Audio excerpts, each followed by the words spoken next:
What's up? What's up? What's going on? How's everybody doing? We're just coming in. Not many people here yet, but still, those that are, how you doing? What's up, baby? Hello, hey everybody who is all here so far. What's going on? Sergio, what's up, brother? He said, "What's up, everyone?" Oh, Jojo, hello. Jojo AZ's in the house. Watch out, early. He says, "Saludos, gringo." What's up, brother? Okay. Eric Lerma said, "What's up, Cricket and Jovan and the B23 familia?" Watch Uh, out. Okay. Yvonne, Yvonne, hello. hello, everyone. What's up, Yvonne? How you doing? How are the girls? Hopefully well. Hopefully doing real good. Jojo said, "Damn, I thought maybe she wasn't gonna show up." I know, Jojo. I know you secretly want me here because you guys need me here. You know, you guys, why are you laughing like that? Is that funny? What was I laughing like? I laugh like I normally laugh. I know, but I mean, dang, I feel like you feel like there's some truth to that sometimes. Okay, you're just all smiles today, huh? I'm not We'll just happy. we'll just call you Mr. Smiley or something. I don't know. That's how I roll. I'm happy to be alive. See Hmm. that? Gita. Anyways, hello everybody. Thank you. I'm here. Gita says, "So." Yvonne said, "They're good." Good, good. Gita said, "Jovan, you're a funny hoot." I am a funny hoot. Eric, I had a friend. We went out to lunch with a friend, yeah, a couple months ago, and he kind of said that I sounded like a Candace Owen, and I found that to be a compliment, not something bad. Like she's the voice for her people, you know? I feel like I don't I know if try she's to be people. no, she wants them to be great. Do you know what I'm saying? Like she like puts her like, what does she say? Like she She's the is willing count. to lay down on the sword for them, to there's just certain things that, I love the human race, not just one race, and I hate that my culture does certain things and I don't they don't understand me, I don't understand them, but I try, but it all comes down to like that they're hurting their kids, and that's why I'll never understand them. I think you're not giving enough credit. I think they understand. I think some people are just stuck in some ways that are difficult because of the way we grew up. It's not an excuse. I think that's the point. We need to get over it. But I I think think just because we all have kids and we wouldn't want them to grow up the way certain people did, like if I had a messed up childhood, I wouldn't want my kid to grow up that way. Or I would be different so that my kid didn't have to go through that. yeah, When grown-ups sit there and talk about, "Oh my god, I was so poor when we were little," or, "Oh, my dad he was very abusive," and this and that. So if it didn't work for you and you didn't like it, then why would you carry that over to your children? yeah, yeah. Well, life is a trip. Eric Lerma said, "Yes, Jovan, we need you." He put it in quotations. Well, like I said, I found it as a compliment. I was like, "Oh, well, that's great." Cheetah said, "Hootie hoot." Sergio said he's smiling because he finally found the Boston cream pie honey bun. Oh, I wish. I need to get one of those. Oh, okay. I have a question for you guys. Okay. So if you guys make a bet with somebody, okay, You're a bum. please stop. Okay. So tell me who's right or wrong here. Okay. So I betted my mom $20 on the Super Bowl. But before the game started, I said, you know what? I'm canceling my bet. I don't want to do it. I'm telling you an hour before the game. So my bet is canceled. It's voided. But I don't want to bet no more. And she got mad at me. And she was like, you can't do that. And da da da. And then in the middle of the game, I said, okay, I want to rebet again. We're back on. And then she got a little bit more upset. And then I said, okay, we're off. And then we're on. So, and then in the end, I just canceled the bet. Isn't it though like proper etiquette to cancel the bet before the game and not in the middle when you're losing? But you did it in the middle. No, I didn't. I did it before. I did it an hour before. Yeah, but then you brought it back and then took it away 3 times during the game. Okay, but let's just say it's okay to cancel though at the beginning of the game though, right? Well, it's not proper etiquette. I don't think that's really the gambling way, but I think that's probably Is better it than. just frowned upon or is it something that somebody shouldn't do? Like if we cancel the bet an hour before, that should be okay, right? I don't think so.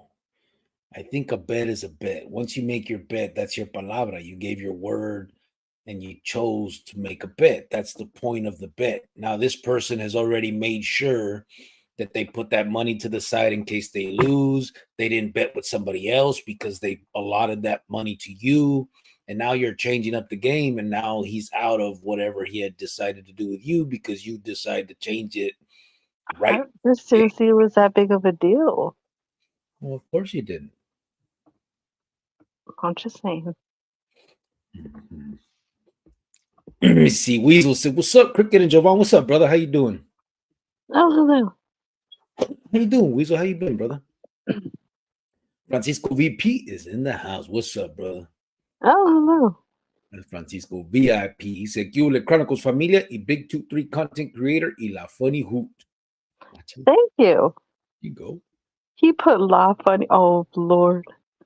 I never thought I'd ever have a law. AZ said, "All love, That's Joe. funny.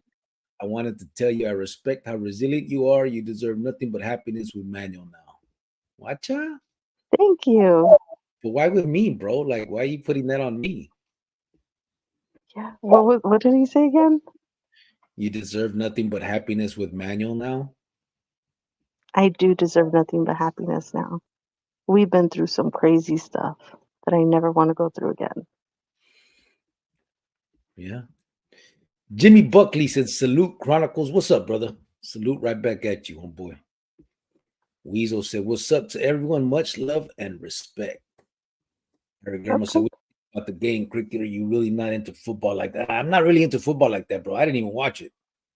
Um, I don't think I found out who won till like midnight last night. I don't know. I don't really fuck. Kansas won. Yeah.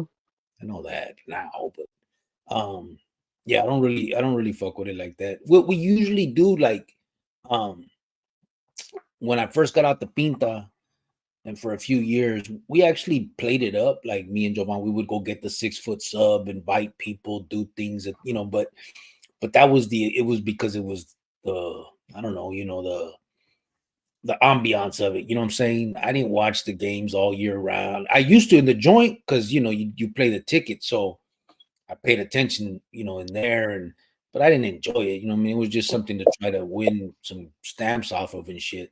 But We I'm just did at my parents. We did it up at my parents and they sent me to go get the sub at Fry's. And they don't like cut it up or they don't like put it in trays. It was in this huge box. And I'm like carrying this. I couldn't even carry the huge box. You should see me. I'm like knocking stuff over, trying to get through. It was so embarrassing. yeah, it But yeah, was. we did it up. It was all right.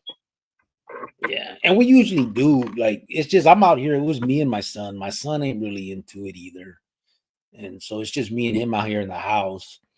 And so I don't know if he watched it or not, but it ain't really no thing for us. I mean, I wouldn't mind. Like, if I was to go, I would probably have fun and watch it and shit like that. But again, more because of the ambiance, the stuff around it. You know what I'm saying? Let me see. Mr. G said it's a Choco Pollo Loco. Buenas noches. Well, There you go. Catherine Diaz said it's time to grow up. It very well is. It is. yeah, it is. It And is. and that's the biggest thing, I think, Catherine. And I don't know if that was towards me? Like, you think I'm maybe I need to grow up? Because I'm somewhat. I know I look real young. Um, Oh my god. but that's honestly No, probably the most real statement. You know what I'm saying? Like, a lot yeah. of us in that lifestyle, it seems like we didn't grow up. You know what I'm saying? You have 50, 60-year-old vatos that are still doing stuff that we were doing at 18, 19 years old, and haven't matured in a way that, that normal adults have. You know what I'm saying? It's a different maturity when you do your time in prison.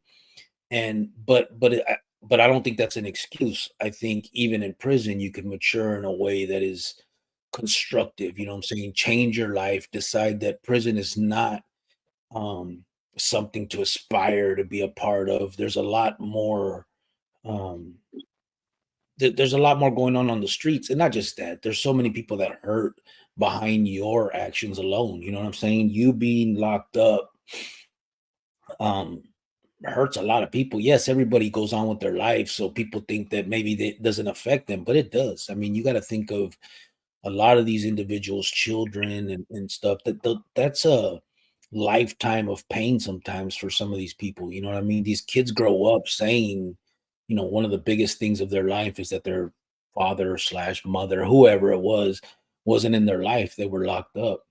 And it's just it's sad. It sucks. You know what I'm saying? That is even a thing, that and unfortunately we keep using the excuse that that's all we know, that that's how we grew up, that that's all we have, and it's just not true. You know what I'm saying? Um, my first time down in prison, when I first went in at 17 years old, um, one of the things that was kind of put on all of us was education, right? We made this big deal about educating ourselves and reading these books and trying to make sure that we better ourselves. And it was all under the guise of, this rasa shit and this or whatever race you want to talk about, and all that type of stuff, and the basically the manipulation game. But nevertheless, we made it a big deal. And if you think about it, if there was people that were in prison, the older dudes that were there, that the younger guys look up to, if they really pushed these youngsters to come in and better themselves in different, like, fuck, don't read 48 Laws of Power. How about you read a book on stocks and bonds? You know what I'm saying? Like, shit like that you can put into effect in your life later. Yes, you made a mistake. Yes, you're here, and but you can do something with this. And instead of using it productively, a lot of fools, don't. And I think, like you said, I think it is time to grow up for a lot of these fools, and they don't want to hear it. We don't want to hear it. You know what I mean? I didn't want to hear that shit that, Babe, I don't mean to cut you off, but there was this guy. There was a Choco Loco at Fry's when I went to go pick up the sub. mm, He's, tatted all over his head. He's all tatted up. mhm. He's standing with his little feet out because, that's how they stand. And he's all creased up and he's got the glasses on inside the store, you His know. feet out. Yeah, like a little penguin. And he is standing there. And so I could, we're all it's crowded. It's busy. It's Super Bowl day. Yeah. He comes up and he's like, "Hey, we've been waiting here," like getting attitude. "We've been waiting here for a while." I'm like, and I just like look at him like, "Oh my God, please stop. You stop it. Please just stop." And then the lady's like, "Well, there's a lot of people that have been waiting. You just have to wait your turn and get in line." "Well, where's the line at?" He just like, Okay, like, what are you gonna do? Why do you have to act that way over in the deli department? Why? Yeah. That's like for go to jail to act like that. Go to your neighborhood on the corner and act like that. I don't know. But we're in the middle of Fry's in the deli area and you want to act all, he was walking and huffing like he was so annoyed and so mad because he had to wait. You know what I mean? And I'm just like, dude, you're like 40 something. Shut up. Like, you're so embarrassing. Like, people do better. Like, oh my God, please. I don't know. I don't know what his that Choco Loco, what he was thinking. But it's like, I used to think that most kids used to get their bad influence all in school, all on the streets, all in juvenile hall. But really, most of these kids, half of them, they get it from their parents. They get it from their parents. Yeah. Most of the bad influence is from the parents. Not all, but a majority. Yeah. A lot of the time. Yeah, it's true. I It's mean, sad. yeah, I mean, you're right. It is true. That's the way. And that's what people don't want to hear. And that's why people say, oh, Joanne's so rude. And oh, she talks stuff. I'm not talking stuff. I'm talking the truth. Like, I feel bad for these babies. Like, act right. Be right. Mm. You know what I mean? It was just embarrassing. I felt so bad for his life. It was just dumb. Like, you know what I mean? Mm. No, you're right. I mean, it's He part looked of. like an idiot. Everybody was in line. And he's with this girl and he's walking out of line, walking back in the line because he's so frustrated that there's a line. Like he was so mad. He was so bothered. Yeah, well, I don't know why. You should be used to waiting. Right. I mean, there's millions of people here in Arizona. It's busy. Or not just that, but you learn patience in the joint. So you would think that a few minutes would be okay. Yeah. But I felt like telling him, hey, Choco Loco, calm down. But he was with the Choco Loca, and I'm not that type. So I just was, no, I'm oh, yeah, good. you don't want to get beat up. No, I didn't want to. I didn't want to get beat up at the deli area. She looked like some type of la. I don't know. Oh, I don't know. La Bunny, La something. And big he looked like some type of L, and I'm not trying to mess with that. Do you know what I'm saying? So, Big Chango, what's up, fool? He said, "Good evening, mi gente. What's up, homeboy and my homegirl too."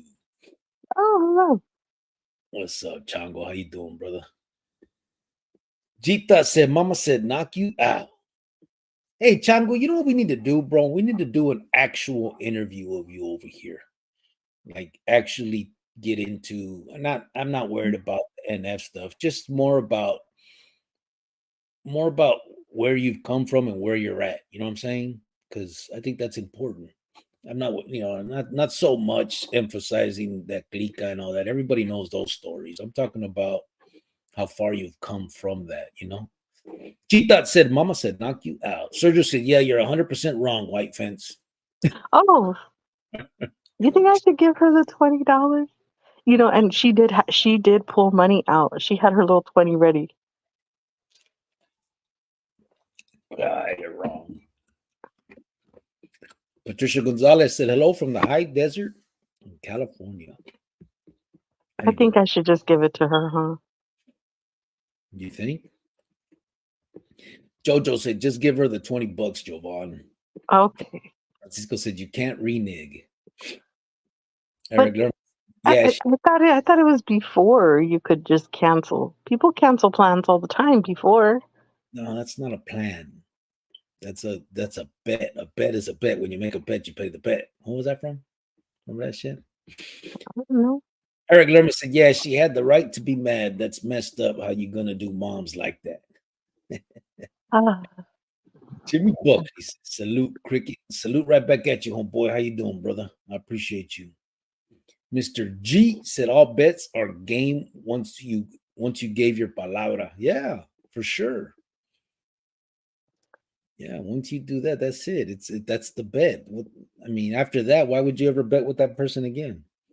And I think she was upset this time because my mom doesn't get crazy with me, but I think she was extra mad this time. Like, not mad where she didn't talk to me all day, but she was just like, oh wow, really? She was upset because I do this to her all the time. I never pay her.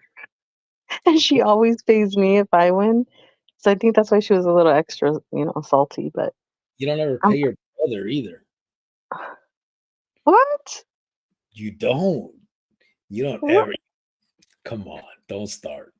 Yeah, like I'm not here. Okay, well, I don't know what my brothers told you, but that's a whole other thing, okay? I'll give her 20. I'll go ahead and give it to her. Jojo said, once the game starts, that's it. He said, I'm doing All good, right. brother. Doing the family thing, Yeah, I hear you there, bro. That's good. That's really good. He said, who was she betting on? The 49ers? Kansas City wasn't going to lose. Come on, give your mama her money. All right. I heard you. Javier said, Giovanna's an outstanding young lady. Cricket will live a content life at her side. However, she must learn to cook frijoles. Right? Okay, Javier. At least that. Noel B said, hey, fam. Hello, everybody. What's up, Noel? How you doing, brother? How you feeling, homeboy? Manuel Unsueta says, saludos, Cricket, to you and Jovan. Right back at you, brother. Hello, hello. Jojo EZ said, they weren't that big, Jovan. The boxes? Yes, it was big. I'm short. Okay. I'm like 5'4.5". Okay. Like, that was a big box for me. It was big. Mr. G said, you said 5'4.5"? Yeah, sometimes I'm 5'5" on a good day. Shit.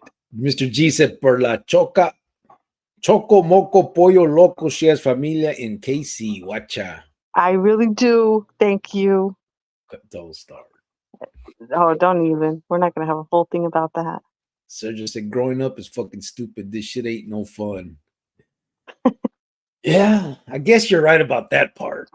But I don't mean, listen, but you can still not grow up, but like be normal. You know what I'm saying? Like, you don't have to still be spray painting walls at 30. You know what I mean? That's kind of what I mean. Like, I mean, I get about not growing up as far as in a regular sense, but I'm talking about the bullshit. Mr. G said there. Like Manuel, he tells me when he would like run through the neighborhood and jump walls and stuff like that, and I can't imagine my son running from anyone or fighting or running from the cops and jumping walls. Like, there's no reason for my son to jump a wall. Like, what are you jumping a wall for? I was good at it too. I used to see what I mean? Like, I could never see Mijo doing that. Do you know what I mean? I couldn't do it now. Imagine. Oh, of course not now. You need a ladder or something. Put a trampoline right there. My man.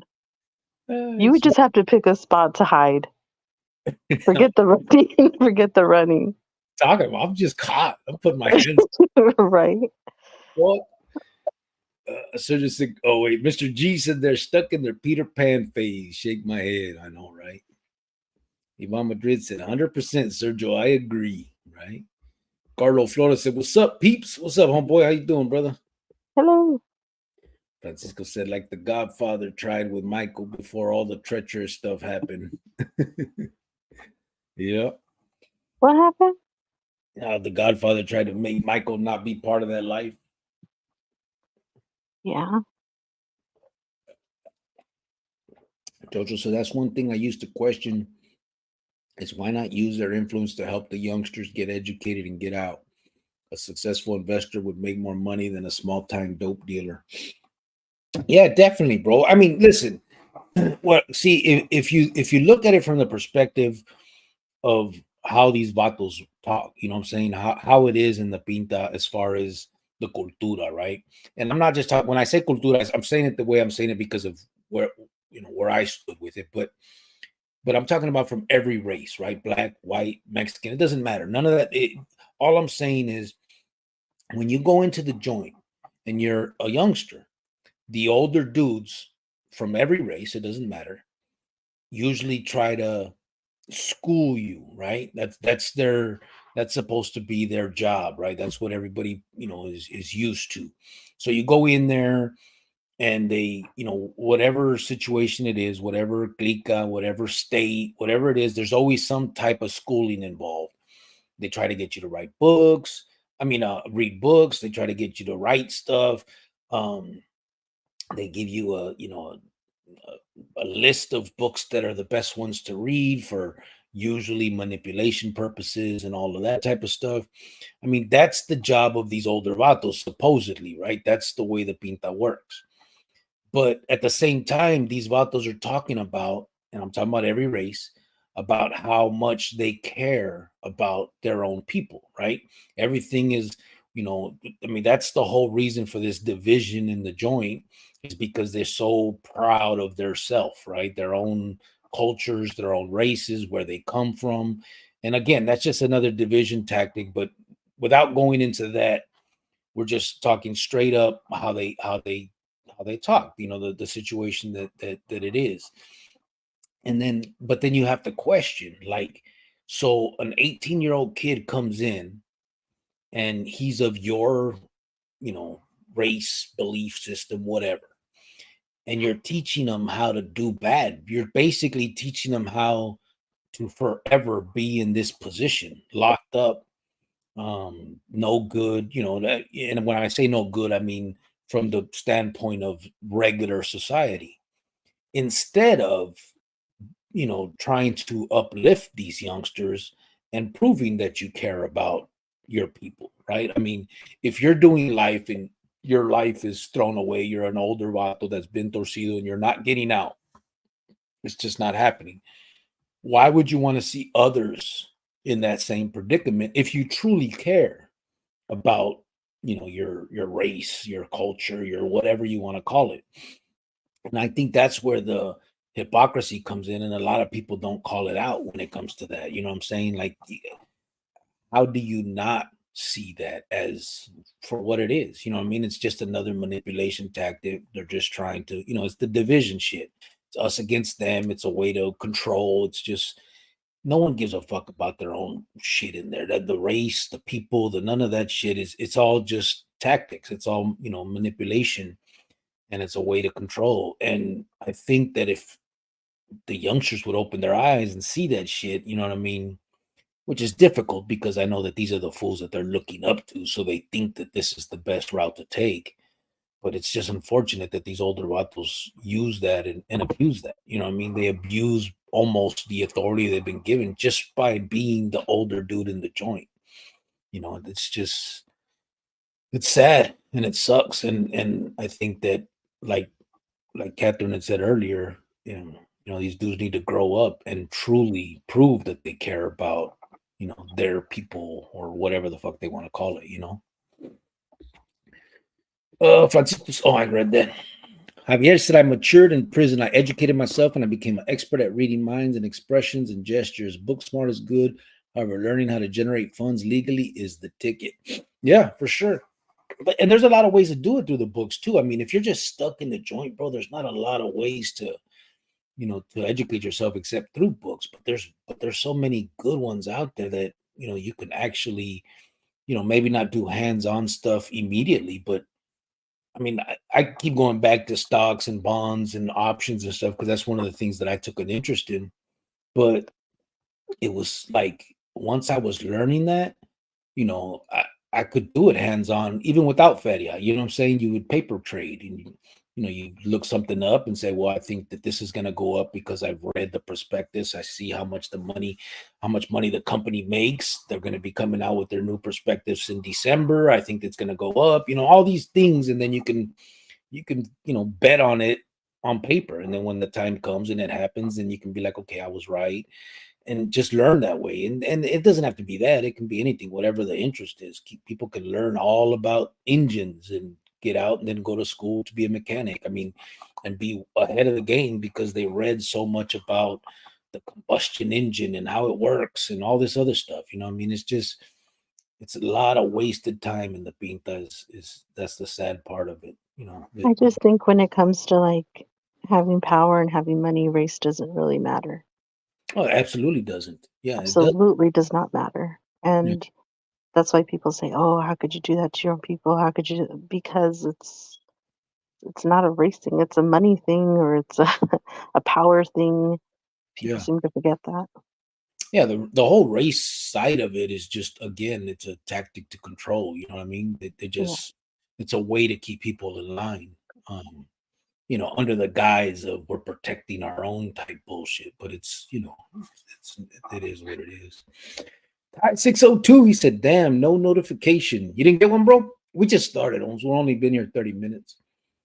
we got out of making fun of Jovan out of the way and all that first, and so here we are. Oh, well, thanks.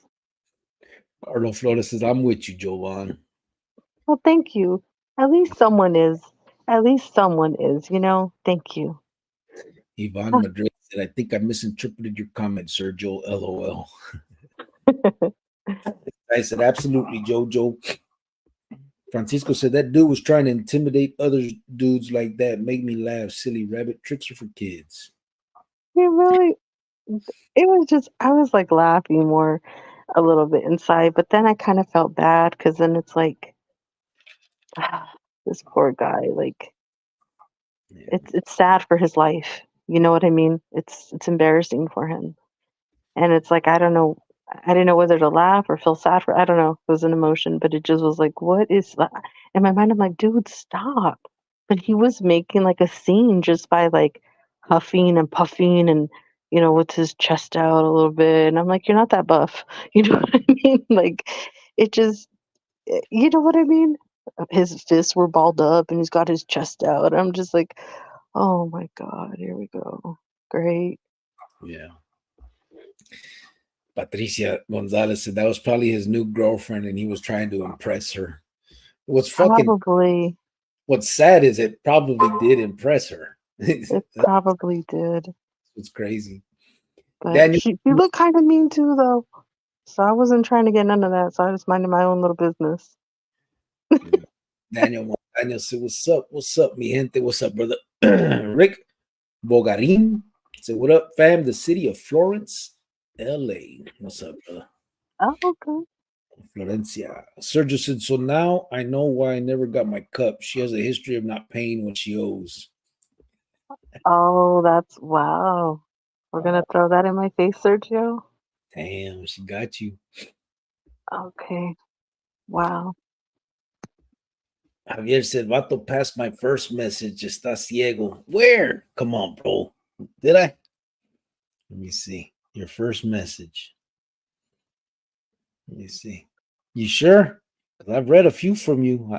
As you receive, oh, here it is. Why is it not over here? It says, "As you receive this humble message that I send you, I hope and pray that you find yourself in good health and with a great spirit. I send you paz y amor con todo respeto." Why was that not over here? And Because that's with an upside down stamp in the corner. yeah, there it is. See, yeah, it's still not over here. It's weird. Oh, here it is now. Yeah, it is. But it wasn't there when I came on. Your face is weird. Okay, I'm just kidding. I didn't mean to say it. Fuck you. All right. There you go, brother. My bad. Ty said, "Ish, she's gonna make him the happiest man alive." Oh, hello, Ty. Hello. Thank you for making that entrance. How have you been? Mm. And he is already the happiest man alive. I am. Yeah, you're welcome. It was what? Why? Why? Why do you say you're welcome? You're welcome for this fantastic life. Yeah. Big Chango said, "My fairy tale story." I get you, brother. I'm just being sarcastic. My redemption story. Yeah. Yeah. Because I know you've done other interviews and talked about all that other Holland. Just, you know. Ty said, "Chango, respect, homie." Jojo said, 5'4.5", but you're dark skinned. Do not know. I'm not dark skinned. Stop it. Oh, fucking Why do Jojo. you laugh? Big Chango says 602. Watcha? Javier said, "When I ran from the cops, they were unable to catch me. Number one rule is do not hide, just keep on running." Yeah. I would think hiding would be better because No, they're running past you, right? no, because once you come up missing, they're searching the area. They do the perimeter and then they're coming in and they're going to start checking everything. Then they got dogs and you got to just get as far away as you can. Ty Season says, "Javier, I still remember what backyard had dogs, etc. LOL. I know. Oh my goodness. Or swimming pools. God, that sucked." I would say very few men in prison read about philosophy and learn math. Yeah. Well, some will do the philosophy thing, but it's just again, it's more of a front to try to pretend like they're so fucking smart. You know what I'm saying? It's not because they're truly interested.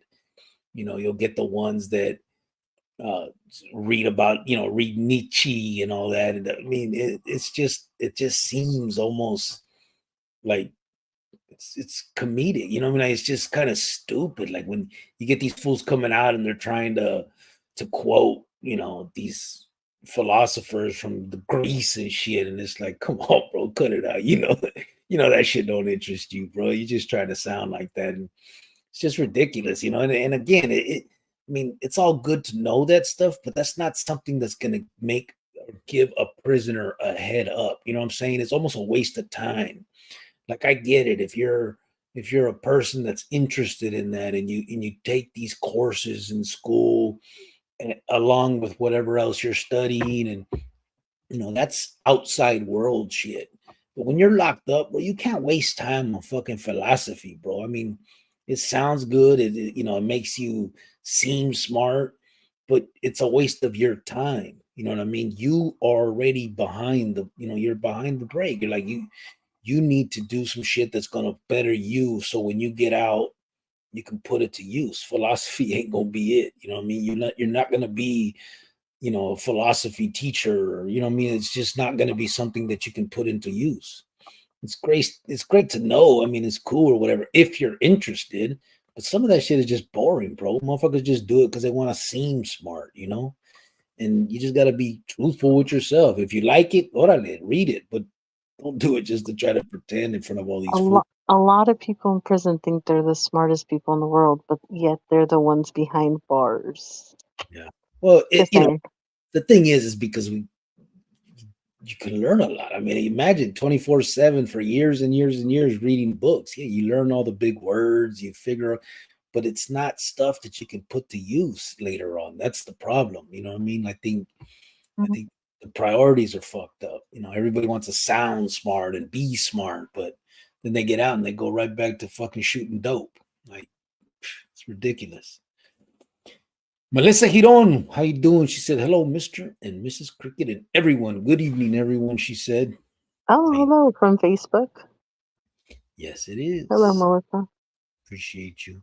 We got 5 people in here from Facebook, 24 from YouTube. Jojo said they just manipulate them for their own benefit because they don't want to get in trouble themselves. They don't want to be locked down. It's crazy seeing the delusion take over some of the homies. Yeah, for sure. I mean, listen, I was on the Yardas um, before they started locking down Carnales, and then obviously after. And I remember, like, and it's happening now again. You're hearing about it. When the Carnales are on the yard, they don't want certain things to happen because they know that they'll be the first ones to get locked down. And but when they were locked down and sending out the orders, they could care less who gets locked down. They just kamikaze fools. But now that they're out there, everything has to be, hey, let's not do this because we got the clavo coming in this weekend, and it's just a game, and people don't see it sometimes. Well, I think people see it, but they're so I don't know. It's just been so ingrained in their head that these dudes are never wrong. That they just go ahead and allow it to be what it is. It's crazy, man. Noel B said, I'm okay. I thought that this year would be a good year for me, but it's been so bad. It's like I'm taking 10 steps back, and it's cool. Oh no. That sucks, bro. I know you're going through some shit. Hopefully, you know, get over it. I mean, It adversity. can't be bad for long. I mean, it'll start looking up soon, hopefully. It's tough, bro. Adversity is a motherfucker, man. It's it gets in the way of a lot of things sometimes. It's hard, bro. It's not the easiest thing, but hopefully, if you need someone to talk to, bro, I'm here. You got my number, right? I believe you I do. hope everything works out eventually and, you know, ah, sucks. So just said not getting the cup has been more valuable because I get to keep making jokes about it. LOL. I'm gonna get it. And I'm gonna get it. I think you are. I am. I'm going to. I still got this one. What? Javier said the city of Florence has some of the best Mexican restaurants in Los. Also, there are several generations of Mexican families. Great place to visit. He said, I can picture Giovanna hiding in the bushes like an India. Her dark skin is most likely like a camouflage. I've never hid in a bush. Thank you, sir. That is not funny. Don't why laughing. Oh, Jojo said, Well, quote, because anybody's dark next to you, you're like almost clear. don't try to turn it on me, darky. I'm not dark, and don't say that. Really? Okay, well, why you trying to turn it on me? I didn't say nothing. It was Javier, and then you attacked me. Uh-huh. Jojo said, quoting philosophy is just another card trick. Yeah, it is. I mean, it can be an interest. You can like it, but I just don't think prisoners should be wasting time on it.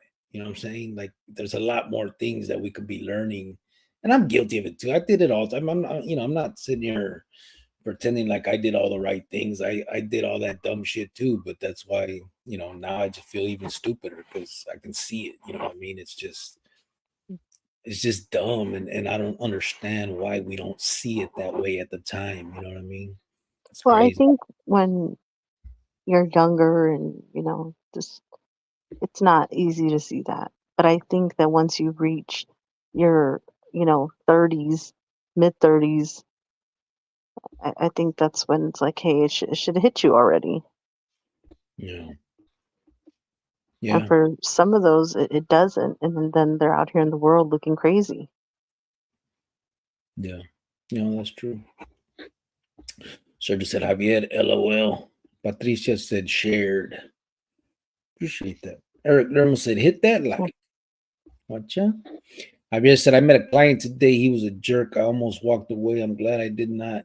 He gave me a big job. Gonna make some feria. Okay. That's good. Yeah. Yeah, sometimes you just gotta put up with that type of stuff, I guess. I said, nice work, Javier. Sergio said, even if you get me the cup, I then get to make jokes about how long it took you to give it to me. Yeah, I know. My brother, I bet him all the time and I never pay him. And then when I do, it's like in little parts and it takes me like years and I feel bad. I'm not a good bettor, okay? Yeah, I'll just admit I'm not because I put my own rules on it and try to twist it around and and then I lose. I lose every bet I make, so I just need to stop. Yeah. I don't think I've ever like won a bet. I know you lost a few good ones to me. Yeah, I have. I always lose in bets. I just need to stop betting. Javier said, Noel P. Cricket is a good listener. He helped me when I was in the hospital. I heard him. Hit him up. He's a cool little youngster con corazon. See that? I'm a youngster.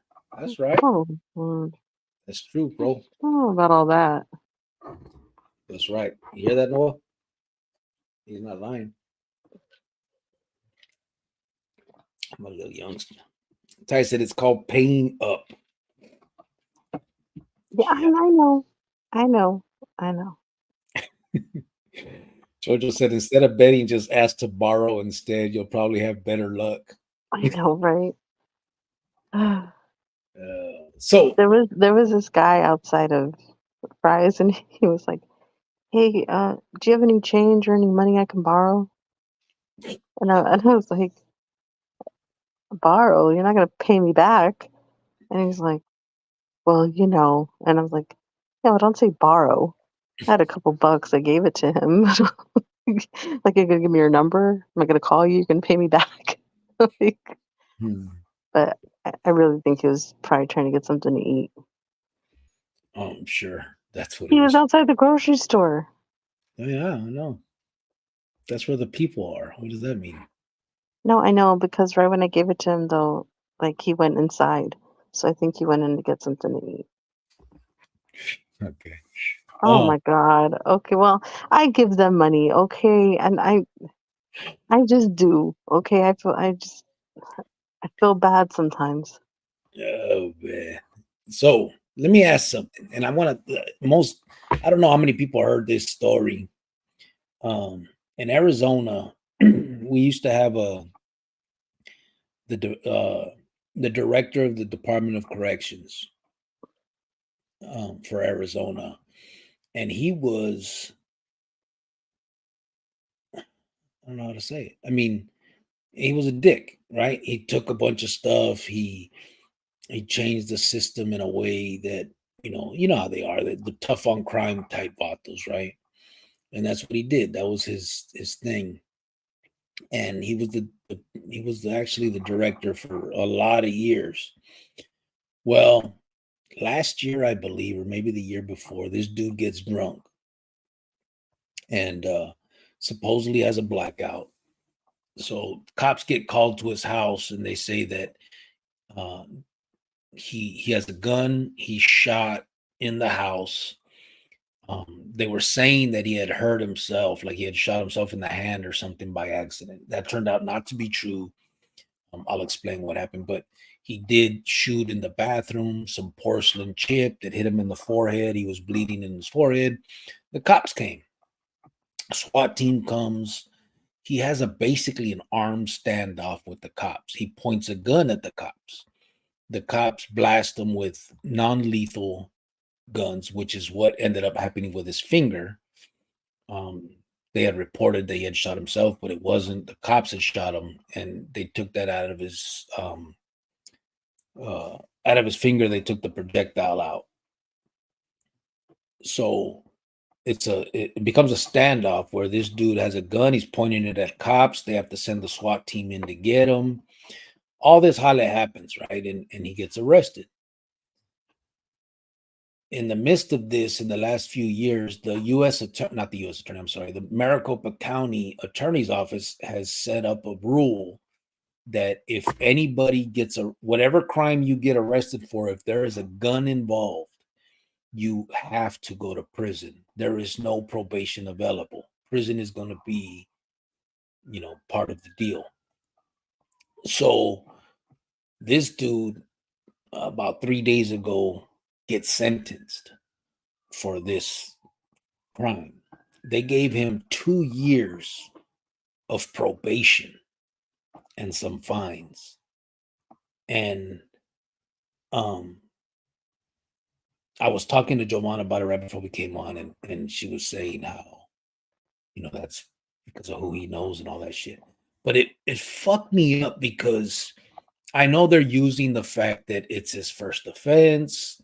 He has a lifetime of you know whatever they want to call it. Are they serving the public? But my thing is, if you were a 20-year-old kid that did the exact same thing, right? Supposedly he said he drank a half a bottle of tequila and blacked out, and he doesn't remember it, doesn't know what happened, just it happened. So if you're a 20-year-old kid that did the exact same thing, I guarantee you would get probably 10, you'd probably get killed. I mean, you pointed a gun at a cop, they probably would have whacked your ass. But let's just say you lived through that. You definitely would have got 10, 15 years in prison. It's not even a question. That would be your sentence. You wouldn't be I on. know, babe, but like I told you, it's who he is. They knew who he was. He's in power and he has money. It's who you know and what it just is. That's just what it is. And I understand. Unfortunately, I'm not saying it's a good thing. I'm just saying that's what happens. If my son were to get in trouble and I had money, I'd go down there and, hey, I have money and let me get him the best lawyer and let me do money buys. And that's unfortunate. That's not okay, but it Listen, does. I get that. I'm not naive to that idea, to that fact, but that's my point here. My point is that how easily our system throws kids away when and then do not hold, they don't hold powerful people, if you want to call it that, or others accountable the way they do. Because if it was a kid that did that, they would have said, yes, it's your first offense, but this is very serious. You pointed a gun at a cop. You need to learn a lesson. That would have been the speech that this kid would have gotten. They would have locked his ass up for 10, 15 years, and that would have been the end. You wouldn't have heard it from that kid again until he got out, and that's it. And I get it that this vato is powerful, knows people and all that stuff. But I think as us citizens, right, for the people, the society, if I don't understand how we cannot hold the Maricopa County Attorney's Office, how can we not hold these people accountable for that type of shit? Like they're supposed to be working for us, and I know, I get it. It's all idealism. I know it's all a pipe dream. I know that they don't truly work for us. I know they don't give a damn about what we say, and I'm just talking about what should be, right? I know, I get that, but still, it's a conversation I think that needs to be had, because how do you point a gun? But I think if people are that upset about it, they should protest. They should make a big deal about it. They need to do what they need to do to get their voices heard. But nobody is. And So that's what I'm talking about, though. That's why it's so unfortunate, because every day, every day, there are kids, young kids, 18, 17, 16, getting their lives thrown away for probably less than what this dude did. And just because this man has contacts and happens to know, people and have money, he gets to just make it. That's it. Oh, he promised to never drink again in his life. It's like, what a fucking joke. You pointed a gun at a cop. Like, you could have blasted the cop. The cops could have blasted something serious could have happened. That would have been the judge's speech to anybody else. You know what I'm saying? To anybody else, the judge would have said that could have turned out very badly for but someone. he's one of them, so why would they? I understand that. I in an intellectual level, I understand what you're saying. I know, I get it. I'm just saying, how can us as individuals, as a people, as citizens of Arizona or whatever state this type of shit happens in, how can we just allow this to be? You know what I'm saying? Like, our children are getting thrown away, lives gone for less than what this man did, and just because he's some powerful dude. And it's not about race, it's about power and feria. It just seems so fucking critical and sad. You know what I mean? Like, that's the part I see most of, because you have kids that are just losing their life to the system when they could very well benefit from something besides just prison. And instead of giving them that chance, they throw them away because they're nobodies, right? I mean, that's, at the end of the day, that's the sad truth. But this Charles, the director of the Bureau of Prisons for all these years, does this, and the motherfucker gets to 2 years probation. Even that 2 years probation seems like a fucking joke.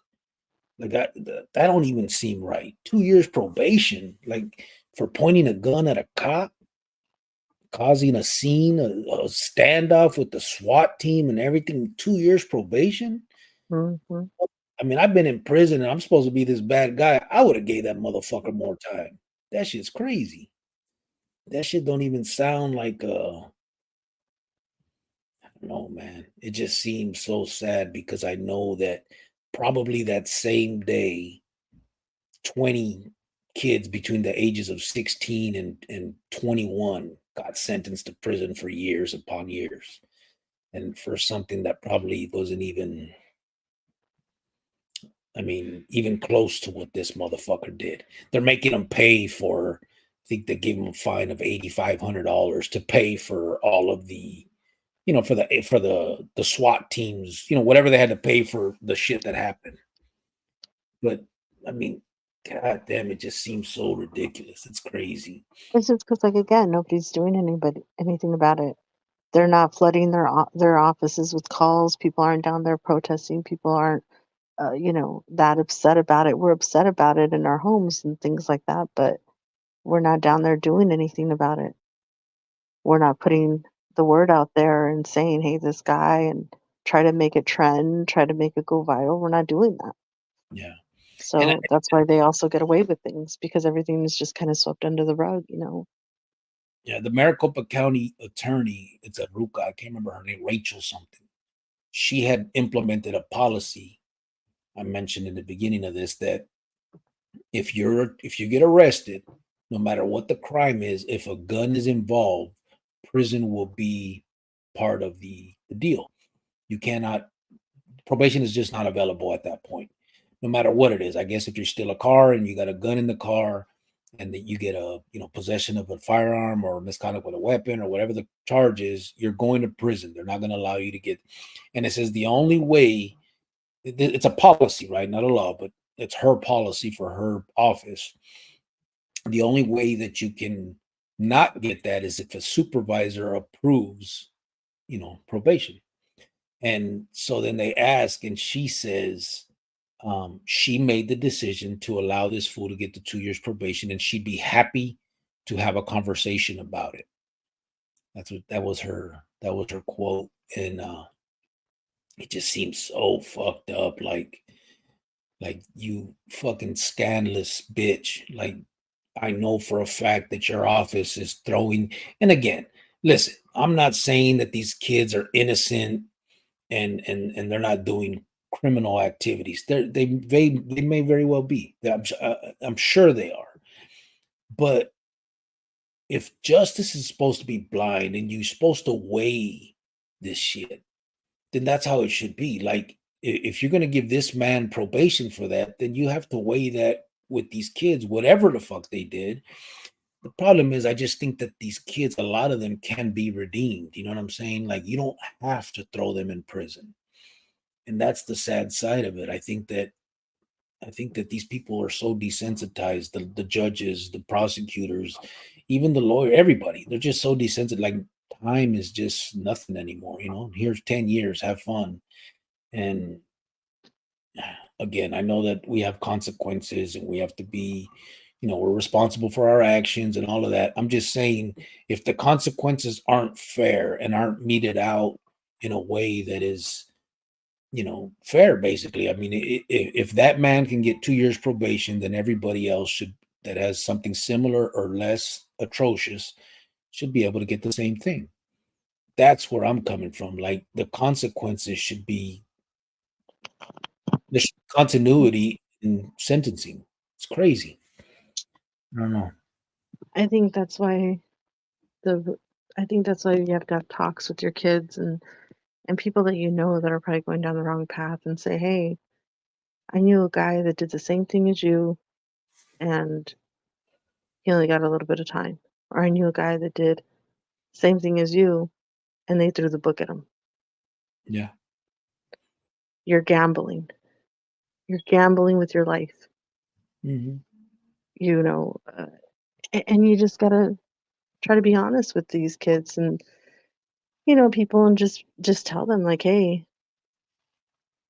I don't know, like if I were to have to tell a cousin of mine, a little cousin or a nephew or something like, "Hey, you know, you're your middle-aged family, like, or what is that? Your parents aren't poor and they're not rich. So if you guys go and you guys get in trouble, you guys are gambling with your life." They Yeah. throw the book at people like you. They throw the book at kids because they think that it's going to make you guys learn. So they give you more years because they think, oh, well, let's throw them away for this many years. This way, by the time they get out, they'll be better, not knowing that they're doing damage. But you have to have those talks with them. You just have to. Hmm. I've had a talk with my son when I told him, if you ever get pulled over, the car's not your courtroom. Just take the ticket, just do what you got to do. You'll fight it later. Don't argue with them. Don't fight with them. It's just you and them. It's their word against yours. You're not rich. You're not, your dad's on the police force. It's not like you're one of them. You know what I mean? So it's like, just be careful. Yeah. Why risk it? Why gamble? You're gambling when you do these things. You think that because you're young and you're a kid, they're just gonna give you a little slap on the wrist? No. And you gotta tell these kids these things. You gotta tell even adults these things. Hey, stop doing what you're doing. You're gonna get caught. And I'm telling you, they're gonna put it down on you. They're gonna just watch, just wait and see. And just I guess try to explain it to them that way or educate them in that way. Yeah. A sad reality, but it's true. I just think it sucks that we even have to explain it that way. Yeah, Like, but we do. But we do. I know, I'm just saying, like it just, like, I know that Sun City is the big reason for Arizona laws and all of that, right? It's they're the voters. That's why Sheriff Joe Arpaio was in there so long and all of that. But I just think that people have, I don't know. I know that a lot of them can't they can't sympathize because they haven't been through that, but you would think that they could at least empathize with a lot of this stuff that's going on. You know what I'm saying? Like, I mean, if you think about, I'm even thinking about the time with Sheriff Joe Arpaio. In this country, you're supposed to be innocent until proven otherwise. That's the whole saying, right? That's the big thing. But Sheriff Joe became famous for being tough on these prisoners, these inmates, these people that he was, in charge of making. His job as a sheriff is just to ensure that whoever is locked up in his jails make it to court. He's supposed to make sure that they get, their day in court. And he made it miserable in his jails because he was, tough on crime and all of that. But the thing is you're making things miserable for a bunch of people that are still supposed to be innocent. Whether they are or not shouldn't matter if you truly believe in the whole motto of the United States and all that bullshit. I think that's what it just seems that a lot of things are hypocritical. And I'm not trying to give inmates a pass or, criminals a pass. I just think that there needs to be more continuity in it. If this man gets 2 years probation for that, then there's no way that some other kid, a 20-year-old kid, should get 10 years because he was just carrying a gun. You know what I mean? Like, you pointed a gun at a cop. There was a standoff, hour long, or I don't know how long standoff. The SWAT team had to come in and get your dumbass. Like, they shot projectiles into your home. This was a serious incident. This isn't just, some drunk guy that dropped this gun as soon as they got there. There was a standoff. And anybody else, I mean, fuck, anybody else, you would have got, probably 20 years for that shit. First offense, it wouldn't matter. Like, that's how serious that is. And this fool gets 2 years probation. But then again, it's like, I think he kind of, because he's cocky, because he knows. Because he knows he can do it, because he knows he can get away with it. Yeah.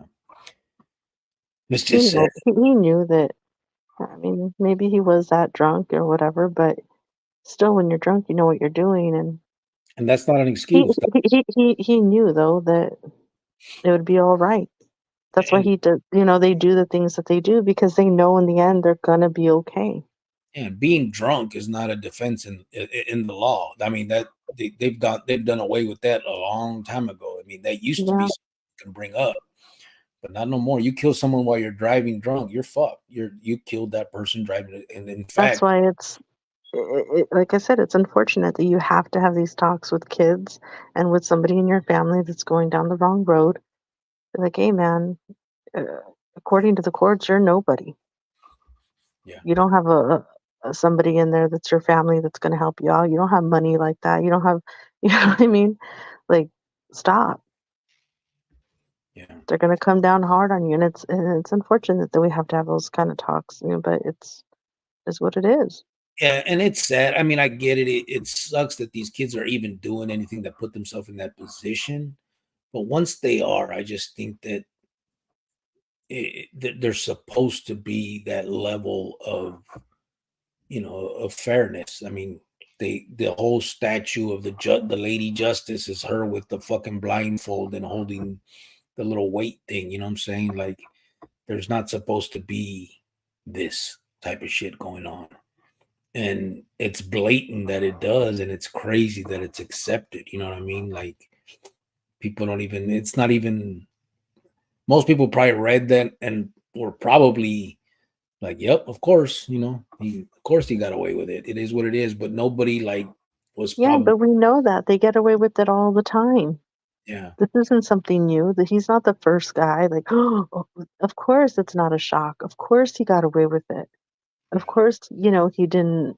Like somebody said that he didn't even go to jail or book. Like they took him to the hospital. Of course, we've yeah, seen this over and over and over again. And yeah, instead of, you know, maybe we can try to do something about it and change those ways or whatever. I don't think we will because it's money and power. So then we got to educate another way. yeah. Just, Give people examples like, hey, this kid did the same thing you did and look at, or this kid did the same thing and he got way more. Stop yeah. gambling with your life. Now we Here's, just got to educate in that way instead of, and if we I'm not, can. the thing is, I'm not even asking for this dude to get time. I'm asking for other people to get the same justice he got. You know what I'm saying? Absolutely. Yeah, absolutely. Saying they should have gave him 10 years. I'm saying everybody else that also makes a mistake should be, given the same chance that he got. Like, he's no better or different than anybody else. Yes, a career criminal, if this is his fourth or fifth time, then obviously that's a whole different conversation. But if we're talking about, a 20-year-old kid, first offense, never done anything in his life, never been in trouble. And then this guy who, same thing, never been in trouble. Yes, he's done all this stuff in his life for good, but you don't know what this kid could offer society, what he may do one day as far as good is concerned. And if you just throw that away now, you'll never know. And I think that's the fucked up part. Like, a lot of these kids have the potential. There's a lot of smart people in the joint, you know what I mean? And yes, a lot of it is wasted because it's, manipulated away, but there's a lot of smart people and talented people. And I just think that a lot of it is wasted and thrown away needlessly. I just think that there should be, it should be done a different way. But of course, we're just having a conversation. We're not going to change the world. He's going to get his 2 years probation, and then the next guy will too. So Yeah. Jojo AC said, "You're lucky your mom didn't mess you up." She's lucky she didn't mess me up. My mom don't put hands on me. That's the same thing he just said. Huh? That's what he just said. I I said just, she wouldn't mess me up. oh, I thought you said She she's knows lucky. better. She don't touch me. Javier said, "I only give money to old, down and out homeless." No, he did. He needed it. Trust me. Ty, muchas gracias, said Javier. Jojo said Charles Ryan. Francisco said Charles Ryan. Yeah. Carlos Flores said that's a stupid move. Ty said money and power. Taurus blesses. Saludos desde Rosarito, Baja California, Mexico. Blessings to everyone. I hope everyone is doing well. What's up, brother? How you doing? Oh, How you been, bro? Carlos Flores says America is more corrupt than Mexico. TJ, they're just more slick. Yeah, well, I don't know about that. But you know what it is? It's a different level of corruption. You know what I mean? It's a corruption that's under the guise of something different. You know what I mean? They have this moral, they pretend they have this moral authority, and but then they do shit like this, and it's blatant. That's what's crazy. Like, they didn't even try to hide it. They didn't even say, well, 10 years probation. You know what I mean? Like, it 2 years probation, you're good. And get the fuck out of here. It's just crazy. Like, yes, we're not going to give him time because of his lifetime achievements or whatever, but here's 10 years probation because that was some serious shit. Not even that. They're like, we don't give a fuck what nobody says. 2 years. It's crazy. Noel B said, no, I don't have your number, bro. But you've gotten at me on the messenger, right? If you get him, I'm going to go on there and see if I can find you, bro. I'll shoot you the numero. Little Wolf Antone said, Gila River Indian Community, Arizona, in the building. You wall. okay. There you go. Eric Lerma said, and was only charged with disorderly conduct. Was that the charge he got, bro? Ain't that a bitch? We See, I didn't know that. It didn't mention that. I mean, I remember the case, but I don't. It didn't mention that on his sentencing. Disorderly conduct. Yeah, what the hell? LA Dodger Blue says, "Saludos, Cricket Jovan and the Chronicles Familia." What's up, bro? Oh hey, what was Francis, that? the law is written, and I sure this fool pled his case using the fact that there's a hit on him. Yeah, but I don't even know if there's did they even is that did they say there's a pegada on this dude too?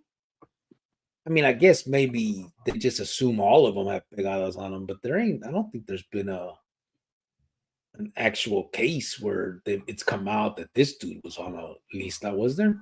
I mean, maybe, but that shouldn't matter.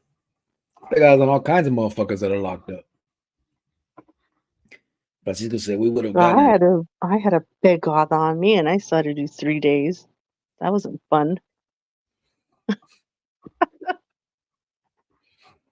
No, too soon. Francisco said we would Okay, have gotten at least 12 to 15 years. Hell, easy, bro. Easy. of course, yeah. We would have got laid down. Some youngster with no priors would have got 12 to 15 easy. It's crazy. Tara's blessed that I have only one felony on my record, evading. Yeah. That's good, bro. That's good. That's all you got. Chad said, how do you know what yards are good in Arizona? I don't know anymore, bro. I think there's only a couple left. They got one in Florence, or is it in Eloy? I think La Palma. That's one of the good ones, or whatever. Um, I don't know. I think there's only a few left, bro. For the most part, they're all what they call integrated housing. So they're not necessarily what you would call PC or SNY or whatever however you want to say it. But what happened was Arizona implemented a policy where they stopped the racial segregation, and they were ordered by the courts to stop it because they had a de facto policy on allowing segregation by race. So they were ordered not to. So what they ended up doing was they put out a policy that said within 3 years from that date, all yards would be integrated. And if anybody refused to integrate, which meant live with another race in your cell and stuff like that, then you would be just put in the hole and you'd have to do your time like that. So they put out this waiver where a lot of people could sign to be in these yards that were already integrated. And if you did that, you had all these extras. They put like Xboxes on those yards and all that shit to make them, to give them an incentive to sign that and go in there.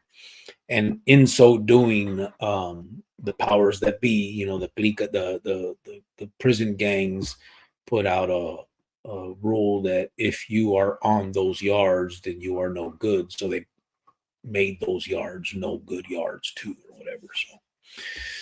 So that's how that works. So there's really none left that are quote unquote good or whatever. Heart Life said, good evening, y'all. What's up, Heart Life? Oh, hello. Francisco said, those Gilbert kids are going to get time. Santan kids, too, for beating up kids. Watch, and this fool walked away with probation. I know, man. Yeah, did you hear about that? The Gilbert Goons? It's like a bunch of kids that were going around and, starting trouble. But yeah, they most definitely will get more time than this guy. I remember that person right there. Oh, Francisco. Gilbert Goons, you said? Mm-hmm. I don't remember that. Well, no, it's on the news here. And they're going around like, starting trouble and stuff like that. And they caught a lot of them, but they're gonna make an example of them like they do everybody else except their own. So yeah, just I don't know. I just think the system is it's broken, and people don't see it that way. They think we're just, But we I live. know, but again, it's up to us. We know it's broken. We know Yeah, it's messed up. So that's why we need to stay out of trouble. Keep our kids out of trouble. We know it's broken. I yeah, don't want my kid to get in trouble and be out there doing bad things because I know what's going to happen. They're going to lay it down on him. They're going to make an example of him. They're not, you're gambling with that. I know what they're going to do. The system is broken. So that's why we got to teach them if you don't want to go down this route, parents, family members, friends, spread that word. And even if they don't listen, at least somebody told them. At least they could say somebody said something to them. yeah, yeah. Just sucks that it's even. I don't know. I think that should be a given. You talk to your kids, and you don't want them to be involved in that. But at the same time, you would think that if anything were to happen, unfortunately, that it would at least be fair. You know what I'm saying? Just like with this dude. Unfortunately, that happened. He drank tequila, he had a blackout, something happened.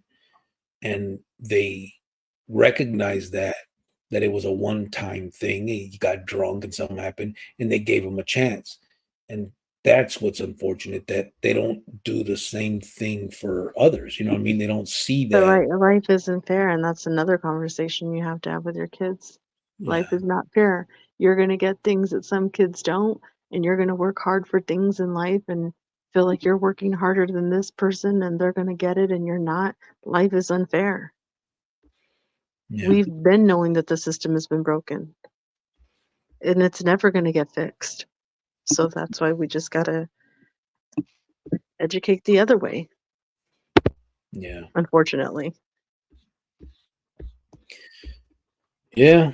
I guess it just seems so crazy. But you're right. I mean, I guess all you gotta do, you gotta just know that and plan for that side of it. You know what I mean? Yeah. Melissa Giron said, absolutely true. ZG said, yo, yo, yo, I just got the notification. Hope I didn't miss much. Nah, we're just, same old shit, bro.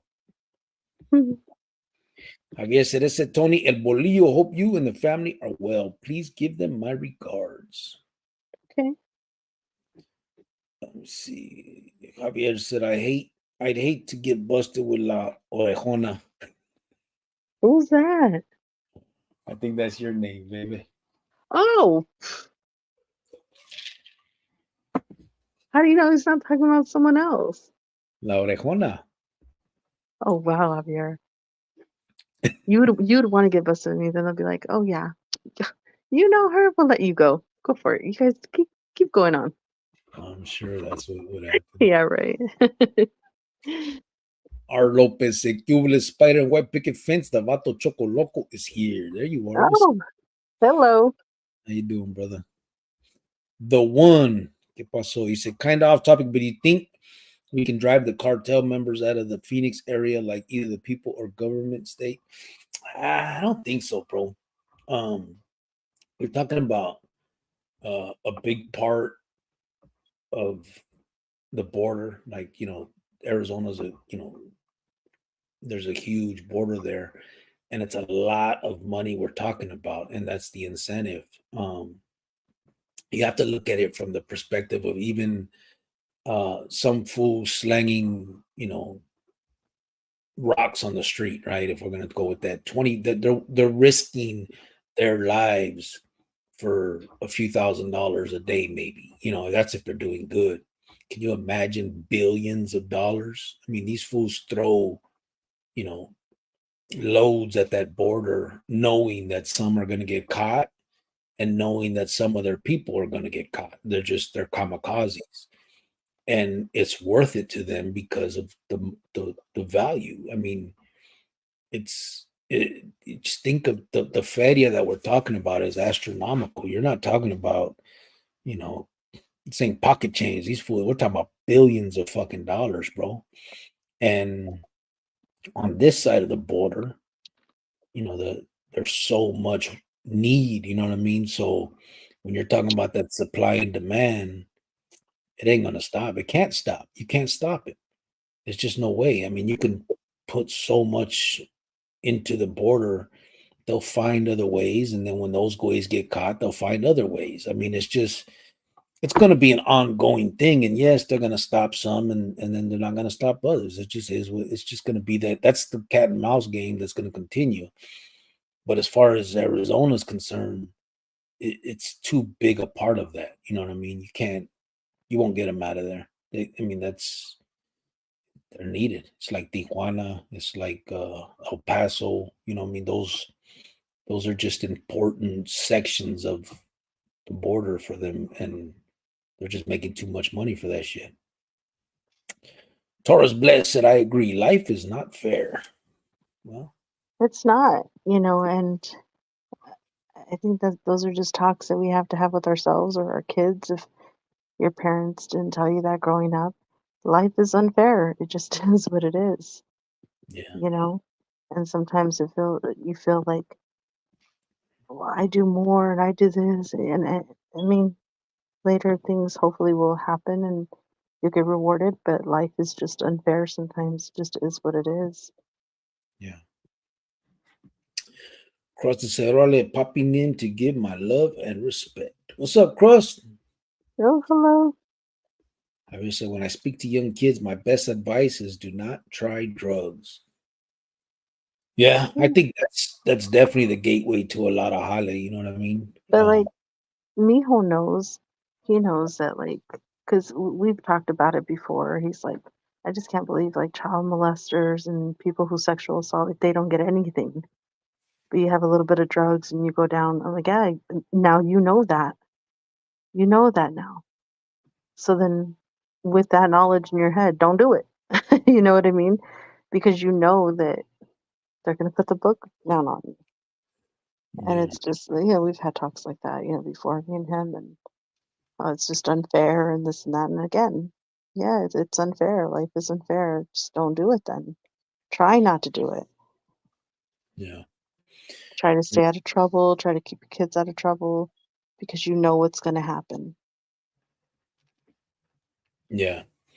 No, it's you're right. I mean, it's sad. I mean, with the whole war on drugs thing and the tough on that type of shit, it's made that whole thing too kind of off balance. You know what I mean? Like, where you get so much time for some bullshit that a lot of the time, and the majority, like, you don't have. Once in a while, you hear about these kingpins or these big drug dealers that get busted. But the majority of the people that are in prison for drugs are usually the addicts themselves. You know what I mean? They're not. And I guess there's that argument. Well, they're the ones that they're out there fucking up the society. They're stealing. They're doing all that shit. But I'm just not sure. Like, you're not gonna, unless it's in them, you're not gonna change their addiction by putting them in prison. They're gonna go in there. They're gonna make all the promises like everybody else. Then they're gonna get out, and they don't have the tools. They haven't been given the tools to change. And some people would argue, well, it's nobody's responsibility to give them that but themselves. But they sure try to give it to some of these other fools. You know what I mean? That have the money and the power and all that. So just think that the fairness thing. I mean, again, I know I'm just. We're talking idealism. It's not going to happen. Nothing's going to change. But still, I mean, I just think the unfairness of the system is sad because you get these young kids' lives just thrown away while others, get these chances that they shouldn't get. Nobody should. I mean, unless everybody gets them, nobody should. But it is what it is. R. Lopez Sr. said, I was waiting for you to go live. Thursday was my birthday. I got tore up. Was it, brother? My bad. Happy birthday, homeboy. Oh, hello. Happy birthday. Francisco VP said, So I did have a margarita yesterday, and did that really messed me up, put me to sleep. I fell asleep on the couch. I'm not a drinker, so I drink one and I'm done. It wasn't even a lot. Everybody was laughing at me. It was like, whatever. But happy birthday. Glad you got tore up and celebrated. You know what I mean? Happy birthday. For sure. Happy birthday. You. All right, let me see. Francisco said fool had 7 counts for banging his babysitter. That's crazy, right? Ooh. So Francisco sent me a picture. There was a warden from Perryville, um, last name Sullivan, and he got sent to the joint for what he just said, and it was for sex crimes. And he sent me how much time did he get sentenced to, bro? I can't see it right here. There's a 13-7 number, so he went down in what, like 98? It's crazy. 98. It's true. Javier said, yeah, how do you know I was talking about Jovan? She's not the only India with big ears. We're cool, right, Jovan? Con todo respeto. Oh, well, since you said with all due respect, yeah, we're okay. No, we're not. We're not. Con Okay? respeto. The woman said, I mean, the resident members, not really the dealers, but I do understand what you're saying. They had gang tasks back in the day. We can make another task force, and there's more people that are willing to. Yeah. I mean, the task forces can only do so much, too. I mean, when it's going on. And as far as resident members, I don't know what you mean, bro. What do you mean? Not the dealers, resident members. I mean, if they're cartel, what do the resident members do? If they're not dealing, they're just here? I don't know. What can you do with that? I mean, if they're not dealing, then there's no crime, right? Or is there something I'm missing? What exactly does a resident member do? Are you just talking about illegals, or are you talking about cartel members? I see you saw the people who live here, but are you talking about like just illegal people, or because you're not gonna stop that either. Again, you're talking about cartel members. He said, oh, I know, but if they're cartel members, they're slanging, right?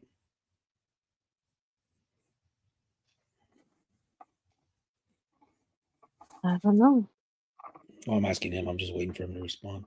I don't. I mean, that's what I'm saying. I mean, if they're cartel members, then obviously they're in the gang. Oh, so you're talking about not the ones that are coming at the border, but the ones that are already here. But if they're here, they're accepting the carga, right? Or the whatever's coming through. They can do anything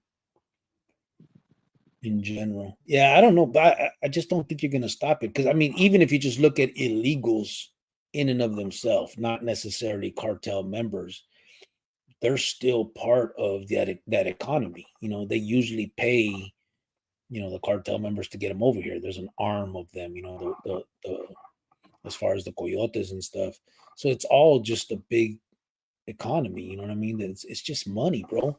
And a lot of it now, like, it's not even Mexico as much anymore. You got all these Nicaragua. Shit. You got people coming from they walk through all of, the Americas, basically South, Central, and then Mexico and all that, just to cross our border from fucking everywhere, bro. Not even just the Latin America anymore. And I don't know. I mean, there's so much going on with that. I mean, that's shit. A whole nother conversation. Javier said one margarita and she crashed. I love them kind of women. One pisto y vámonos recio, pues. I didn't even finish it, to be honest. I didn't. Yeah, like I said, I have a drink maybe twice or 3 times a year. It's just so I don't drink. So when I have a sip of something, I'm done. That's it. You know what I mean? Javier said, I'm trying to be nice, Jovan. You're a good sport. I like to hear your reaction. You are genuine. Oh, gee, thank you. Don't give her all that, bro. She's all right. The one said, I get what you're saying. It's things that have been on my mind, and I know you know more about that kind of stuff than me. Thank you for your time and answers.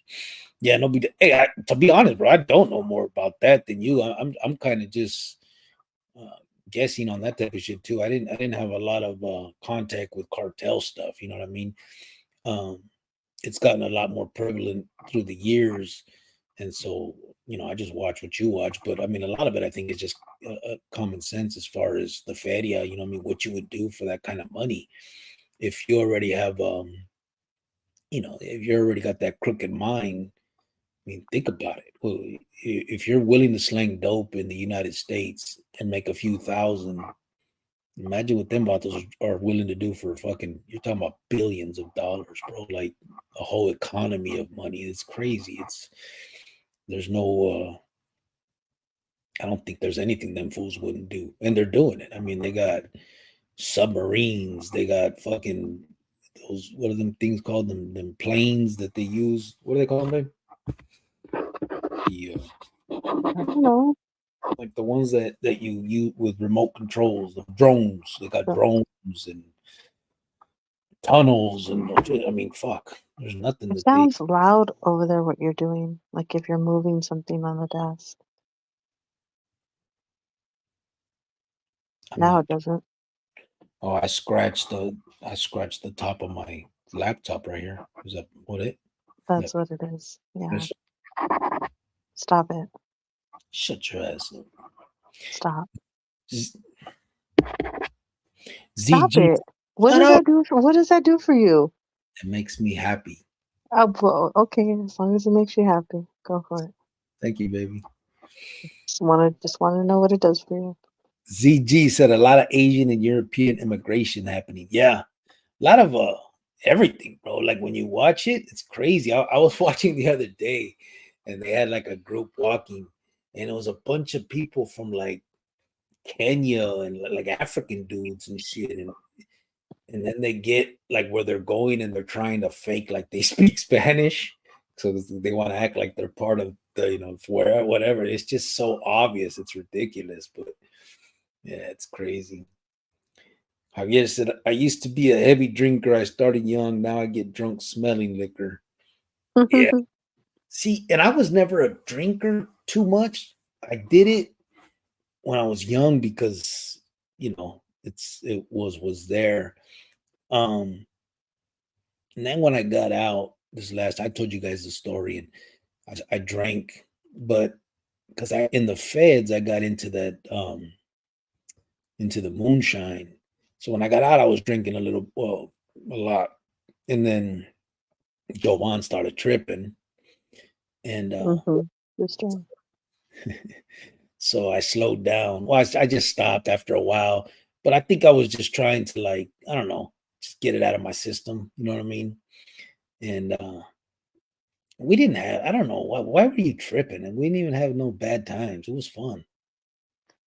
for you it was fun, but I don't wanna be with somebody that's always drunk, like, I want you when you're present, when you're normal, like, sober. But you couldn't tell. Yes, I could tell, and it's just it's not healthy for you anyway, so Hmm. Nah, but yeah, it was a little ridiculous when I got out, but you think, but now, I mean, same thing. Her and I will go to the casino, like when I go out and visit, and I'll have a drink or two, and I'll be fucked up. Like we gotta chill there because I can't drive home, um, because I'm, not my body ain't used to it anymore. But yeah, it was a. I think what I did was again, eh, I was free for the first time in a long time. And it was legal to do. I could just whatever. And so I think I just overdid it. I mean, I would buy a big gallon of vodka and those big cans of with pineapple juice, and I would get up as soon as in the morning and make my drink, and all day we just walk around yeah, drinking it. I'd go to the and you movie. shouldn't have done that. Out, look for a job, get it going. The hell? Yeah, I still look for a job, I think, didn't I? yeah, but I mean, we took a little break when we got out, g Yeah, but it just, had to get sometimes acclimated. I know you say like, "Oh, I got out and I was free," and whatever, but That's just the consequences when you go to prison. Like things pass you by in life. You're not a youngster anymore to be acting that way and acting crazy. Like Yeah. if you were single and in your 20s and you were out on the streets and whatever, but that passed you. So you don't. Sorry. Yeah, well, I mean, it's easy to say from your end, but it sucks when you've lost so much, and then when you get out, it's all thrown at you. You can just hop on it, and it But it it did wasn't fun for me when you were throwing up in the middle of the floor and I had to pick it up. So it wasn't fun for me. that one So time. whatever you had to get out of your system. Get at that was one I time, and know it was that was one too many times. That was not fun for me. That was disgusting. the night I got out. Like, what did you expect? Come on, don't act like I did. I know, but ease up. You just get out and become an alcoholic? No. Well, no, I mean, it was just a quick thing. But No. regardless, my point is that I don't, we stopped back then, and it's been good. And and shit, that was what 2015. I got out in 2000, that was 9 years ago. You're still Mm. bitch. What the hell? I'm not. Wow. ZG. He said a lot of Asian and European immigration happening. Javier said I used to be. I already read all that. Now. Francisco said he got 16 years. Oh, they did 16 for that. Okay. I still don't think that's enough. Not for no shit like that. Anthony Ortega said, "Hey, Cricket and wife Jovi, how are you guys? And everyone here, what's up, Anthony? How you doing, brother? Oh, we're doing good. How's your Ruka doing, bro? Hopefully you guys are doing good. No problems getting to know each other. ZG said I was in Yuma and walked the border. So many euro and yen was discarded at the fence. Was it really just thrown there? Why? You could just change that shit out here. That's still money, especially the euro, right? Yuma.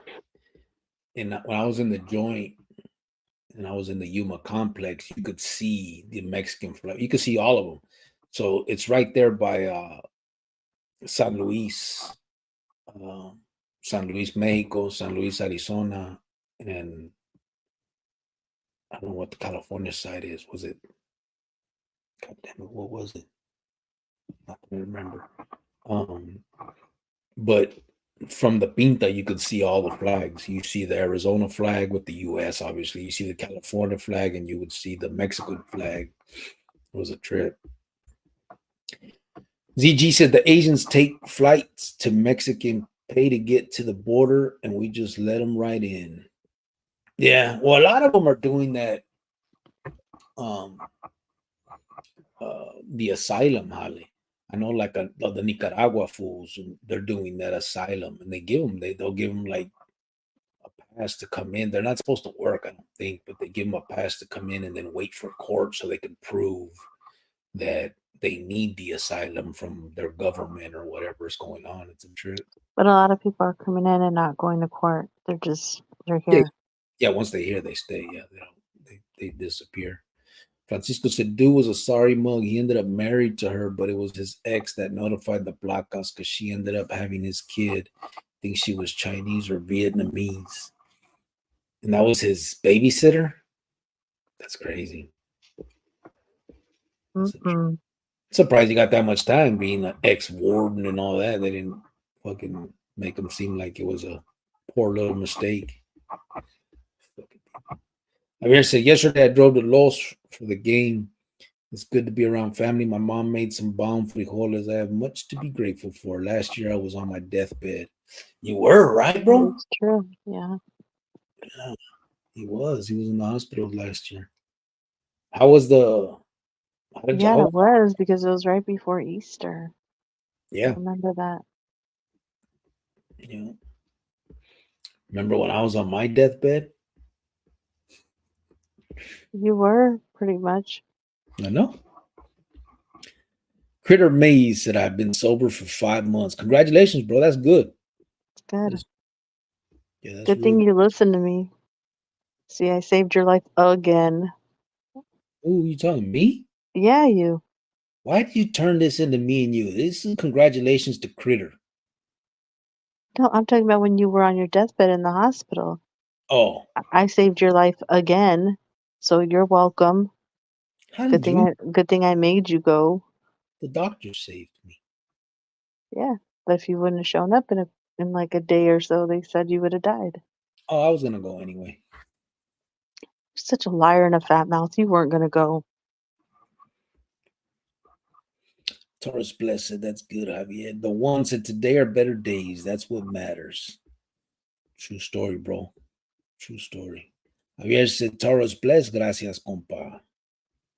The one said, y'all have a blessed week. Take care. God bless. I'm off to bed. Peace. Good night, brother. Oh, good night. Taurus blessed. Thank you. The one. Same to you. Anthony Ortega said, are you talking about Yuma, the flags? Simon. I was, yeah. ZG said, because when they get caught up at the wall, they don't want them to know what country they're coming from. Oh, so they throw the feria down so they don't have that money on them, huh? Damn. I wonder how much feria it could be though. Are they just throwing away pennies, or is it like could you just go pick up money all day and make some shit?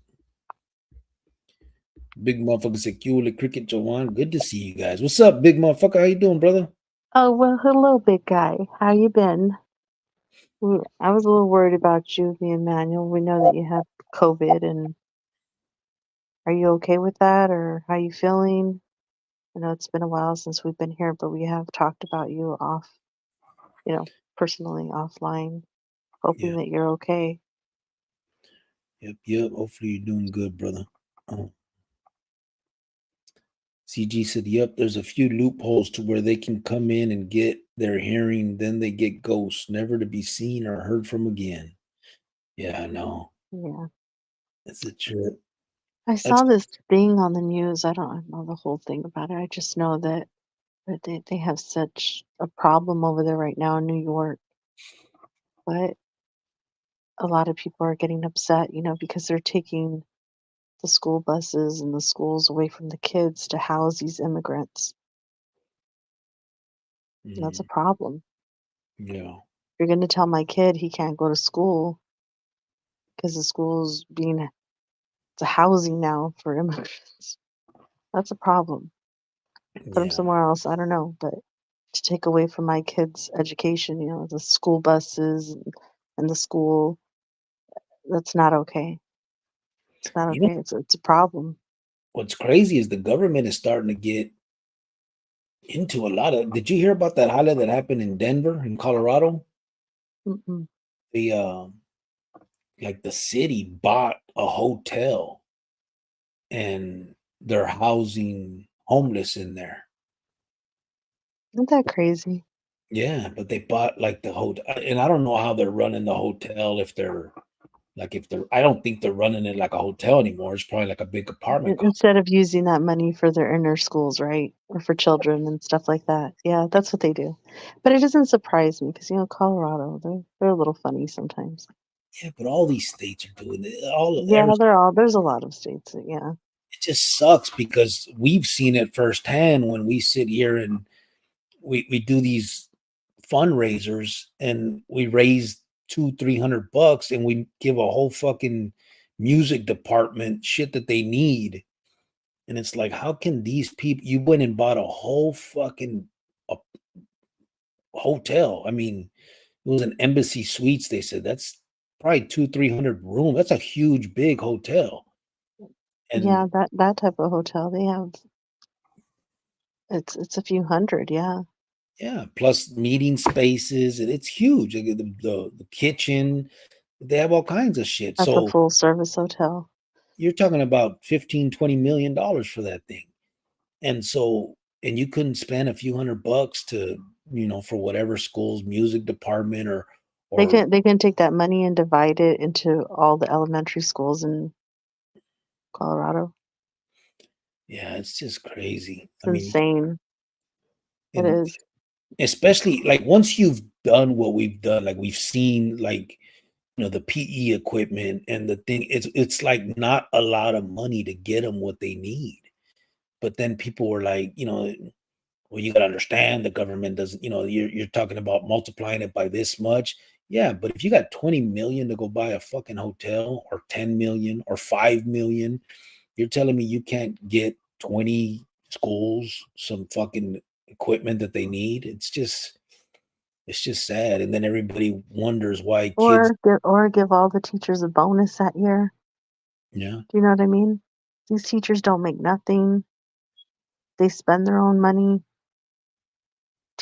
Some teachers they're just giving up because a lot of them go in it because it's their passion, and then they see like, oh my god, we're not making any money. I have to have a second job. Like for an educator to have a second job, this is who your kid is being. You're leaving your kid with them.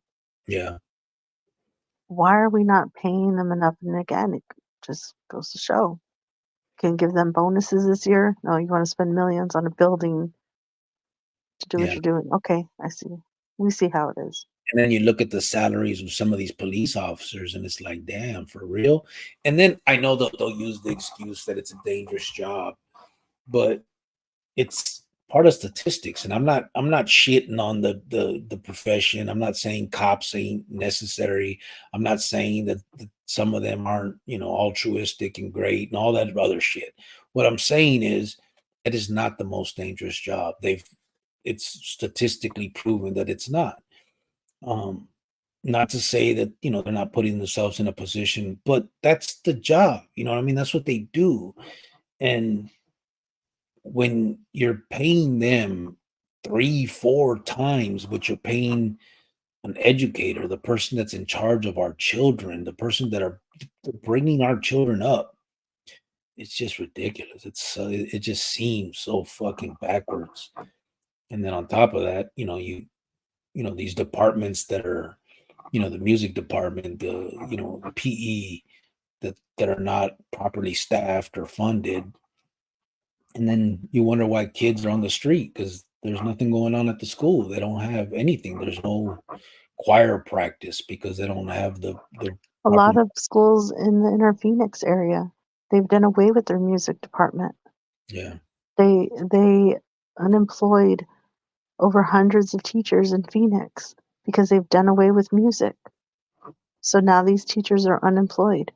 They went to school to get their degree for music and arts or whatever it is they are, and now they're doing away with it in school. So now yeah, we have these teachers that are jobless, and it all because it started with it's their passion to help kids. Really, we leave our kids with these teachers. These are who they're with most of the whole day with, yeah, and we can't pay them what they're owed. yeah. It's crazy. They rightfully deserve that, and they don't get it. They don't. Yeah, it just seems like it's the world is against our kids nowadays. You know what I mean? Like, It is. and, I feel that way sometimes, and you would think and that it just up in arms against that shit. You know what I mean? On one side, the schools are not funded properly. They don't have the shit they need. On the other side, if they do get in trouble, they get fucking the book tossed at them. Like it's just so. I mean, your kids are just starting with. and I'm not saying that homeless people and addicts don't need a place. I've never been an addict. I've never been homeless. And I don't wish that on anybody, and I never wish to be that. Yeah, But I'm not saying that they don't need help. Everybody does, absolutely, if you're an addict or homeless. The thing is that why does this grown adult get it before this kid? The yeah, kids need to get it first. And yeah, then if there's anything left, then okay, then we'll help you. yeah. It But shouldn't. you chose to go get high, and you chose to. This kid is innocent. It's not like they can go get their own job. Like they didn't ask to be here. Yeah, So it's like, yeah. It definitely shouldn't take precedence over the well-being and the funding of all these schools and these kids, and especially since we know what it takes. It's not much, and I know it's you a know, I bigger. I I I work at a school. I'm not even a teacher. Mm, I work there. And we do stuff for kids, me and the teachers there out of our own pocket sometimes for these kids if they need a certain thing for their instrument or whatever it is, we out of pocket. yeah, You Yeah. know, I'm spending $100 this week. Speaking of that, we Mm-hmm. chose out of like, I don't know, it's like in the music department, there's like 200 and I don't know, 30 students. But I'm not rich. So I told every teacher, every instructor, hey, pick a kid who you think stands out. We're going to get them a participation award or whatever. We're going to start this. We're going to get this going. Mm-hmm. And they chose who it is, and I'm going to spend $20 on each kid. That's 5 kids. I wish I could do more. I can't, but that's what I can do. Mm-hmm. And then maybe in another month or two, I'll do it again because these kids aren't at risk or whatever, not at least not that I know of, but some of them do come from neglectful parents or broken homes. They're just not out getting in trouble. They're just trying to hide themselves in the music. They're trying to, they're good kids and they Mm-hmm. all have a story too. And I feel bad for them. And their parents aren't choco locals. They're just neglectful parents. Yeah. You know what I mean? So And it's, you were talking about that too. What were you were saying that um you were gonna do tuners and shit, right? Like that it's gonna be like a yeah, little. like each kid is different. Like there's this kid, I don't want to say his name. He does piano. He learned bass, he learned guitar, he does piano, he's into jazz. Um, we found him some really good jazz books, you know what I mean? So we're gonna get him that in a little goodie bag. Um, we're gonna get him some headphones because here's the thing, he needs headphones for his keyboard that he has at home so that Mhm. he doesn't make noise while he's at home. His parents don't like the fact that he is doing music. His grandmother pays for him to get, you know, classes and things like that. Yeah, His dad doesn't want him to do music. His dad wants him to be in sports. yeah. Remember And you're the telling. dad even tried to stereotype him and say, well, you're only 14 and you're tall and you're this race and that, and you should be playing basketball. And the kid's like, I don't want to play sports. I want to do music. And the dad isn't okay with it. So the grandmother pays, for his music education. And Mhm. he's like, I can't wait to work so that I could pay for my own stuff, but the grandma luckily has his back and helps him in that way. So I Yeah. know that these jazz books that he's going to get is going to really help him because, they were $10 a book, you know what I mean? So it's going to help him and he's going to need it, so that's one kid. And that's what's We're crazy. gonna help. Imagine, and then as soon as this kid becomes some kind of something in music, then the parents are gonna act like they were there the whole time Oh supporting, you no, know? that's the instructor. When I told the teacher about this kid's background and I was on the phone with his grandmother and I said, "Hey grandma, just to let you know that your grandson is going to get an award because he's, just out there doing a great job." She was crying, I was crying, of course. And when I told the teacher, "Hey, I don't know if you know this about your student, but this is it." He started crying because he was like, "That was me." He goes, Mm, "My mother never supported me in school. I had to save up for my own keyboard. I had to put myself into music classes. I had to join every band class. I had to do everything it took." And he said, "Now that I graduated and have degrees and everything, now my mom wants to brag like if she was there. She mm, never had anything to do with my music and didn't like it." He goes, "She told me I was never going to make anything out of it." He goes, it was hurtful growing up." He goes, "And then once I made it okay, I did something with this, now all of a sudden." mm. So he sees a lot, a lot of the teachers see themselves in these kids. They Yeah, really do. yeah. Let me see. Big motherfucker said, "We all better, thanks." All the way, bro? Oh, that's good. Like I said, I woke up after 3 days. My nephew was hugging me, crying, "I'm gonna make it. You two are there for me. I'm supplying honey buns for Cricket to walk down the aisle for wedding if Jovan You know permits." what? Just tell us thank you, and we're okay with that, Javier. Thank you. Nah, You bro, don't yeah. you don't have to do all that. Thanks, You- though. Honey buns is cool. Thank you, bro. You don't have to. It's okay. We're good. Don't worry about it. You're a bum. ZG said, I grabbed a few $100 euro bills that I seen flying by. $100 ones, bro, for real? See, and I think the euro, it traded for the dollar. It's more, right? I think a 100 euros is like 130 bucks or something, right? Shit, if you could just grab a few $100 euros out there, hey, we need to go out there. Oh yeah. ZG said that's how it I is don't here. want to get too close to the border. I'm scared they're gonna take you back. Yeah, they'll pull you. Yeah, they're gonna No, take you. they're not. They won't. Are you serious? Pull you back. The motherfucking meat are gonna pull up. Hey, paisa.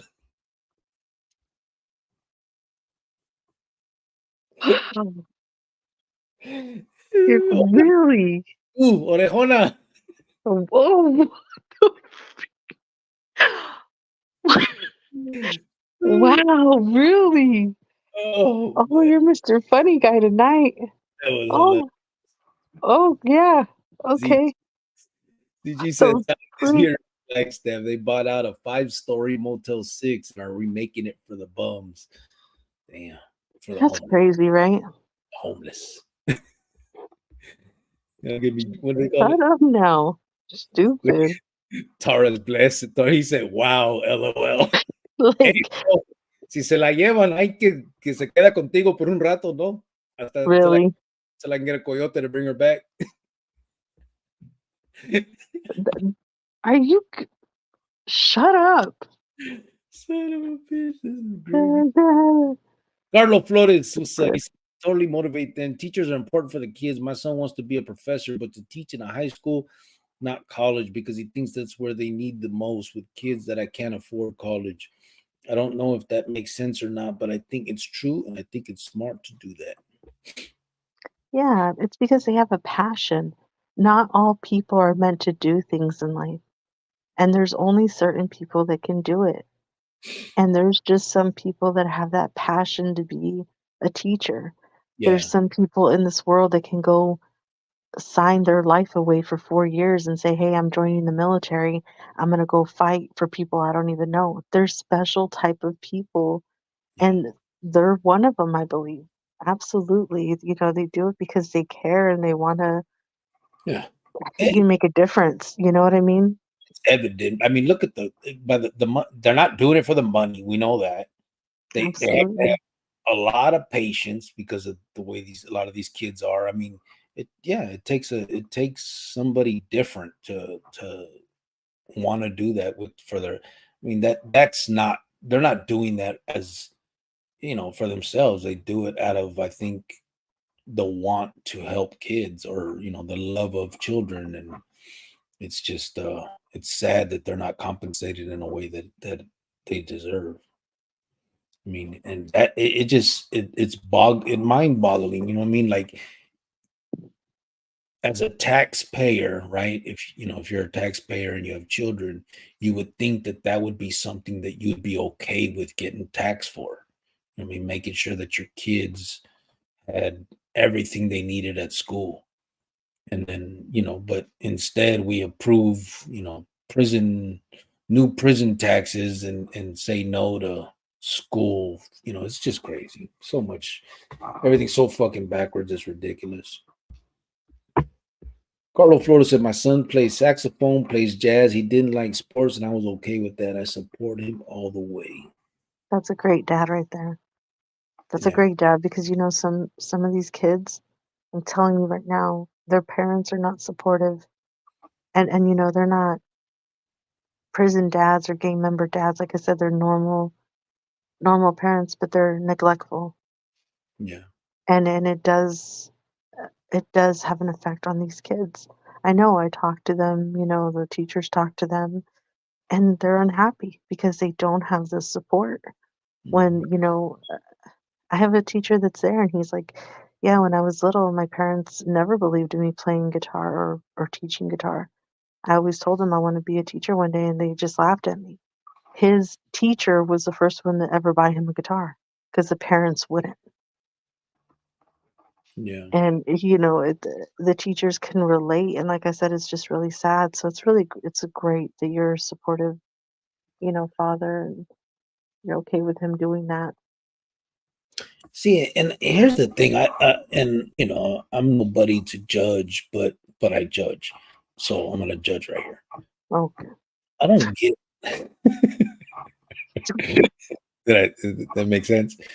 Uh, no, what I was gonna say though is like I don't understand. Like with my son, like I mean, I guess I'm not a sports type of dude, so it doesn't matter to me. But I'm just thinking like if your kid was into something, he had a passion for something, and he's doing something about it, right? He's, let's like homeboy, playing the saxophone, or the kid that me, baby, or the dad isn't happy about it. Like, I just that I don't understand. Like, I wouldn't feel. I think I would be embarrassed to my own child if I didn't support him in whatever he wanted to do. Like if I sat there and said, "What the fuck?" You know what I mean? Like, why not? Especially if it's something positive or if it's something good. Yeah, yeah, Taurus blessed. I'm judging, bro. That was it kind of went all the way around to that. But it's just because I don't know, bro. I don't understand. And again, I'm not fucking father of the year. Everybody knows my story. I wasn't there for my kid. I was locked up all the time. Um, and obviously, I'm probably not the best father of the way I father my child. But what I do know is that no matter what he did, I would be proud of it. You know what I'm saying? Like as long as it was something constructive, how do you how do you say or how do you I don't know shit on what he likes because you want him to do something different? You know what I mean? Like it just seems so callous to me. Like I don't know. I just think you got to support whatever it is they're doing, whether it's what you like to do or not. You know what I mean? I mean, We have there's this other kid who goes there, and he's gonna get a participation award, just a recognition that he's been doing great. His dad is raising him. His dad is a single dad. The mom, when he was, I don't know, like a year old or 2 years old, left them, went into drugs, in and out of jail. But she's been clean now for 5 years. And she moved to Texas and started her own family, doing her own thing. damn, The little boy reaches out to her. She doesn't want nothing to do with him. damn, The dad never took her for child support, never asked anything from her, raised him. He's a good kid. Um, he tried several times, actually, the dad told me. And she shot him down a bunch of times and said, that's not my life anymore, you and your father. Like, what do you mean that's not your life anymore? That's your child, you psycho. yeah, So the kid, as now he's going into teenage years, that's even though he has the love of his dad and he's there, it still messes with him. of It course, does.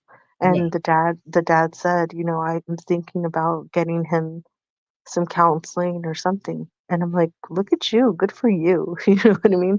And the dad's like, I might even take like an extra part-time job to be able to pay for it, or whatever. His grandparents said they could even help me with his music education. I'm like, good for you guys. Look at you.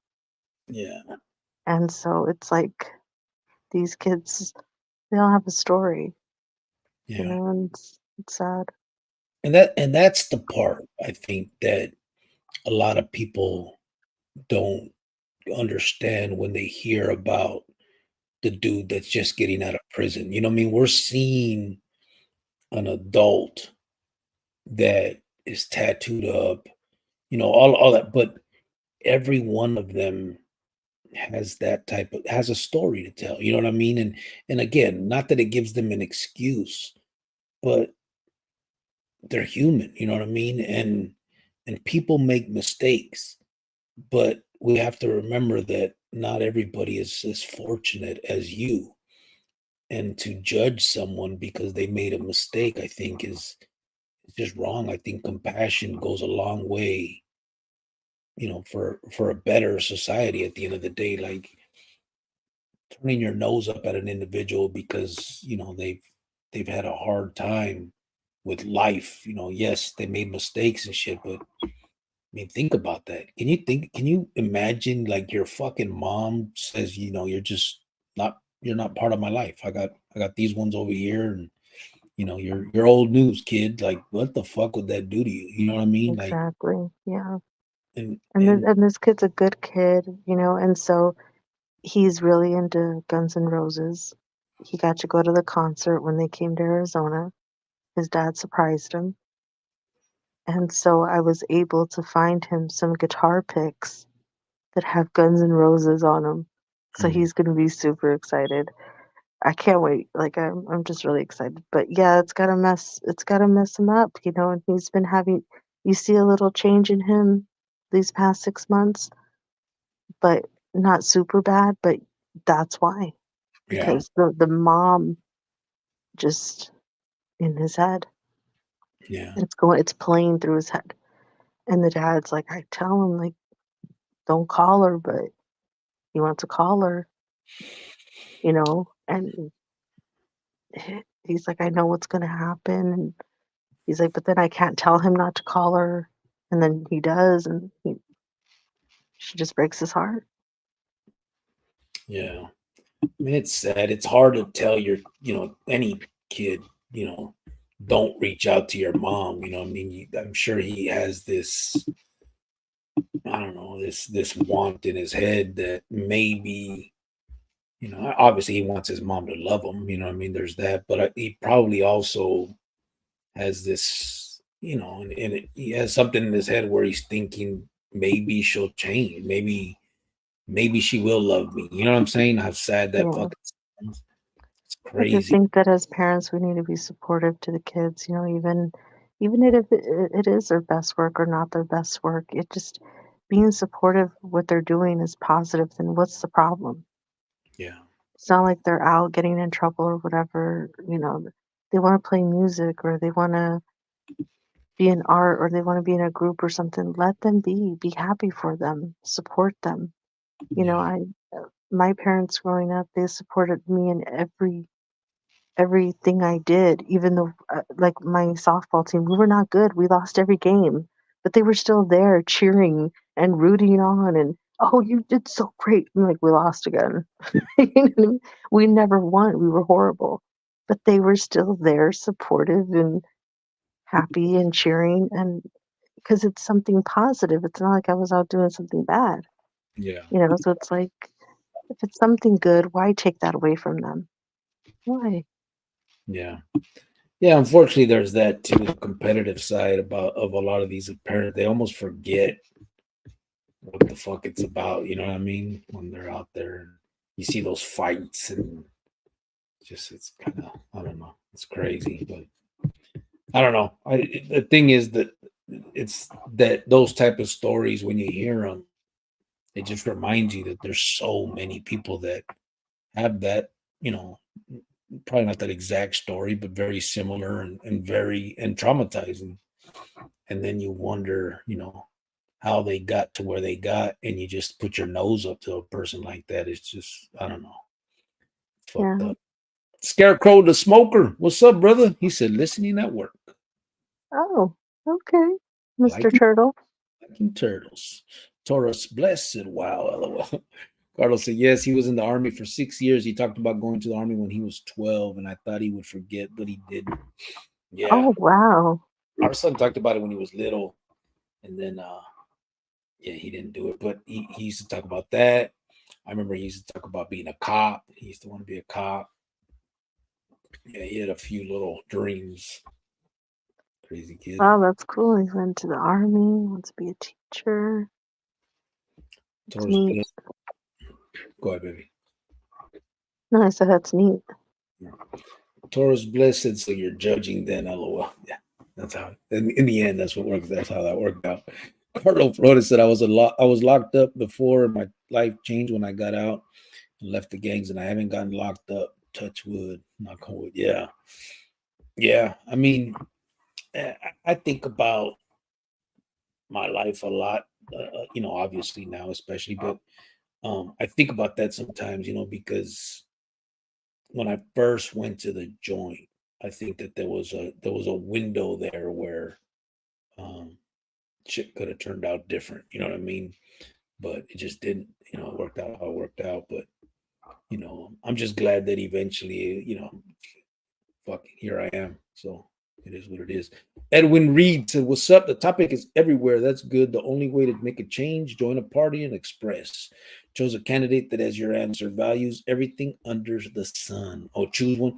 Yeah, it's hard though, bro. That's the problem because a lot of these candidates, number one, if they express the type of shit we're saying, they don't win. It just doesn't happen. Like that's why Sheriff Joe Arpaio was so popular and he was the sheriff for so long because people really truly believe and are tired of crime, no matter where it comes from. To them, they just see it as a statistic. They're not seeing, the human side of it, which is understandable. I mean, people are, they're not gonna, and not everybody's gonna sit there and try to study the, criminal justice system and all that shit. But so it's hard that the candidate thing, and then on the other side of that, if they happen to win on that platform, it always turns out that they don't do shit anyway. It's all just talk. It's a way to get themselves in.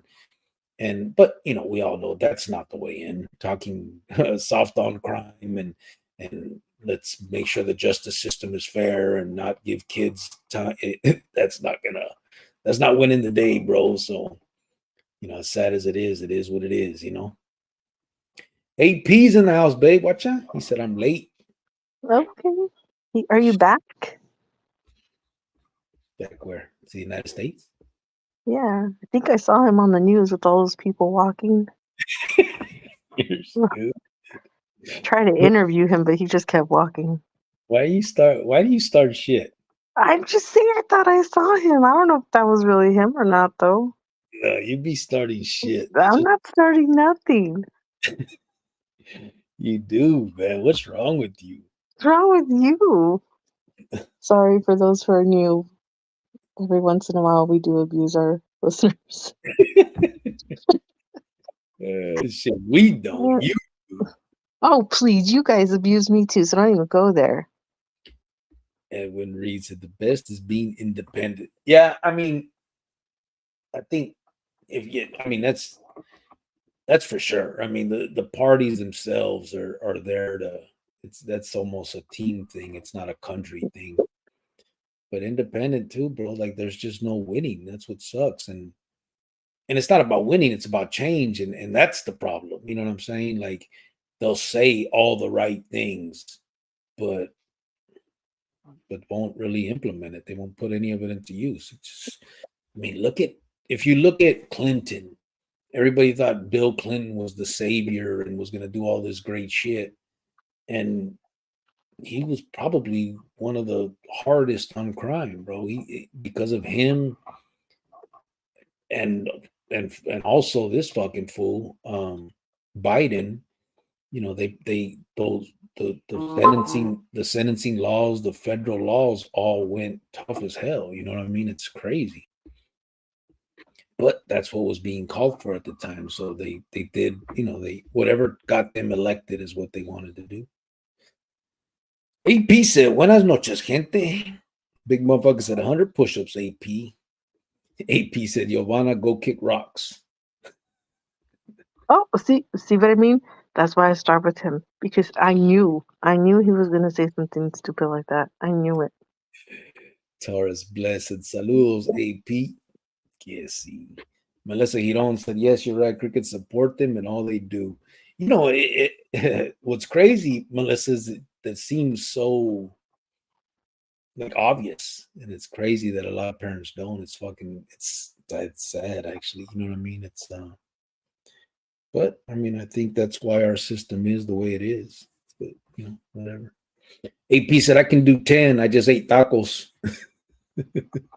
Just 10 push-ups, bro. They fed you along the border? Or did you pack some to go? You picked up some euros. Mm-hmm.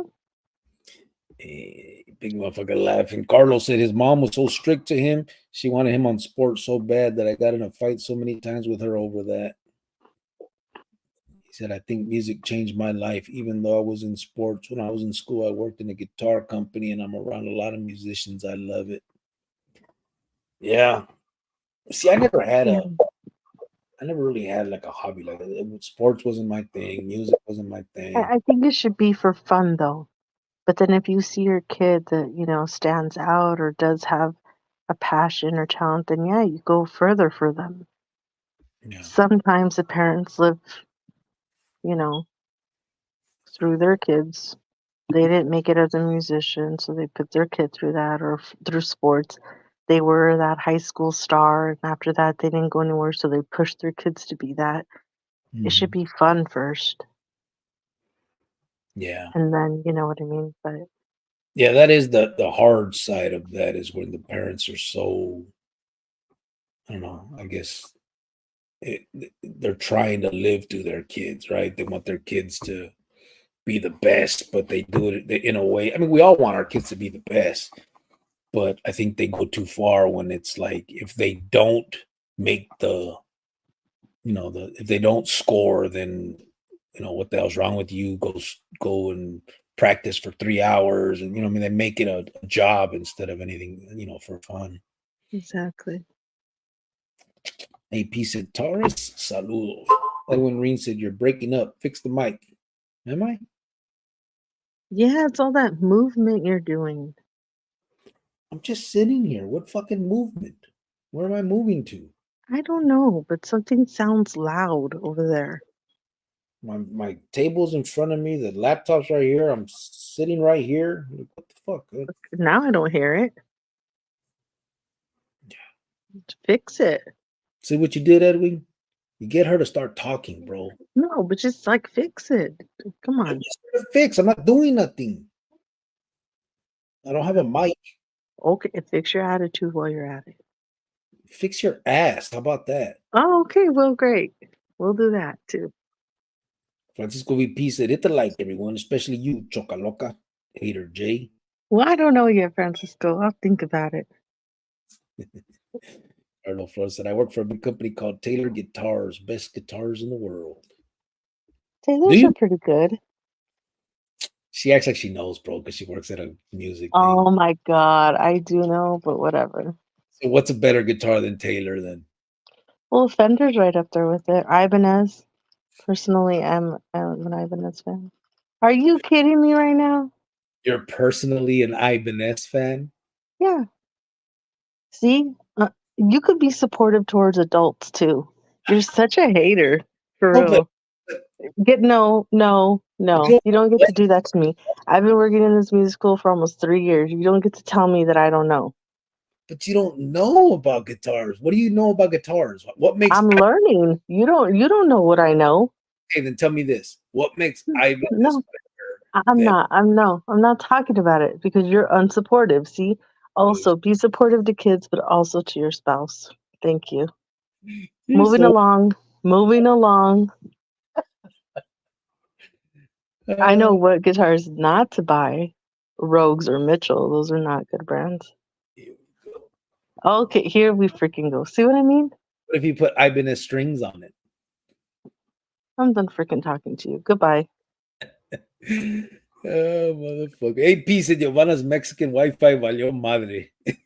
Not mine, it's his. Big motherfucker said Francisco. Y put the fist up. AP said VP saludos. Taurus Best said softball team. That's good. Yeah. Yeah. Melissa Giron said, absolutely, as a parent, we need to be supportive in all they do. Yeah. I mean, the thing is more than likely your kid's not going to be the next Michael Jordan, but you can at least make them feel that way. You know what I'm saying? And not force them to be that way. Like it's because you have to be realistic also. They're probably not going to be. So don't like put all your eggs in that basket. Just let them enjoy themselves and do what they're doing. If they have the passion, if they have the talent, if they have the want, then they'll do it. They'll get there. but it's not going to happen because you're sitting there saying, well, you need to sit out there for 6 hours and shoot the fucking ball at the net. You know what I mean? Like, you make them hate what you want them to love. Ray Diaz said, just tapping in real quick. Just want to see what's up. Say what's up to Cricket and everybody in the chat. What's up, Ray? How you doing, brother? Oh, hello. Hugo Francisco Sequio, big motherfucker. Carlos Flores said, you go white fence. No te dejes. I know. I have to defend myself constantly. You know what I mean? Like, you don't even know the abuse I take sometimes. Big motherfucker said, damn, I hate it's so cold at night. My ears are cold as fuck. I can only imagine Jovan with them big old things. Pobre orejona, gotta be freezing. Wow. Look at the little emoji. But Oh, you're gonna put it up there. Well, first of all, big guy, I'm not cold, okay? And my ears, and they're not big enough to get that cold. Thank you. oh wow. I hope you freeze tonight. Okay? Ray Diaz. Shut up, stupid. Ray Diaz said, just want to say what's up to Cricket, White Fence, and everybody in the chat. Just real quick. Hope it's doing good. Now I'm going to sleep. Orale, brother.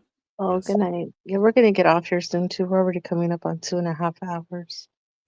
Carlos Flores says, son las lonjas, carnal, huh? Right? No shit. See, Doug Ross said, evening Cricket and White Fence, good. Always checking in, see what's topic. It's usually very good, and I take what I want and leave the rest. Appreciate you, brother. Yeah, thank you. I know that sometimes you usually take more of what I say and not so much what he says, but I appreciate that. I read between the lines, Doug. I get it. I'm not even going to say I know. Thanks, Doug. Carlos Flores said, you just want to say his name over and over again. Is that what's going on here? What'd I say? Doug? You just want to say Doug? Oh, thanks, Doug. Hey, I knew a Doug. Just saying.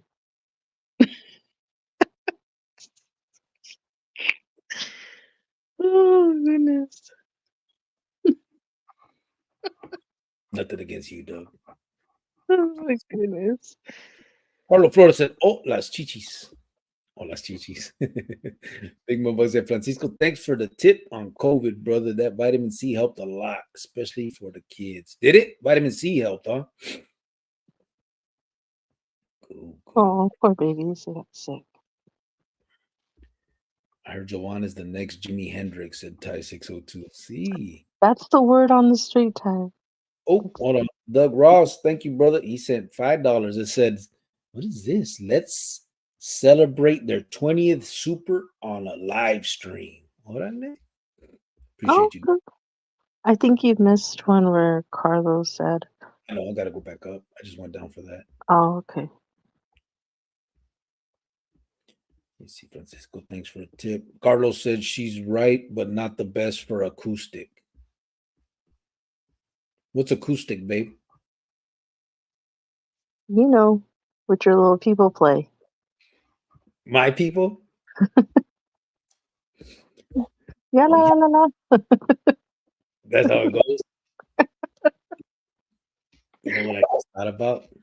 Oh, goodness. You don't even, I just thought, remember we can give away these, ¿cómo se llama? These, you know what I'm talking about, right? No, I don't. We can give away, Big Motherfucker said, remember for 7 months. Look, Maria, it ain't my fault. You're built like Schmiegel. Okay, well, somebody's feeling better. All right, look, just thought about Somebody's this. not sick anymore. We can, remember we can give away. Oh, the chat things. Engage with your audience. What's that? Start an answer viewer questions live. Start a poll. No. What is it at? Show support. All right. No. Membership gifting. Bam. Here we go. Gift members. There it is. You have 10 memberships left to give this month. Bam. Oh, okay. Doug Ross got one. Sean Cervantes got one. Dr. Well, I'm Chapa. glad Doug got one. Good for you. Why are you glad? Because Doug got one. It's not the Doug you fucking knew. I'm just saying. I'm just glad Doug got one. I never seen him get one. You have issues for real. Your ass has issues. How about that? Oh, All right, here we now go. Doug got one. Sean Cervantes got one. Dr. Chapatin, Lorena, and Billy B23. Okay. Let me see. I heard Joanna's the next Jimi Hendrix, said Ty. Yeah, it's gonna be a while, bro. It's gonna be a minute. I'm so. I can't even get through a whole song yet. Stop. She's still hitting B chords or some shit. Shut up. Fritter There. Maze.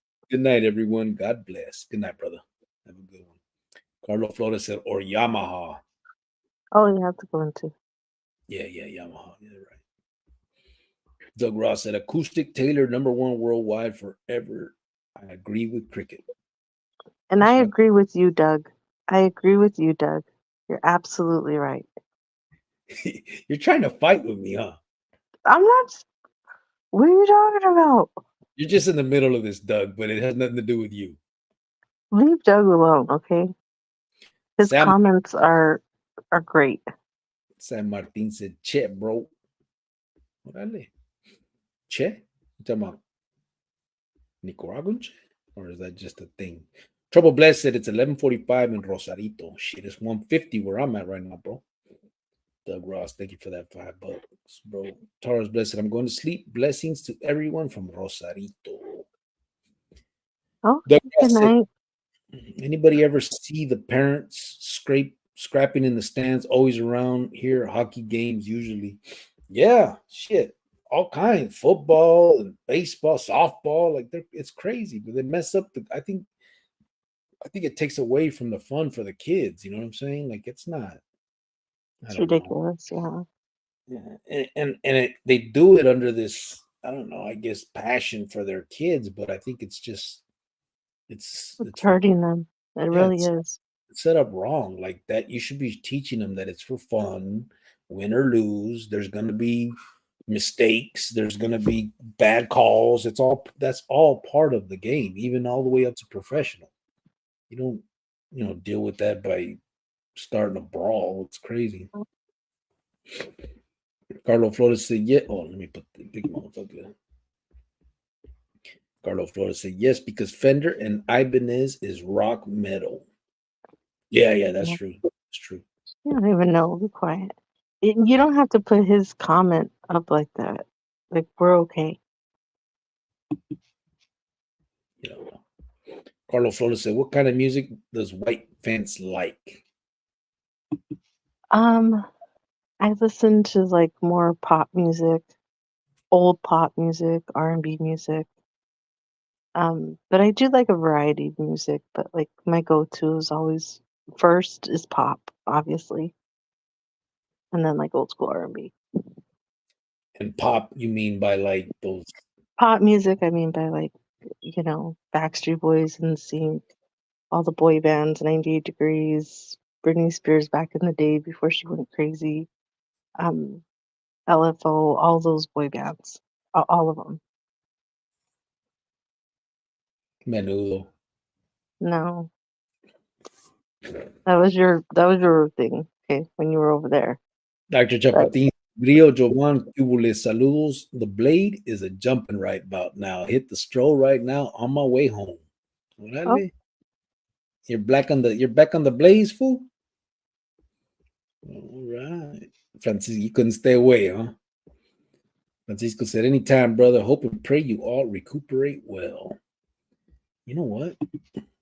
I have 5 more of these motherfuckers to give away. Let's see what it does this time. Why does it have to be a mother ever? Can't it just be 5 more that you have to give away? See the cussing? It's unnecessary. You know what else is unnecessary? What? Your ass. Your face. There. 5 more. Let's see what it does. Who gets them? Oh, shit. It says, sorry, something went wrong. Well, that's not good. What does that mean? Bam. Here we go. Does it not let you give them all at one time? Oh, there they are. Edwin Reed, Julio Solorio, Eric Lerma, Jimmy Buckley, and Manuel Unsueta. Got 5 more. See that? Okay. All right, where are we at? What kind of music? Anytime, brother. Hope and pray you all recuperate well, said Francisco. Jojo Az said soccer, Grillo. See? Soccer. Yeah, right. Carlos Flores says, I go to Rosarito every week. My new canton. Gotcha. How is it out there, bro? Is it calm out there? Didn't they just get that singer out there? ¿Cómo se llamaba? I can't remember the name now, but it's like a Mexican corrido singer. Didn't they just whack him out there in Rosarito? I have no idea. Big motherfucker said, take away her precious, bro. He said, "Ki Doug ni que la chingada." Que Doug ni que la chingada. I'm just, what? Carlos said, menudo, haha, parchis. Edwin Reen said, Brittany looking stupid on Instagram. I know. I think after her circus album, I kind of stopped listening to her. But I think something, obviously is off with her. She was on drugs at one time. I do believe that she tried drugs and she got on drugs and, again, she gambled with her life and something up there just turned off. And now she's not right. And that's what drugs can do to you. And there's something that's just not right with her. She's never been the same. So I feel bad for her, but, just it's sad and embarrassing for her, Yeah, it is.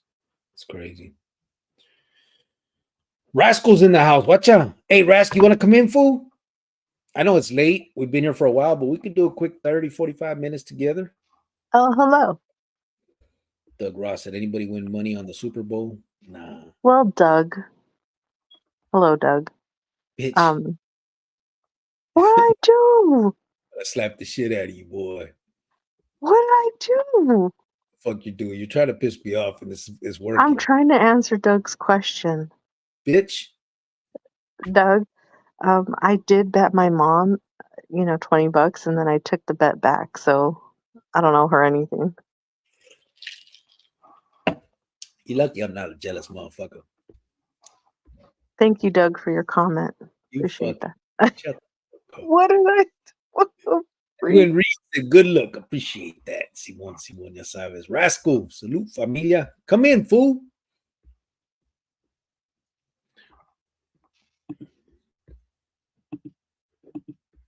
Hey, man, salute for the... Oh, Carlos said, it's nice. I love the beach, papas, and beer. Right. Yeah, man, that'd be nice just to eat some, like, Mexican food out there. Doug Ross said, hey, man, salute for the gift. Yes, I was, bro. It's all good. You're welcome, Doug. We got you. There's some good... I haven't put anything recently, but if this is the first time that you've gotten that, there's some okay videos on there that you could check out that I put in members only. So Yeah, Doug, just check it out. Check them out. There. Boy, I'm telling you, what are you have issues for real. Your ass has issues. Chapatin, he said, the other night it was pouring, them damn women was out there buck naked pulling them tricks. I was blown away, rain or shine, open for business. Oh. Carlos Flores said, who's Doug? So Doug here is a friend of ours, and he's just getting thrown in the mix because she wants to act stupid. But she had a boyfriend in high school named Doug that ended up turning gay and leaving her. He didn't turn gay and he didn't leave me. That's not the story. You're not going to do that. So that's what we're talking about. It was just in high school. I had a boyfriend named Doug. And so he doesn't, I don't know. And so what? And then I don't know why I don't know. I say the name and you're weird. Your ass is weird. You're saying it over and over. You don't do that to nobody else, but you're doing it there. You don't know what I do. I'm fuck you in your ass. I'm here all the time. I know what the hell you do. I say everybody's name all the time. No, not like that. The Carlos says she's getting nervous. You're just clowning, Doug. Doug's gonna be like, damn, I'm feeling weird. Poor Nah. Doug, he's all in the middle. Oh, poor Doug, huh? Poor Dougie Doug. Ty, shut the fuck up. Ty said, "Chop, that's why we love the blade, right?" Big motherfucker said, I got 4 bad broads ready to go, bro. Just say the word. Keep talking, Jovan. Keep talking. Uh, Oh my goodness. I'll That's send him funny. let me see. What happened I with mom? mean, you guys just act like, oh, he would, be a prize. I'm a hoot. You know what I mean? So if this didn't ever work out, you know what I mean? If we didn't work out? Yeah, I'm a hoot. You know what I mean? Let's test that theory. Let's not. That's what I thought. Yeah. Oh, wow. So stupid. Carla Flores say you guys are cool as fuck. I know I am, bro. She's with me, so she's here for the ride, but she like you don't really know her, you know what I mean? Cool is kind of overstating it. I am cool. Ty said, or Chapatin said, Ty, yeah, gotta love it. Down the street, you got it all blocked off, taped off with ambulances. Okay. Rascal's gonna come in. He's walking the dog real quick. Chapatin said, Ty, yeah, gotta love it. Down the street, you got it all blocked off, taped off with ambulances and whatnot, and like a couple 100 feet down, traffic bumper to bumper, looking at the menu, waiting to order. It's like the old school what was it called? The old school Van Buren. Remember, babe?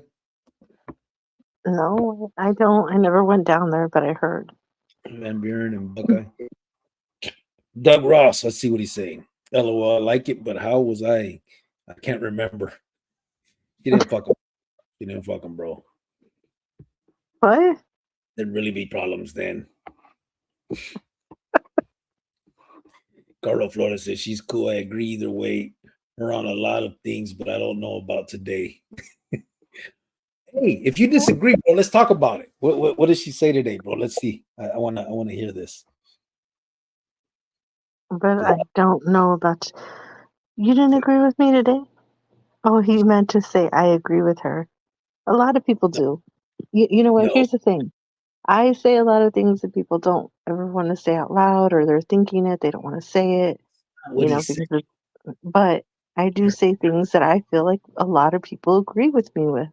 That's not what he said. Why are you lying? Oh fuck. Yeah, he did. Yeah, he did. Oh. I mean, I might not say them sometimes in the right way, and I come off hard the way I say things, but I mean, is there another way to put it in softer words? No, especially when it comes to kids. My I get upset, I get emotional, I'm passionate about it. I'm not gonna sit here and try to sugarcoat it. It's not the way anymore. So, sometimes I do say things it's a little bit of a shock value, but I don't care. What everybody else has been doing is not working. So I'm gonna say what I want to say. Yeah.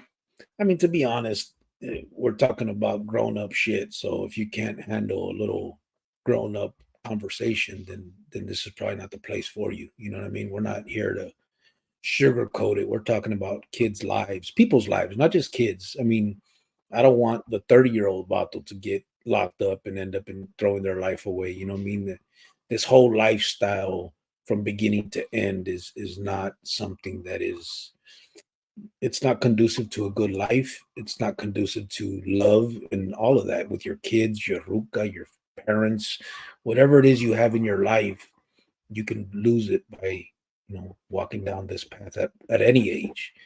The only reason we target the kids is because they're still the ones that I think are that need the extra push. Most adults at 30 should already know. And my us talking about it shouldn't be what puts them over the edge. They should, I mean, that should already be kind of a given.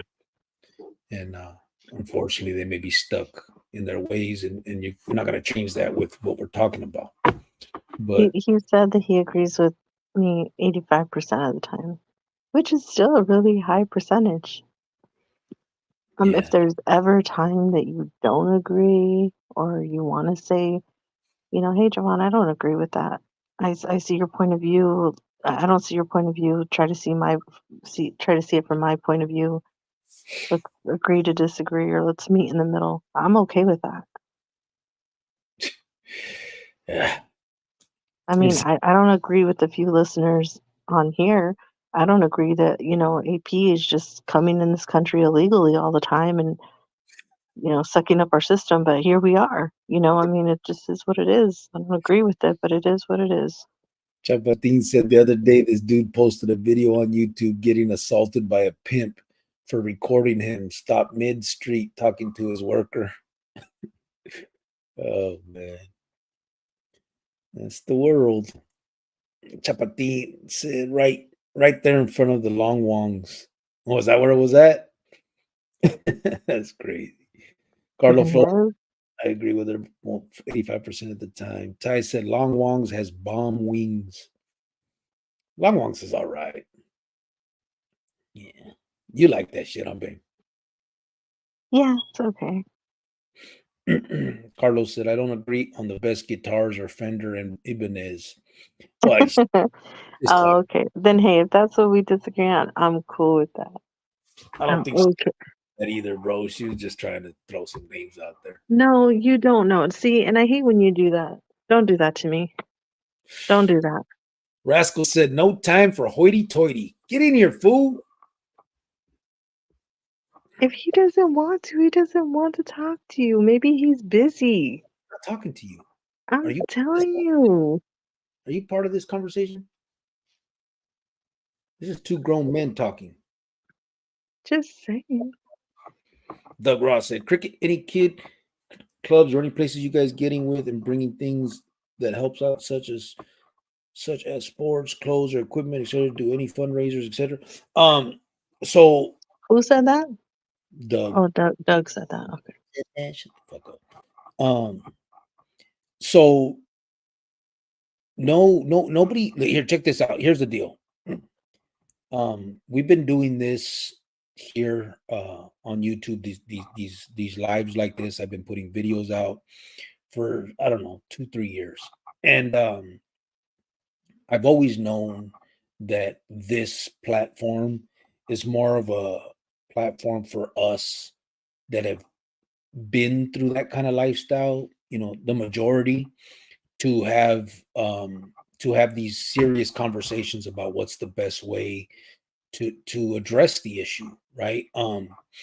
I think that through my childhood, and when you hear about older those than me and younger people, the majority of the way that it's been addressed has been the scared straight type program. Not necessarily that program, but that's been the way that they've tried to keep kids from getting involved in stuff, right? They try to scare it out of them.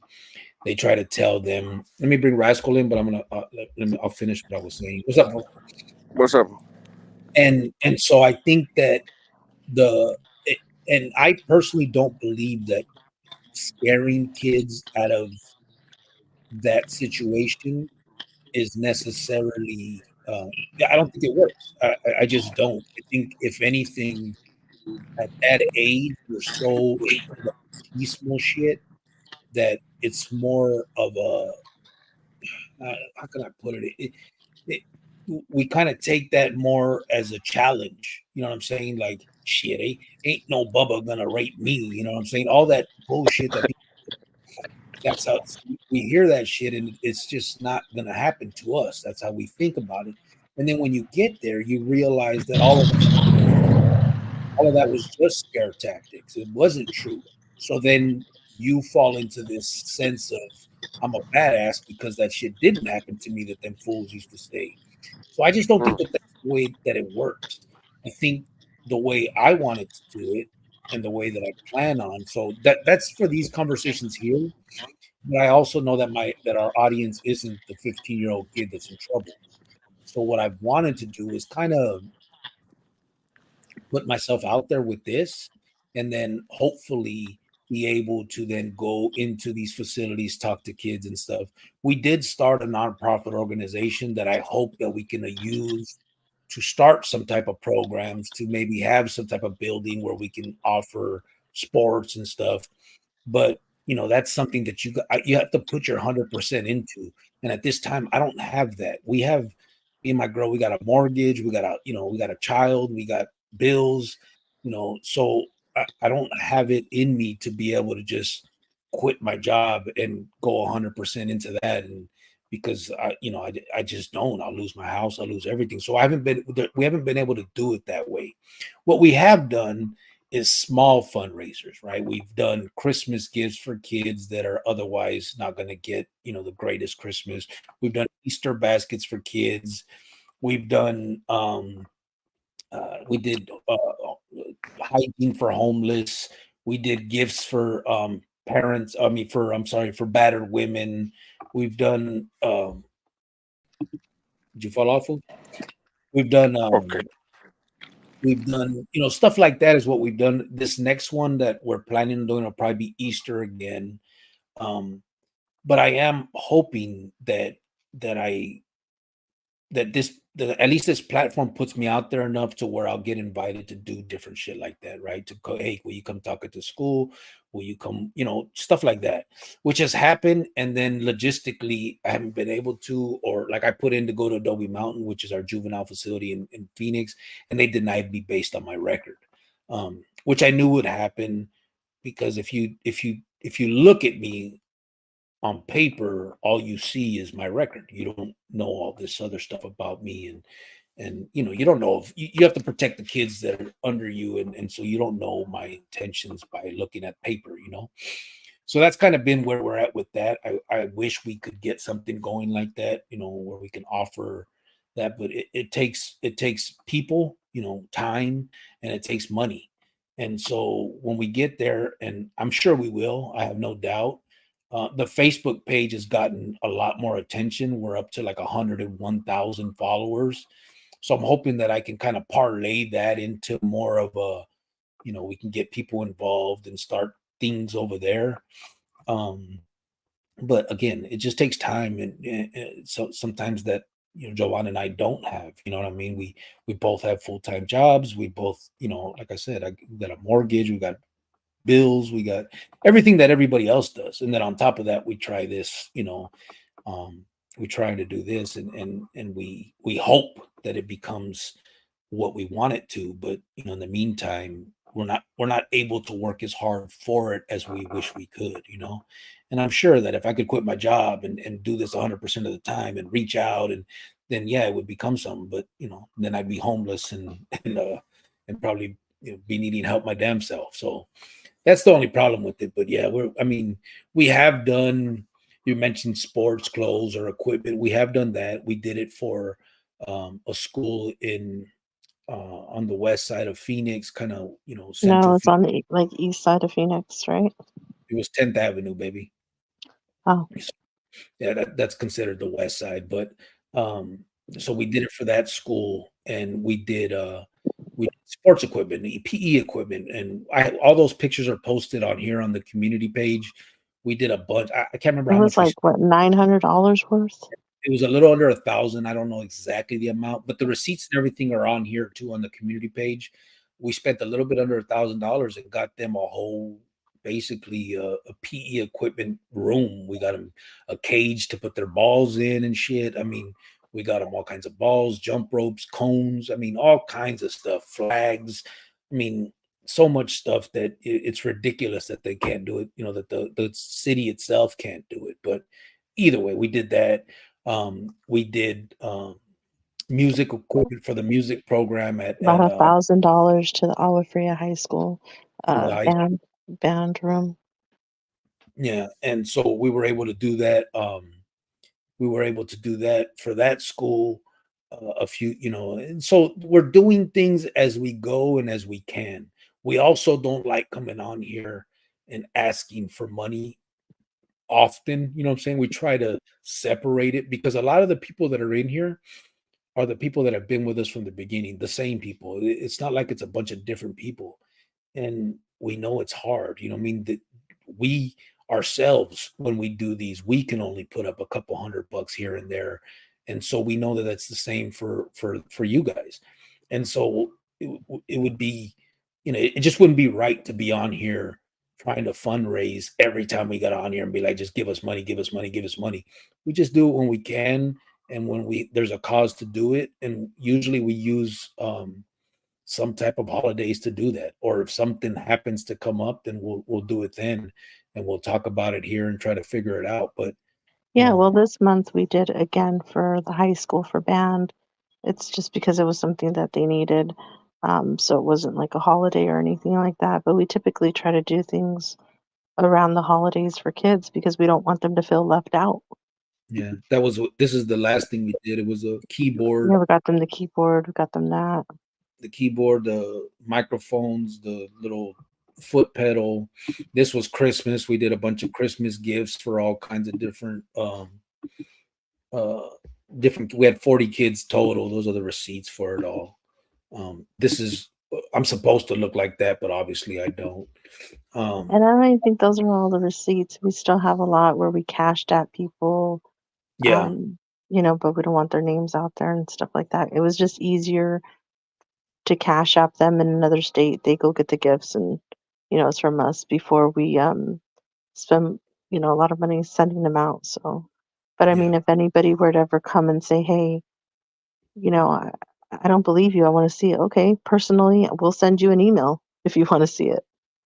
It's not, oh, that was the principal and the assistant principal with all the equipment.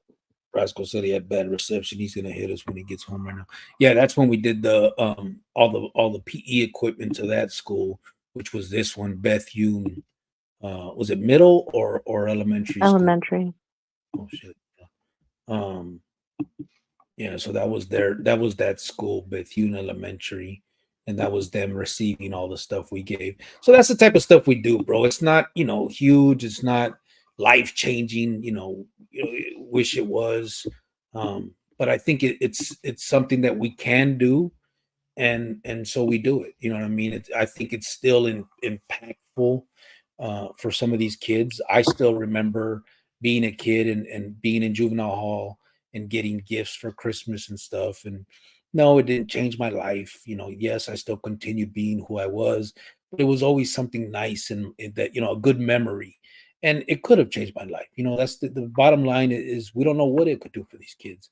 And for such a small amount of money, I mean, less than $1,000 for a whole PE room, basically, or for a band equipment that they don't have otherwise. If we can do it, why not? You know what I mean? And that's the bottom line at the end of the day. So hopefully that answers your question. I know it went a little long, but I wanted to get serious about that. Hey, Doug, thanks for the question. It was a good one. Chapatin said, 2 dozen or about $25, I'll take it. Wingstop be mad expensive. Feel guilty eating the wings. He said 2 dozen for about $25. Ty said, for real, Chop, I agree. ZG said, long ones on Rozier. I think they're talking. Is that the one you're talking about? Rozier?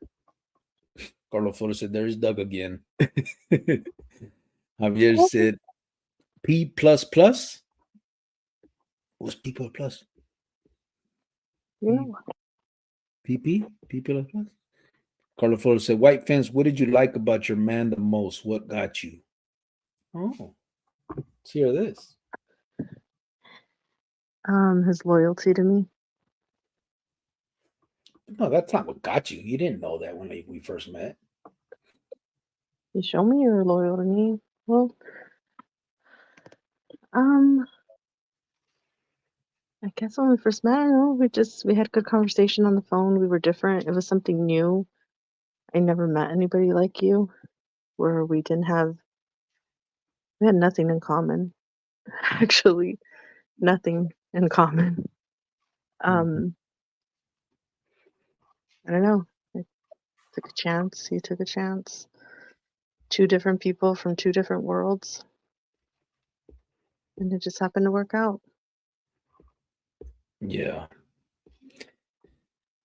ZG said, Crit, when I see you, I see a vato from WSPG. What's that? West Side Finiquera? Or Hollywood? Just playing fool. Hollywood. Why Hollywood? Doug Russing, Carlos said, good question, huh? Yes, bro. That was a good question, actually. Doug Ross said, nice. I see what you're building now. More clear now. Life's hard, bro. It's real out there. I spend as much time with my grandson and try getting him to help work on vehicles, bikes, etc., the house repairs. Yeah. And you're right. Like stuff like that is important. You know what I mean? And that's the type of stuff that we used to when we first started the nonprofit. It was I don't you don't know the story, but an individual stepped up and actually got a lawyer for us. They actually started the nonprofit or built the whatever it is, all legally, you know what I'm saying, paid all the little fees you got to pay. It's an actual 501c3 nonprofit now. And and uh and we used to, I when we first did it, there was a lot of excitement behind it. I talked to a lot of people. I had car clubs saying that they would bring their cars. I had mechanics saying that they would show kids, how you cut up a car to put the hydraulics on it, just stuff that would kind of excite kids on doing trade type stuff, you know what I mean? Mechanic stuff. I had flooring individuals saying they can come and do tile classes. So that our first idea was like a big building with different rooms where we can have not necessarily, we can't offer the certification, maybe not at first, but we can at least offer the knowledge. And I've always thought, because it did it for me when I was in prison, that learning something really does it makes you feel I don't know how do you say it, worth it, not worth it, but I mean it instills a sense of pride, like damn, I know how to change this. I can change a light switch, or just things that you never thought you could do in your life, you know what I mean? And so those were kind of the thoughts in the beginning, and still, I hope to be able to get there. But again, it's just life gets in the way from a lot of stuff, and we don't, we're not independently wealthy where we could, afford to just focus 100% on that. But in time, hopefully, this will grow to a point where we can, we'll have at least more heads involved and we can do stuff like that and get it going. Like I said, the Facebook is blowing up. I mean, it's over 100,000 followers. I'm connected on there with the recidivism network. I'm connected with all kinds of different things in certain ways. Not there's nothing productive yet, but it could come from that, and that's the main thing that I'm trying to do. Carlos Flores said, "Little things are what matters. I believe no need to prove anything. White fits." Oh, it's No, with the, yeah, yeah. I think that when we always first started talking, I guess because I was like single and I was just hanging out, and he happened to call, and we just started talking, and just the talking and the flirting, and it was okay, but yeah, we really didn't have anything in common, but it was really weird. We liked each other. We fell in love with each other, even though we really didn't, we couldn't say, oh, oh yeah, I like this spot, or yeah, I like this food, or I like that song, or whatever. Like it was crazy. Opposites really do attract. Yeah. Yeah, it was I'm sorry, I'm trying to send him the link again so that it was it was a crazy situation the way we met. I had done a bunch of time, not a bunch. I did 6 years, and I did 6 years. I got out for a little bit, went back in, and I didn't have no ruca or nothing at that point because I had just done all that time and got back out. So when I'm up there, um, And she happens to answer the phone one time when I call that number, and I'm just like, I don't know. I was like, I remember asking her aunt, like, who's that? How old is she? And da da da. And I just started rapping to her. She was, at first, obviously, it's just a ruca that I'm trying to, talk to. It was like something new, something different, like she said.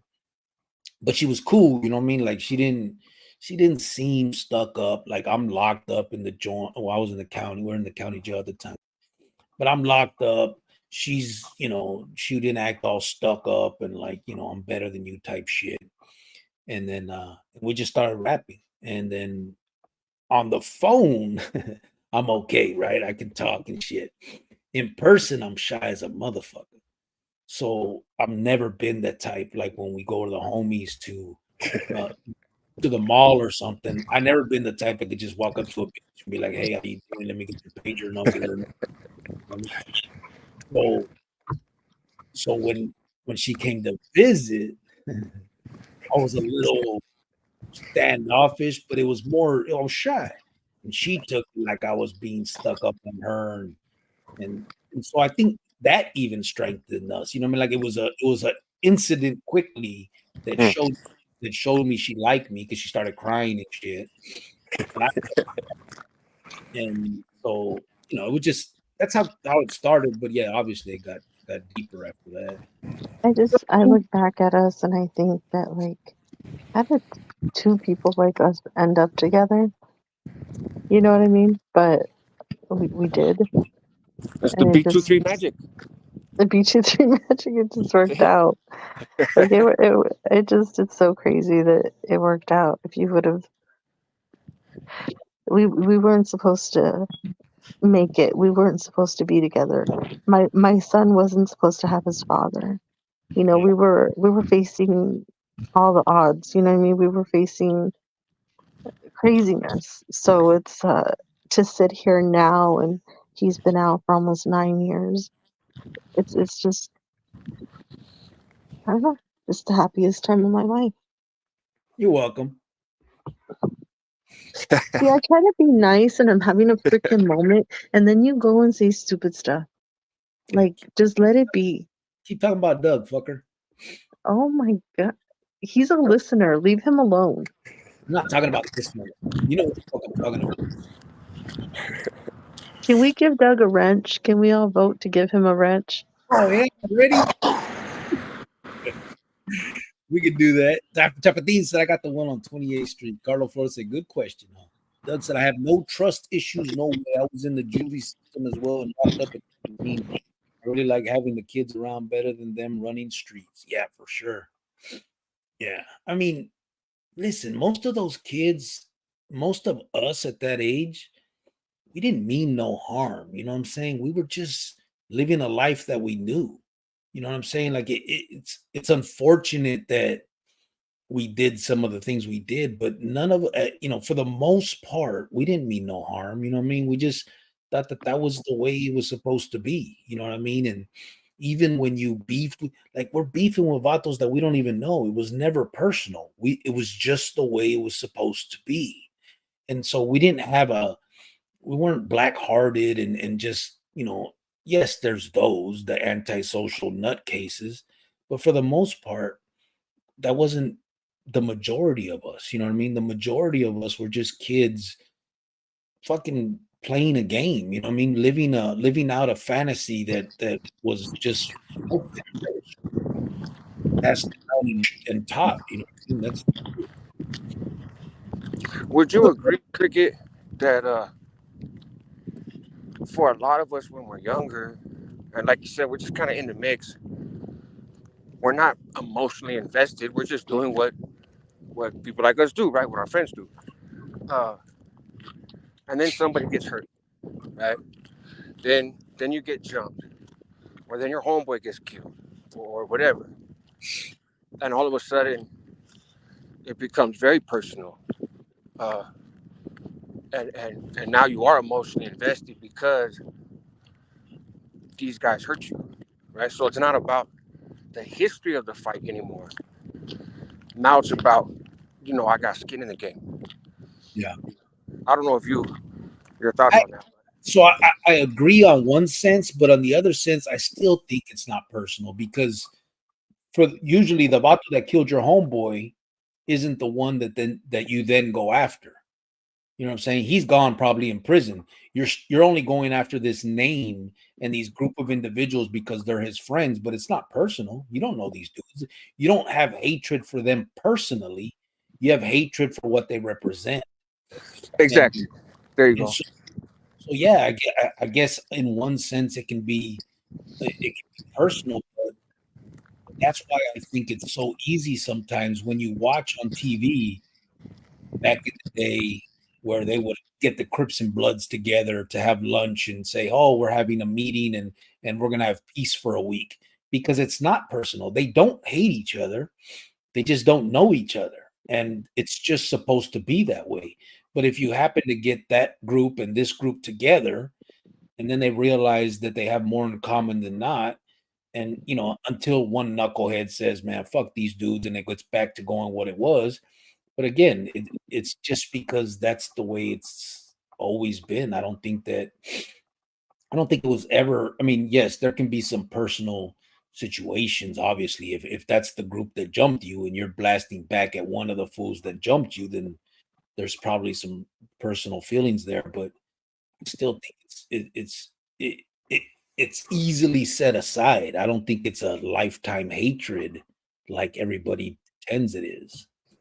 No, I would agree with that. I actually think we're saying the same thing, right? Because yeah, you in the scenario that I presented, you're right. I mean, obviously that individual, but it's more so these guys, right?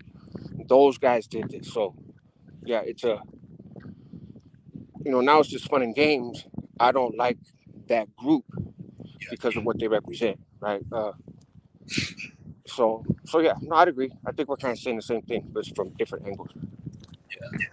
And a lot of it is the same manipulation that we talk about because even I mean, again, I'm not from Califas, so I'm not like, you know, I'm not that familiar with it, but from the outside looking in and looking at the history back in the day that the norteño sureño thing didn't wasn't even a thing. Like you had norteños that were M, you had sureños that were NE, like it was just, but I think the manipulation of the clicas saw the chance to make that almost like personal. And then everybody started that, well, I don't like norteño shit or I don't like Right. sureño. But none of them even some fools have even seen one. You know what I mean? Like Yeah, no, I agree. I think the regional stuff, which is really what has led to the majority of the bloodshed, right, um, is the product of dirty dancing between the organizations and the administration when they decided to segregate these groups because they couldn't understand that they were used to blacks and whites fighting each other, blacks and Mexicans fighting each other, Mexicans and whites, like racial conflict to some degree. But now you got Mexicans killing Mexicans, and to to use the old phrase, right? That's generally applied towards other people, but that's kind of like, man, they all look the same, you know. So they start segregating them, and and the gangs take advantage of that and draw these artificial boundaries in the sand, right, uh, to strengthen themselves. Mhm. It's, it's a trip. I hear some people they want to blame the administration. I hear other people they put all the blame on the prison gangs. I think it's a mix of both. I think it was, like I said, just some dirty dancing between the two, and Yeah. both sides had an agenda, um, and so they played off of one another to reach their goals, right? And unfortunately for the masses, it worked. You know, because we're the ones that get hurt by it all.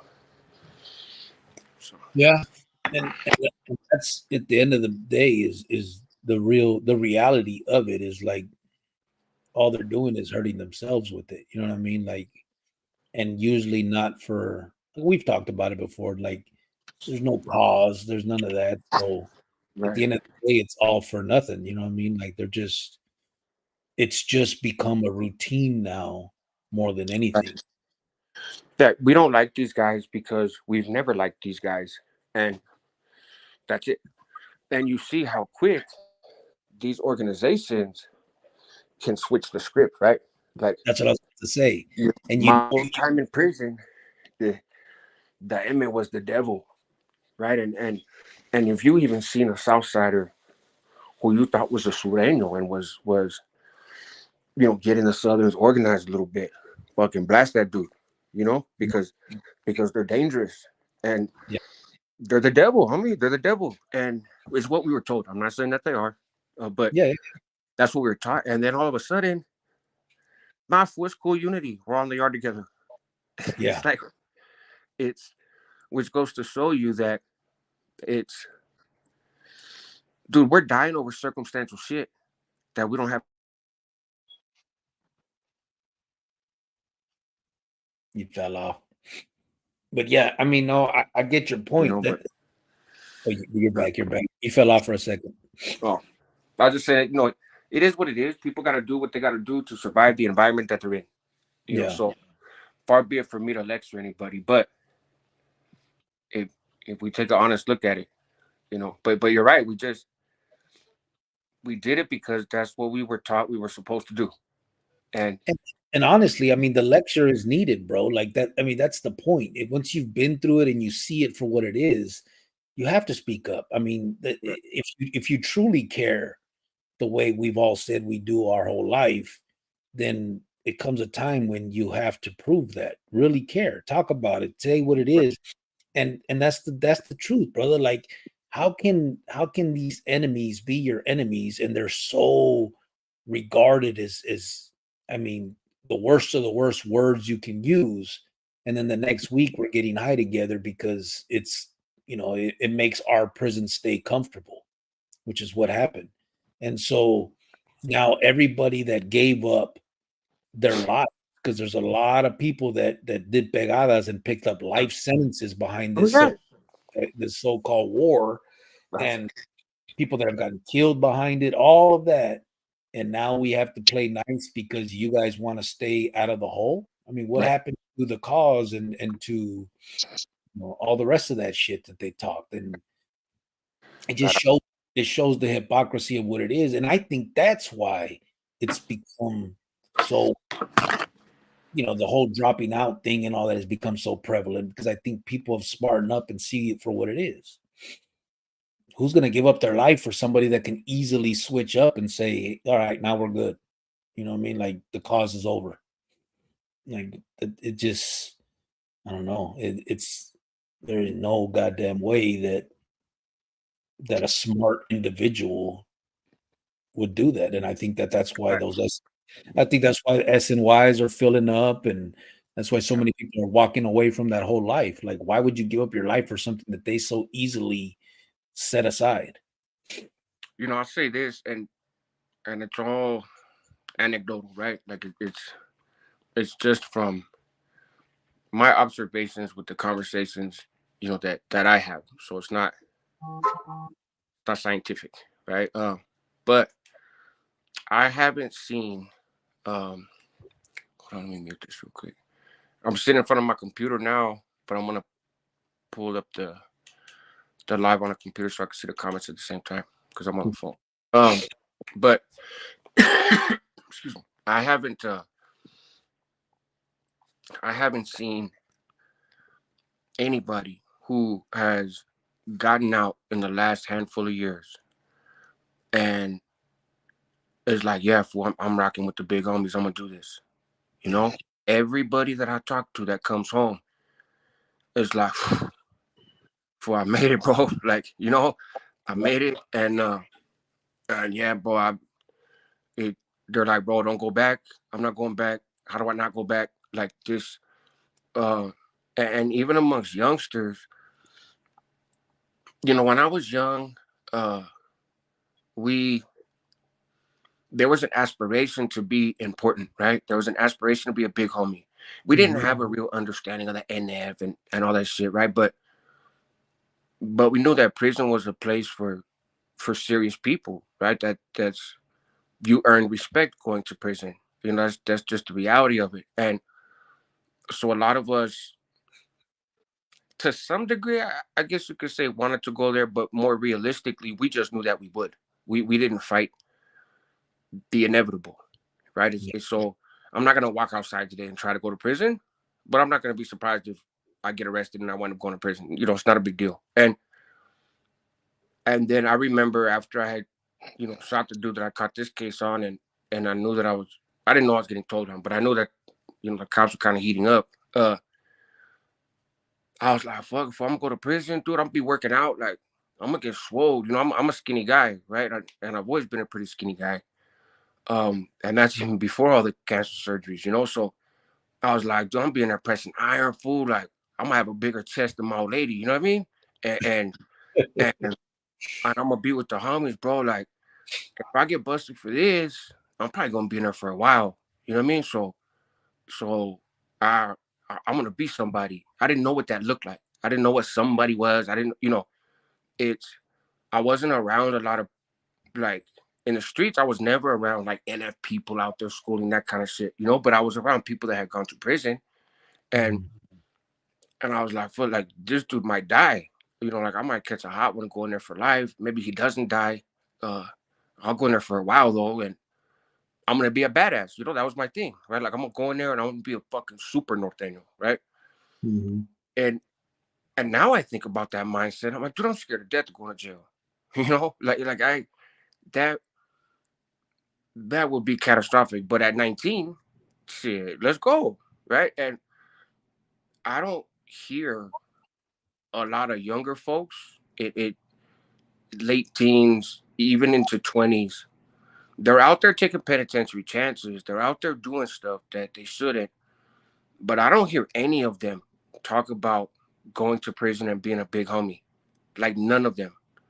All I Mhm. hear is like, fool, hopefully I don't get caught. Like of course they think they're slick, right? So and this day and age, I think there's more of an arrogance amongst young people, like an entitlement and a belief that they're really gonna get away. Um, Mhm. we kind of knew better in the '90s. Like, you ain't get away with everything. Everybody gets caught eventually. But they don't aspire to be that big fucking brosak, black coffee drinking dude, and they Yeah. mock that shit. Like they mock that. You know what I mean? If you come out that way, if you come out of prison home super cholo, big mustache, they're not gonna mock you to your face because they're not stupid. But Yeah. behind your back, that old super cholo ass, it's they Yeah. and so it's just a trip, man. That dudes don't want to be big home. They just don't, Yeah. and It's changed. for good reason. For good reason. But so those guys, when they catch cases, all right, I'm gonna go to this yard. I'm not a rat. I'm not nothing else. But I can go to this 50-50 yard. Yeah, they got weirdos over there, but they got some cool cats over here. The big homies say I can't be here. I don't give a fuck about those dudes. I ain't seen no big homies. Like my homeboys in my neighborhood know I'm solid, and so I don't care. And that tide is turning. You know, um, it's I don't know. It's a trip. These dudes are losing ground, bro. These uh these leaders, if you will, they're losing traction, and I would imagine that that's true for all groups. Yep. You know, Yeah. People are seeing it for what it is now. It's not, and I also think I don't want to say like it was ever a good thing or there was ever a cause, but I think they hit it better before. Now it's blatant how much they don't give a fuck about anybody else but themselves. You know what I'm saying? Now it's, at least back then they could pretend like they were right? sacrificing for something because they were back there in the shoe. But Hmm. because they didn't have a fucking choice. You're stuck. You couldn't, you're not getting out. You were Hmm. there. So now that they're on the yards, they're showing their true colors. Like, no, you vatos ain't gonna hit that dude because Saturday my clavo's coming Right. in. Right. When before none of that was supposed to take precedence. It was Right. not bang them out. And so and then now they're the whole giving a fuck about or not bulldogging your Mm-hmm. hand. Well, now if you go to visit, you have to bring dope, or you're not Right. getting your mom can't even visit you. Like it's gotten to the point where it's just they're not even trying to hide the fact that they have disdain for the rest of the population. Like, we're us and you're you, and you're gonna do what we say, or ya stufas. And I think people are saying, well, fuck you, ya stufas, then I don't need to be here. Right. Like, who are you guys? Right. And so, quick story, right? Just to kind of highlight some of that. So, a lot of people, especially from Northern California, are familiar with this rapper from San Francisco named Mousy, right? And he did kind of the first really big norteño song, right? And so he and he was back and forth to the joint. So he was in the Bay on the main line, right? And he, well, so long story short, he links up his ex, right, the mother of his kid, who he's not with anymore, but uses her as a line of communication to these guys in the shoe, right? And so there was an NF member that they were communicating through her, right? NF member decides, and he's fucking, he's an old crusty dude that ain't never coming home. You know what I mean? But he decides he got a thing for this broad, right? Mouse is like, I don't care. We have a kid together, but that ain't my girl. I don't give a shit. That's your own business. Yeah. But she still comes up to visiting to bring Mousy's kid up there to visit. And Mousy's going home fairly soon, right? Like a couple years, year maybe. The guy in the shoe, and this is all in Pelican Bay, but Mousy's on the main line, right? The guy in the shoe sends word, hey, that's my Heino Holmes. You can't be talking to her. And Mousy's like, I ain't talking to her. Like, have fun. I don't care. And nah, but you gotta cut off communication. Like, I'm not cutting off communication. That's the mother of my child. Like, we were always gonna be in touch, So he keeps sending word out, and the dudes on the yard love Mousy. He's he's a ride or die kind of guy, right? He puts in work. He's a funny dude. He's a character. He's kind of fun to be around in prison, right? Like one of those guys that is cool to kick it with on the yard. You know what I mean? He always got jokes and some bullshit, and but when it's time to get funky, he gets as funky as anybody else, right? So there's a lot of pushback on the yard where homeboys are like, we don't, hey, Mouse, you gotta push back. Mouse was like, no, I don't have to push back. It's the mother of my kid. Like, I don't care. And at some point, he says something along the lines of, fuck what that dude's talking about. Or I don't give a fuck what he's talking about. And that gets back to the NF member in the shoe, right? And it gets back to him as Mousy said, fuck you, right? So now he says that dude needs to get rid of him. He needs to go, right? And the folks on the yard are kind of lollygagging because they don't want to, right? But he's sending word, hey, how come Mousy ain't gone? Like, why is that fool still there?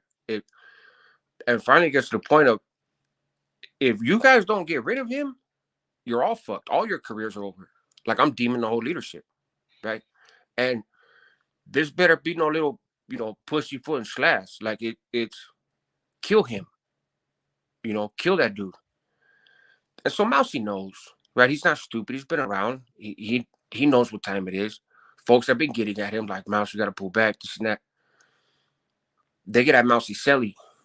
They tell his Selly, hey, and his Selly's a lifer, right? They tell him, hey, you need to take out Mouse. And he tells Mousy about it.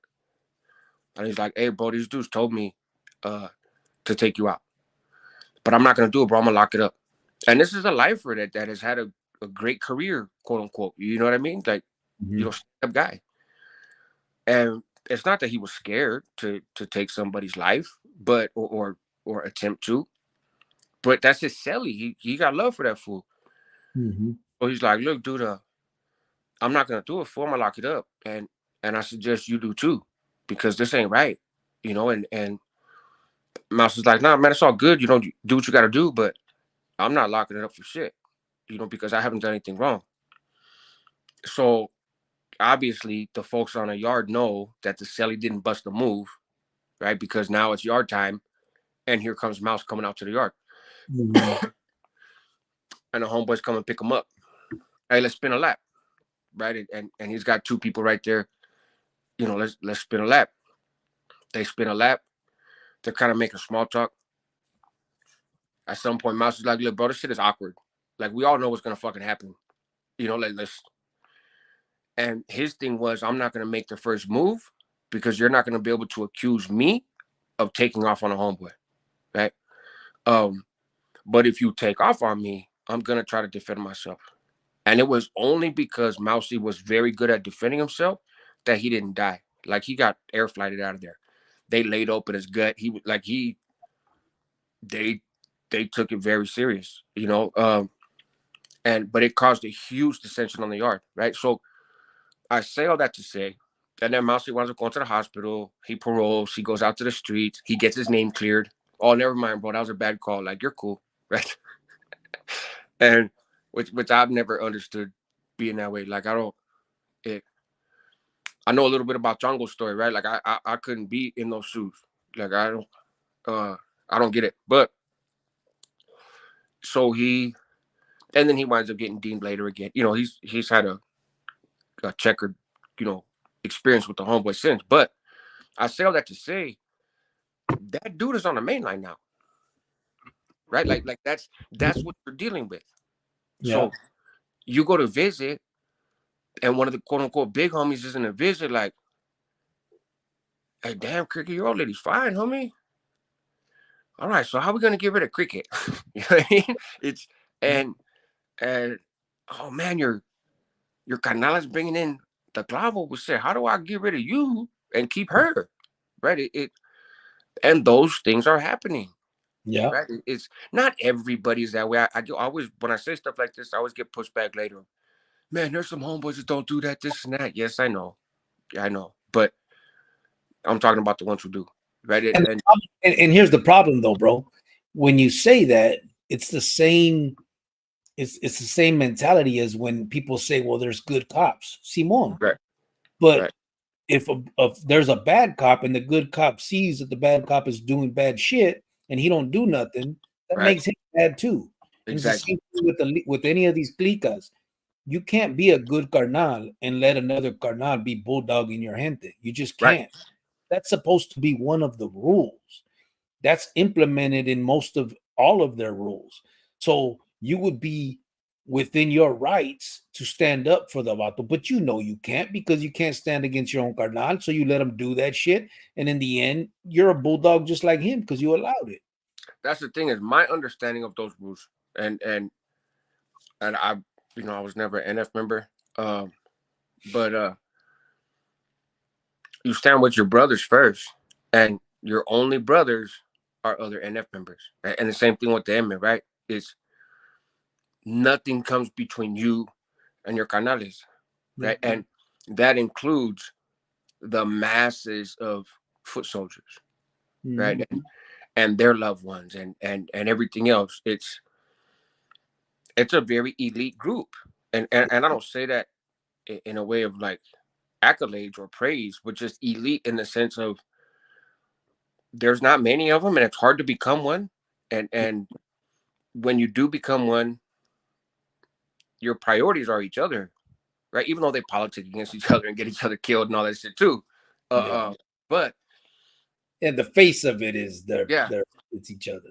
yeah, it's You know what though? All I could think of is that kid.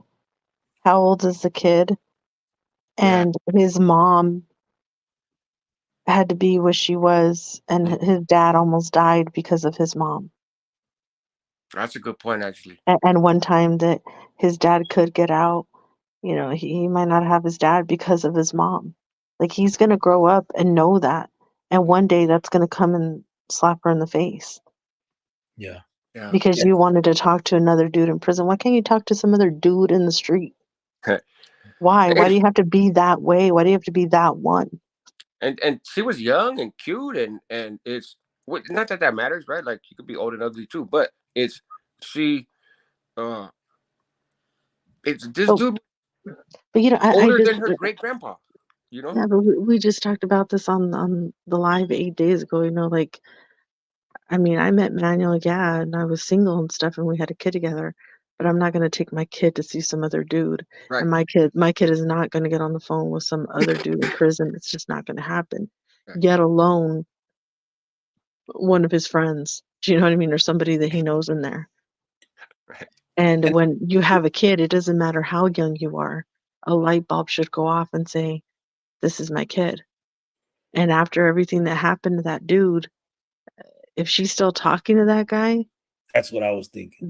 I mean, what kind of person are you, lady? Like, how come nobody's talking about her? Let's talk about her. What a horrible person she is, and what type of mother she is. Like, it doesn't matter. Like, your baby's dad almost died because you had something to do with it. Mm-hmm. But see, that's where, honestly, and like, that's where the value of your voice in some of these conversations comes in, right? Because you're a mom, because you know, are with Cricket and all his time incarcerated and stuff. I'm sure you have a different perspective, and I hear you talk a lot about the different women that you ran across, you know, Hmm. that were locked up, and kind of the shenanigans that would happen with them. Uh, that's stuff that, I mean, I get it when you talk about it. I'm like, damn, well, that makes sense, right? Like, it really does. Um, but that's not the default place that my mind goes to, because that hasn't been my experience, right? I haven't been in those shoes. I'm in the guy's shoes, right? But that's where, like I said, one of the areas where I think you bring value. Um, I you're right. just when you said he has a kid by this girl and this other guy wants to talk to her. Okay, now she's talking to this dude and she's talking to both of them, and it's just right there. It's like, what are you I mean, doing, chick? What are you the doing? the part that fucks me up is like she's bringing the kid to visit him, the dad. So Yeah, she obviously wants the kid to have a relationship with the dad, but then right. she's okay with this other fool almost banging him out. Like it's That's And the crazy. thing is, it's just writing. Like, yeah, it it's because And writing women she's on his never gonna butt. be with him. He's doing life. Right. Exactly. They're never Like, gonna be together. I'm sorry. I'm gonna It, say it. That's trash. right. She's a freaking trash person. She's a trash mother. She's a trash bag. I don't care. I don't care if anybody gets mad. I'm gonna say that. That's horrible. Well, say it. It's absolutely. You know, I'm it's sure his dad feels the same way. right. The this poor kid, his dad's almost dying because his mom wants to talk to some lifer Right. because It's he's telling her that she's beautiful and she's cute and oh, okay. Well, and probably the flip side of it is, because I guarantee you, Mouse will tell her all that shit too. But the flip side of it is, and this is the part that I don't get, because I've never approached this from a female's perspective, you know, obviously. But he's the big homie, you know, he's powerful. He's in the shoe. He has status. He's you know, he's older, but he kind of talks like he's younger. You know what I mean? And it's it you know, it's like he's a mafia godfather, right? And and here you And have this she little could Italian girl. totally go for Right? that. She Yeah, can, but not when you have a kid and not when the other guy is right there with him. It's weird and disgusting. It's not like morally, like, and him too. Like, yeah, I'm gonna have my stepson's dad killed. Like, come on, really? right. Like, you Yeah, and he don't weirdo. That's freaking some weird stuff. It's right. like insane. But these two, and the funny thing is, like, not funny, but, kind of sad. But the ironic thing, for those that may not be familiar with the California system, right, and the era that this happened in, which is not the current era. So he was validated, and he was a lifer. So at that time, it was pretty clear understanding, you're never gonna go home, right? And then on top of that, lifers don't get family visits, right? So even if you marry this chick, right, it's you're never gonna be in a room alone with her. at most, you're going to stare at her through a piece of glass while you sit in a phone booth and she's on the other side, and Mhm. for an hour, right? And that's it. And so you, other than that, all you're gonna get is letters. You're not even gonna get pictures of her, like risque pictures. You're in the shoe, and you're an NF member. They're scanning all your mail like crazy. And if she's wearing a bathing suit, you're not getting that picture, right? It's the gang task force is gonna take that and keep it, and then make fun of you because they have it and you don't, right? Like that's the routine in there. So it you get nothing from it but some letters, like some. But these dudes sitting back there, and I think people on the main line do it too, but in particular, I think when you're in the SHU or you're in ADSIG, you're in solitary confinement for a long time, these dudes fall in love so fast, like head over heels. I am ready to kill for this woman. And it's like, bro, she sent you one letter with a spray of perfume on it. Like, that's all she did. And the funny thing is, the way it winds up turning around is for those dudes, for for the NF members, it's especially in the SHU, Well, Rascal, they're tricking. They we wind had up the same situation right. kind of happen with us a It's little bit. it's but these dudes wind up sending money to the females. Like it's not reverse. It's not the 25-year-old hot chick that's Yeah. cashing her check and sending half her check to the 60-year-old dude in there. It's the 60-year-old dude in there who's getting contributions, quote unquote, from half the fucking state. And then he's taking a chunk. Oh, baby, buy yourself a new car. And shit, okay.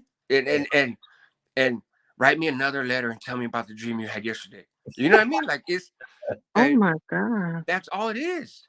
That's all. Hey, Hey, I've seen this yeah. commercial. I've literally seen dudes that'll watch a commercial for a perfume and they'll write their chick and be like, "Hey, I'm gonna send you this money. I want you to go buy this perfume and I want you to spray it on your next letter and send it to me.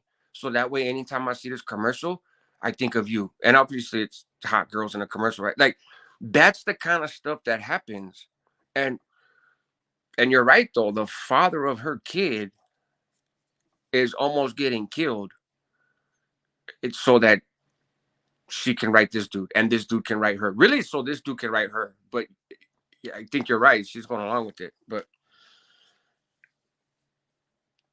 It's just sad for the kid that he's later in life is gonna know that. yeah. You know. Hey, but hold on. What do you mean it was the same thing for us? No, it wasn't the same thing for us, but like there was this really crusty old guy in jail, okay, Oh, when he was on the 6th floor. And everybody that would call my aunt's house, I would answer the phone and, "Hi, how are you?" And I was just being polite, like, "Hey, how you doing?" And this is like a 50-year-old dude. He's old, he's crusty, he's gross looking, he's doing life. And because somebody was nice to him, he developed a crush or whatever. Right. And he did, and I never knew it. I just thought I was being polite. And I think that towards the end, when me and Manuel were done with that life, he really didn't like Manuel because he thought, "Oh, I could have got with her before you." No, you couldn't have. You were old and crusty. Really, you look burnt. You weren't even dark. You were doing life. I was 18 years old. It was never gonna happen, my guy. Never. This guy was, you know, 23. He was good looking. He had those nice green eyes. He was getting out in a month. There's no way I was gonna it was never gonna happen, okay, crusty, you know what I mean? He so was crusty looking, he was gross. not too crust. Not you, crust. This guy was crispy, okay? He was There you go, crispy. crispy. So, He was so burnt.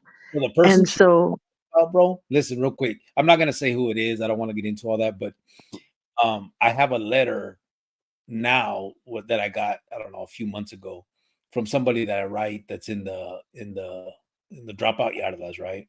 Mm-hmm. And he was with another carnal. Everybody knows him in Arizona, the Carnal Indio. And Indio's already dropped out too, so he's there. And Indio told him that the real reason that they came at me was because he had that he thought that he could have had Jovan. Right. And What- that's one. I don't know if that was the real reason, but that was one of the motivating factors Sure. for what happened. That It- is the most grossest thing I've ever heard in my life, and But I that wish goes. I never had to hear that. But just the thought of it, and I'm like, ew. Maybe I shouldn't have. Now I'm like, I shouldn't have answered the phone when he called. I just thought I was being nice. He was like a grandpa. Like, ew. You know Hey, what I mean? Like, a lesson for all the women out there. Hey, hey, if you're answering a phone and it's a dude from prison, be rude. Well, I mean, but exactly. some of them are into that shit too. You ain't gonna win. It don't matter. Just it's like make your voice sound raspy. Like, Yeah. hello, Hello. who the fuck are you? It That's just, that's even better because they think no other people at it. They're like, damn, you might have a social security check. Let's go, hit that. Oh man, it's just that blew my mind. Like, yeah, oh my God, I was just being polite, and this fool in his twisted, crazy mind had a whole fantasy story in his That's what. head because I was just being nice. I'm like, oh yeah, hey, oh yeah, I'm just hanging out. How you been? Oh yeah, so and so called. My tia's right here. Hold on, let me get her. It was literally within, you know, just minutes of just hi, whatever. And he already planned a whole thing in his head, like a fantasy or something, which is pretty gross Oh, because he absolutely. was old enough to be my grandpa, literally. Right. And even if he was the most finest person in the world, like, dude, you're doing life. It's never gonna happen. Like, I'm 18. You're So, disgusting. You're gross. You know what I mean? But it just now looking back, I'm like, oh, why did I even like? Why was I even polite? Like this pervert. I'm You gonna know what I mean? pull that letter out. hey, Huh? so, I'm gonna get that letter for next time. Yeah, I get it. It's disgusting. so I'm curious, actually. And I have said this many times before. I'm gonna say it again with all however many people are watching. I think it's 18 people watching, right? Let me see. 19 22. people watching, 22 people, whatever. So I would love to have you two on the channel, right? I think there's a lot of value to the conversations that you guys have together, right? And just talking about you guys, not tripping off the gang stuff and the all that, like just a different conversation. So I'm still just gonna put that out there because I always put it out there. But I'm curious, Yovan, if like you mentioned when you were talking to Cricket, he was getting out in a month, right?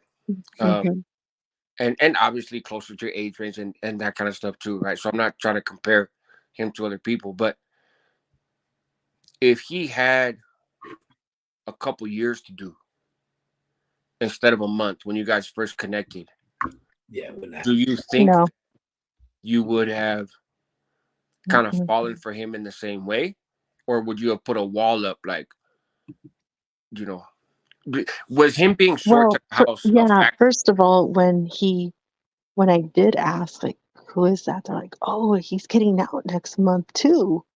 That was thrown in there real quick. Like, Right, this guy's getting, I'm like, I'm not talking to some like, oh yeah, he's nice, but I'm not gonna talk to nobody. Like, and they're like, I thought they were all doing like forever, you right. know?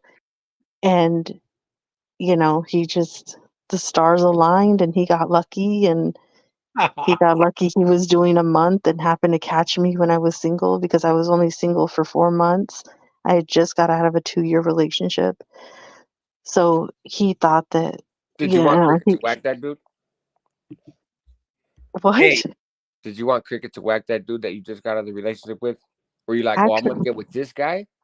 So if the ex comes around, you gotta go through Cricket. right? No, no, I didn't want Okay, to. I actually dodged a bullet with that one. So I was very lucky that everything,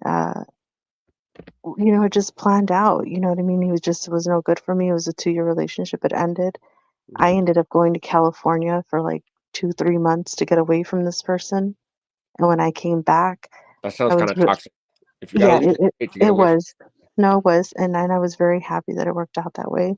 And then I was single for 4 months, and then, like I wasn't like in a relationship. I mean, I was talking to a couple guys here and there, or going on a date here and there, but it was nothing like I didn't want to be in a relationship. I was like, no, I just got out of one.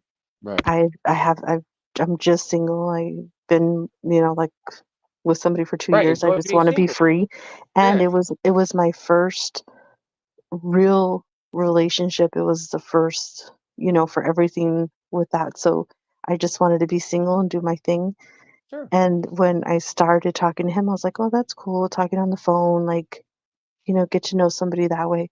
And then when they're like, yeah, he's getting out next month, and he's young, he's around your age, and this and that. And so it kind of was like, oh, okay, it didn't sound like a bad idea. You know what I mean? Like a month, that's nothing. You know what I Right. mean? You get to know somebody. So I was Get like, to know okay, somebody a cool. little bit and see if Yeah. And I in a really month didn't, you really want to meet them. Yeah. and I really didn't want to like, when I was going on a couple of dates, yeah, oh, we're gonna be together. I'm like, oh my God, like we're just like double dating. Like I'm not trying to be your girlfriend. Like we just met. So that didn't work out.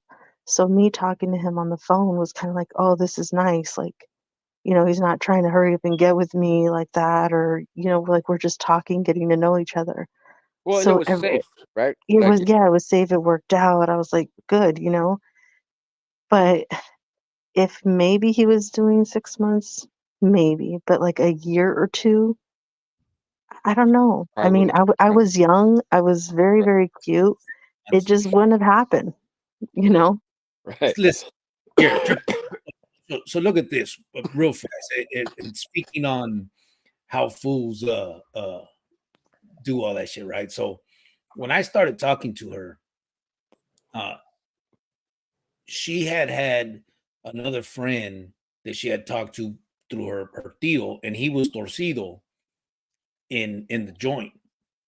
Greyhound found out, and Greyhound sent somebody to get that dude because she was my girl. Mm. And I didn't even ask for that shit. Like it was we felt bad. I was like, bro, why'd you do that? Like, but we kind of like it was a joke because you know who we were back then. It was, Right. but it was like, nah, Oh yeah, bro. there's somebody else that's talking to a mafioso's fucking lady. Yeah, That's no, so my uncle was in there, and he's like, "Oh, my friend is here, he's gonna send you like a funny joke, or, some really cool poems that he wrote or whatever." Okay, cool. That guy had several girlfriends. Like he had a wife and girlfriends that were putting money for him, doing things for him. He was, it just wasn't. It was really just a friendship. And I'd be like, "Oh, hey, how you doing? Yeah, let me talk to my uncle." My uncle would call, I'd say hello to him, whatever. And he's like, "Oh, yeah, I'm gonna send you this funny story or whatever." And it was strictly just like a friendship because I knew that he was married and then he had like a bunch of girlfriends. I'm like, "Oh my God, you're crazy. Like, why do you do that to your wife?" Like, I would even tell him that. And he's like, "Oh, God, I don't know. And it was just a joke. It was just a friend thing." But then, yeah, when the poor guy, when they found out that that was my friend and my uncle's friend, he got beat up for no reason. did you get He beat up got or blasted? They hit him. He just got once or twice. It wasn't like a They weren't trying to they didn't kill him, like a nah, chequeada type of thing. yeah, they didn't take his win, but Right. it was done. It wasn't. It was like I don't know. It was a joke. You know what I mean? Like it wasn't supposed to be. But here's the thing, bro. La neta, we weren't. If I had more time than that, no way. She Yeah. was young, bro. There's all kinds of fools trying to get at her. Sure. Um, and I was in there. I didn't exactly have a month left. I had like 2 months left. We met in like June.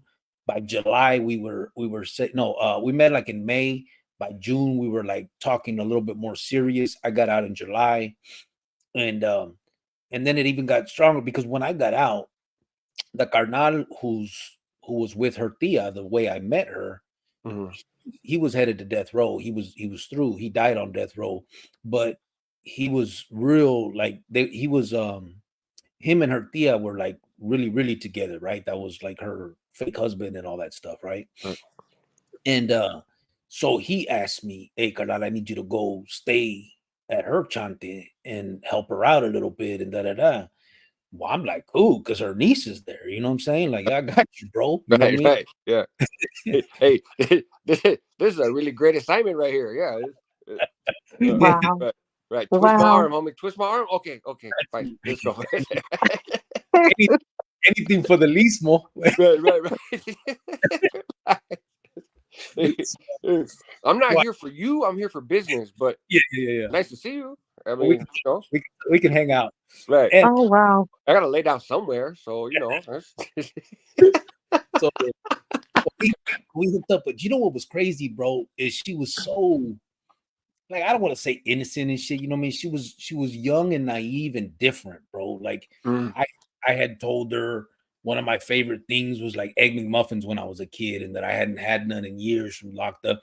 And so when I got out, I remember I was asleep one day. She got up, went outside, and she had someone deliver fucking. And this is before the delivery of food. You know what I mean? She You had. know who it was? It was my mom.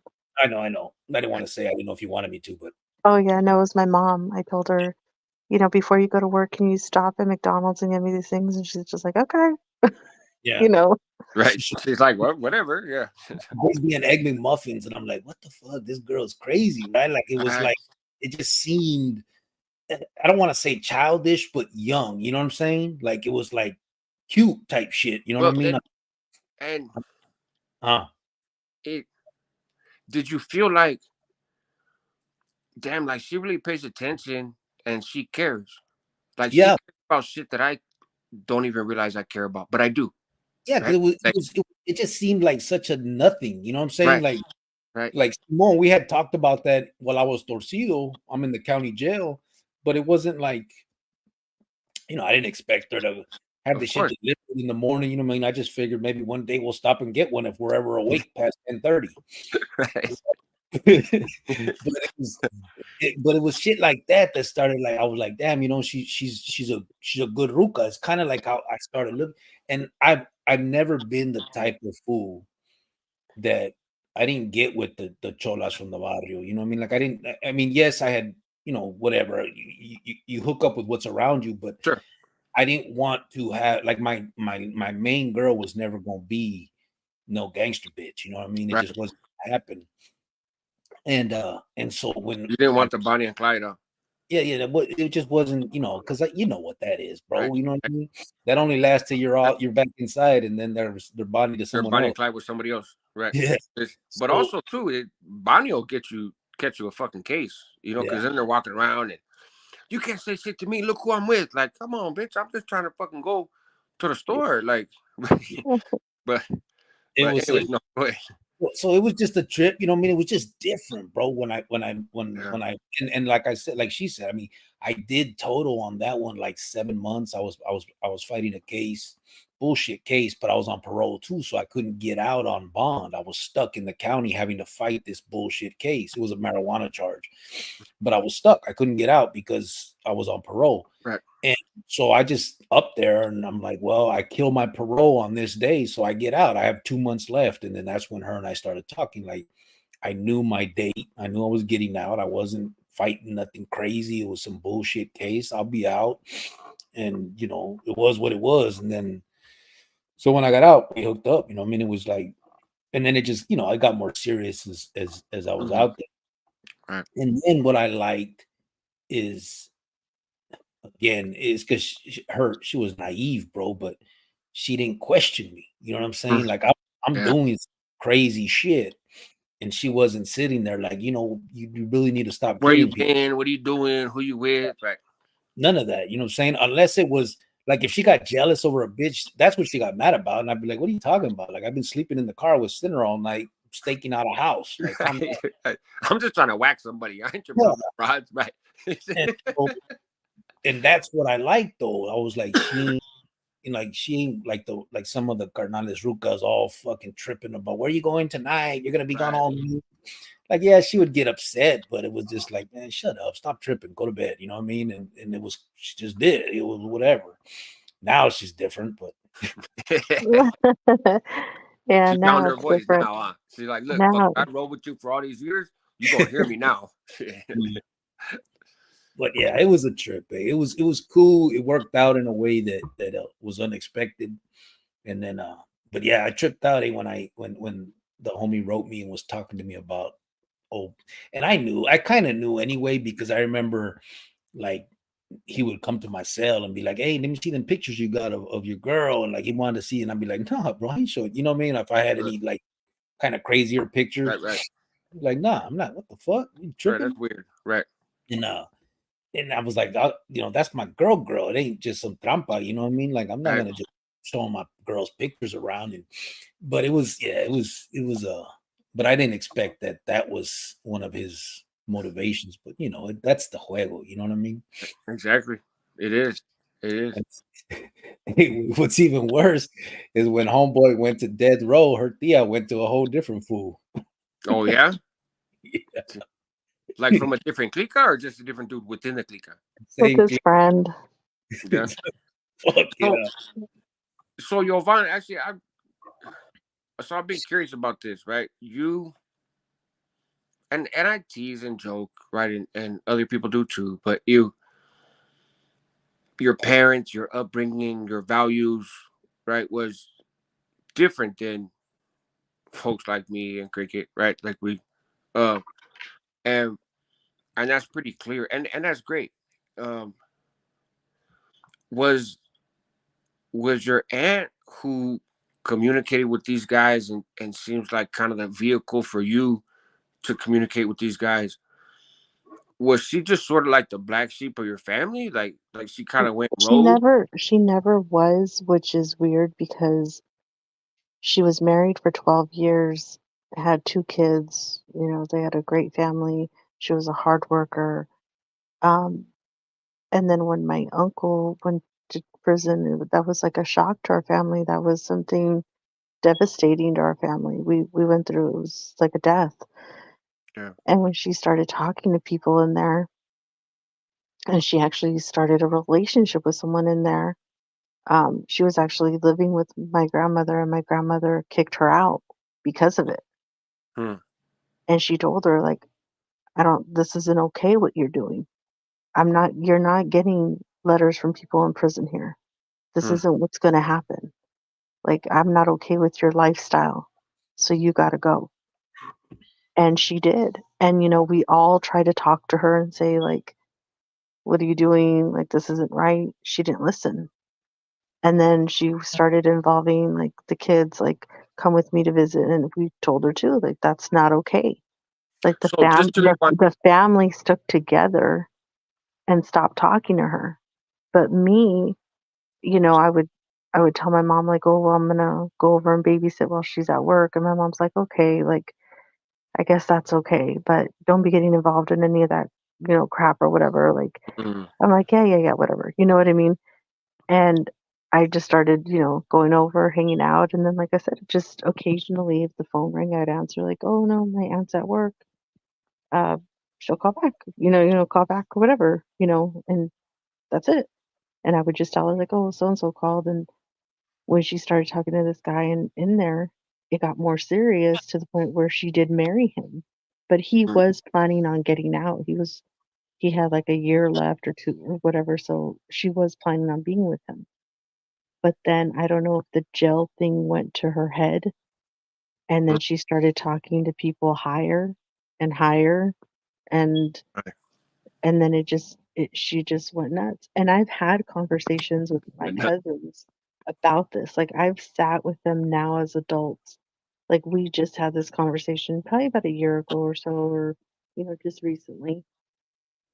And I've had conversations with my cousin about, like, are you mad at your mom because she dragged you along to visit this guy and that guy, and said, hey, say hi to dad on the phone, and like, how does that affect you? And they're just like, well, at the time, it was just, we thought it was normal. She's our mom and she knows better. Mm, Now, as adults, we're like, dang, why would a mother do that? You know what I mean?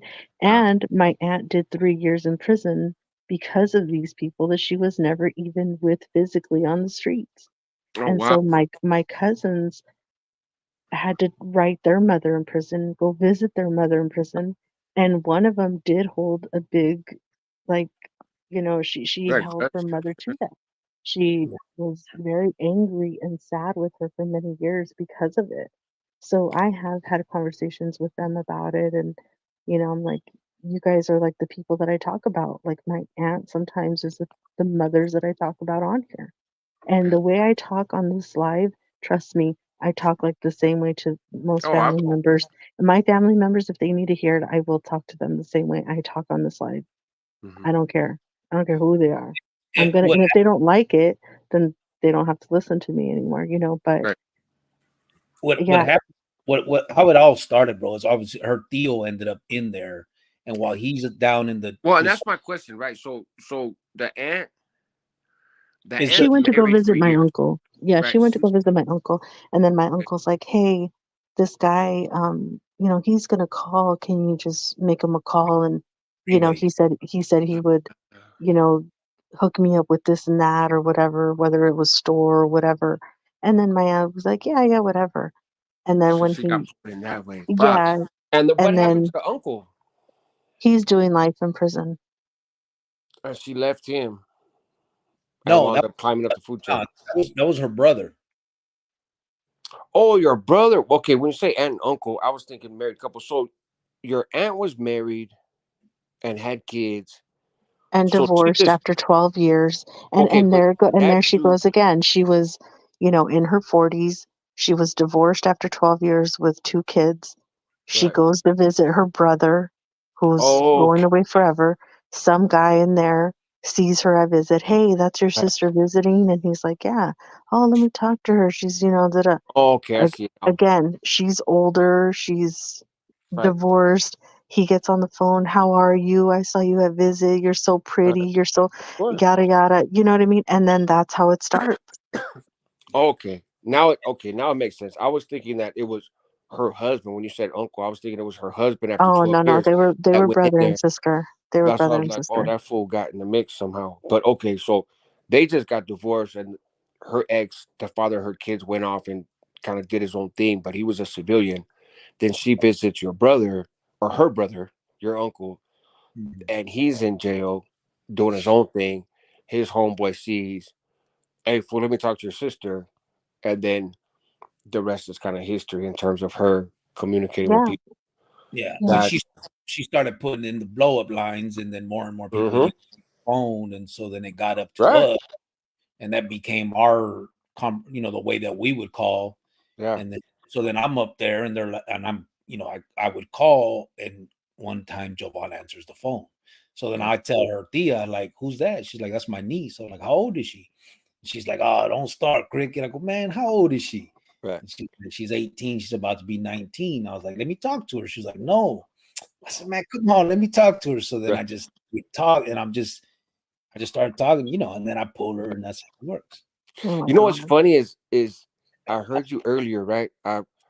Um I don't know if I was like if I'd hit the link or it was when the reception was bad or whatever, but I Mhm. did hear you earlier when you were saying that like talking on the phone and flirting, spitting game, whatever you want to call it, right?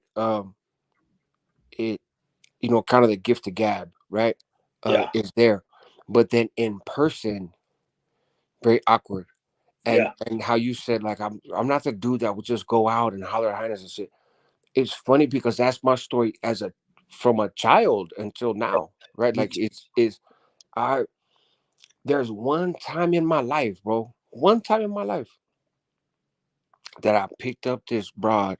We were all young, we were teenagers, but um and it was on a fluke. Is I was with my homeboy in a car, right? And he was a hustler, and it was kind of a fancy car and whatnot. And I was kind of I was the gang member to kick it with the hustler guy, right? So not to say the muscle, if it came to that, sure, fine, but just we had different mindsets.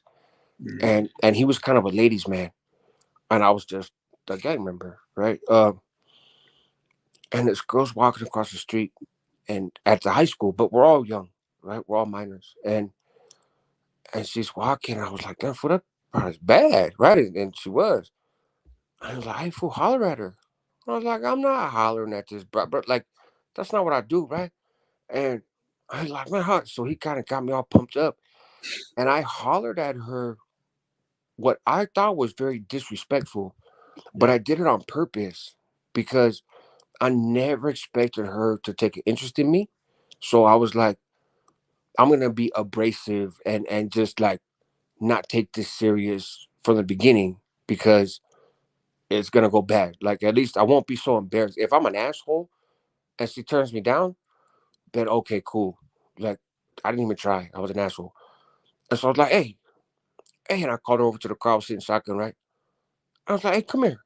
And she comes walking over. And bro, inside, butterflies like a motherfucker. I was like, oh shit, this bitch is coming over here right now. Like, what am I like what am I gonna do, right? Yeah. And I was like, hey, so what's up? You got a pager number? And she was like, yeah, but what's yours?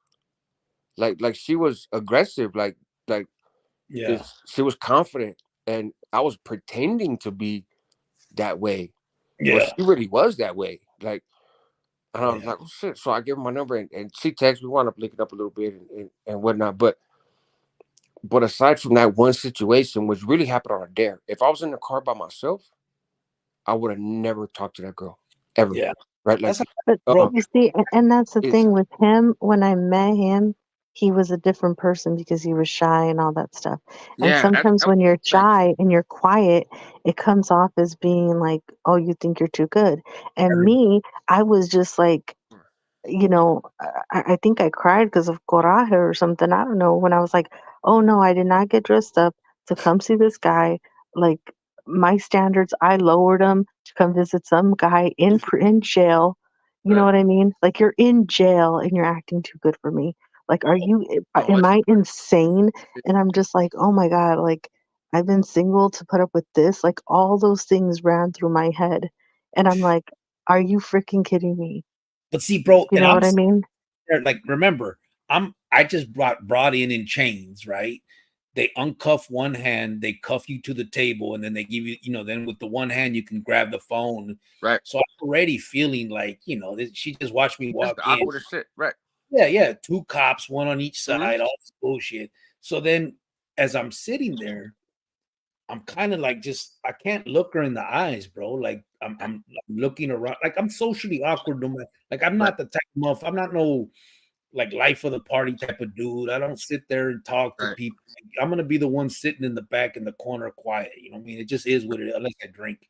But so as I'm sitting there and I'm trying to like talk, I just can't, bro. I'm just like looking And and she, see, that's not normal for me. and then I she's was 18, I was young, and I'm used to people, You're hey just all these girl, what's aggressive, up? but I'm Hey, looking what's up? You always hitting and always right, hitting on me and like, hey girl, what's oh my gosh, you're so pretty, what's up? And right. All these I'm so cocky ass dudes. used Yeah. I'm so used to that. And Mm-hmm. then here he is just sitting there and I'm like, why are you looking around? Like, you want to leave or what? And I'm he's looking at like, well, I the can't now. I'm chained up. And I'm like, that's your answer? That's your answer, dude? Like, I'm Right. looking at the door, fool, and she's like, "Do you want to leave or what?" I'm like, "Well, they already locked the door, so I might as well just stay." Hey, Cricket was I'm trying to crack a joke, hella awkward, and it, yeah, it, no, it yeah, was just, it was very awkward. It was very misunderstood. And he's going back to his cell, like, dang, I just had a great visit. And I'm going down the elevator, like, I freaking can't believe I wasted my time. And this is supposed to, like, really? Like, it was horrible. It was like, that can lead to so people thinking that you're like, arrogant. yeah, Yeah, exactly, but I exactly. get back to my cell, bro. Right, all happy, right? Like, right, yeah, yeah. got this bitch. You know what I mean? And so I'm down, and Longo, which is the one was with Tortilla. He yells down. He's like, "Hey, carnal!" I'm like, "What's up?" He's like, "Is she coming to visit you tonight?" I'm like, "Yeah, fool." She said she was. And he's like, he stays quiet for a minute, and then he goes, "Hey, bro, she's not coming." Hey, did he laugh when he told you that? Yeah, no, no, because I think he felt bad. I don't know. He was Oh, just okay, like, because when he called my aunt and mhm. I was crying, I was like, I'm not gonna go visit that guy again. Like he it was just so weird, and he didn't even try to talk to me, and I don't know what's wrong. And he was kind of Poor laughing. girl. I'm Right. like, you know what? I was like, you know what, Longo, if you're gonna laugh, I don't even want to hear it. Like, I don't even. I'm not talking to nobody. And he's like, no, no, calm down, calm down. And he's talking in Spanish, calmate, calm down. And he's like, "Well, why are you like, why are you crying?" Like, he was laughing, like, he couldn't help but laugh, and I'm like, "You know what? If you guys think this is a joke, are you guys Right, trying to play me? Like, you think right. this is a Fuck all joke?" you guys. Like, Yeah, you know, and Yeah. he's laughing, and so I'm like, "Did you like, is this a joke? And then you got your boy over here to," and he's like, "No, no, like, but why are you crying?" Like, he was just trying to understand it, like, it was just, like, funny to him. So he yells down to me, bro, and I'm like, "What?" I go, "Nah, for real." He's like, "Yeah, she said that you were like kind of disrespectful." I'm like, "Fuck, I didn't do nothing disrespectful, bro. What right, the fuck?" right. I'm I like, didn't "Send me call her the no names. I didn't nothing. Right. Like, Send me the phone, brother." He had the phone in his room. We had this legal phone that we could move around the pod, right? mhm. You slide it under the door. So he sends me the phone and I call, but he's like, "Don't tell her I told you." So I'm like, "Okay." So when I call, I'm like, now think about it, hey, bro. First of all, you're talking about two carnales in a Right, pod. It was right, like junior high kids, right? right, right, right. Tell her I told you. And Yeah, so I call her and I'm like, "Hey, what's up, beautiful?" That's the first thing I say, bro, because I already know she thinks I don't think she looks pretty. That's what I think she thinks, right? right, So I'm like, "What's up, beautiful?" And on the phone, I get down. I done right, told you. right, right, right. On the phone, I can tell her that. And she was like, "Hey," and I'm like, "So how how you feeling?" Like I try to make small talk, and I'm like, "So you're gonna come tonight, right?" And she's like, "You want me to?" And I'm like, "Yeah, Well, yeah. I thought we had already said that because we used to get half hour visit in the morning, half hour at night. You had 3 half hours a week, right?" Oh, okay. And so I was like, yeah, I thought you said you were gonna come." She's like, "Do you want me to?" I was like, "Yeah, of course." And she's like, "All right, I'll come." So then that night she comes, bro, and she's wearing a brown fucking, I don't know, dress, shirt, I don't know, whatever the fuck. It was a She's light brown shirt and dark brown pants, and then he skirt. compares me to the cop. So Like, "Oh, hey, why are you dressed like the DOC?" Like, no, no, no, no, no. It wasn't DOC. The county cops, that's what they dressed up. That dark. "Oh, who'd you say?" You said I look like them, and I'm like, I said, "Why you dressed like the fucking blackas?" Fucking cricket. literally, I sit down, "Hey, how are you? How are you?" And he's looking at me, and I'm looking at him. He's like, "Why are you dressed like that?" I'm like, "Are you freaking kidding me right now? You're like, this is what I came back for. This is This Hey, is not," and I'm telling you right now, nobody has ever, like, had ever talked to me like that was trying to like hook up with right, me, because that was trying to be my boyfriend or man or right, whatever. right, right. Nobody ever talked to me like that. So I'm like, who does this guy think he is? Like, who does, like, are you but freaking kidding me right now? I think I'm busting jokes, bro. So she Right, likes my sense of humor, you know? right, right. Exactly. It's I understand exactly where you're coming from, cricket. It's And yeah. so I'm just like, "Damn, why you dressed like the cops?" You know what I mean? Right, And right. she just looks at me like, I'm like, "Oh, okay, well that You're didn't like, work." that didn't work, right? I keep talking like, and then it was after that visit. I think it wasn't as bad, but Right. it was it was something that, and Well, then I had I had to get some of his dry sense of humor. You know what I mean? Well, it's Because it, and another thing, like, I I think what had probably attracted me to him is that he didn't kiss my butt like everybody did, right.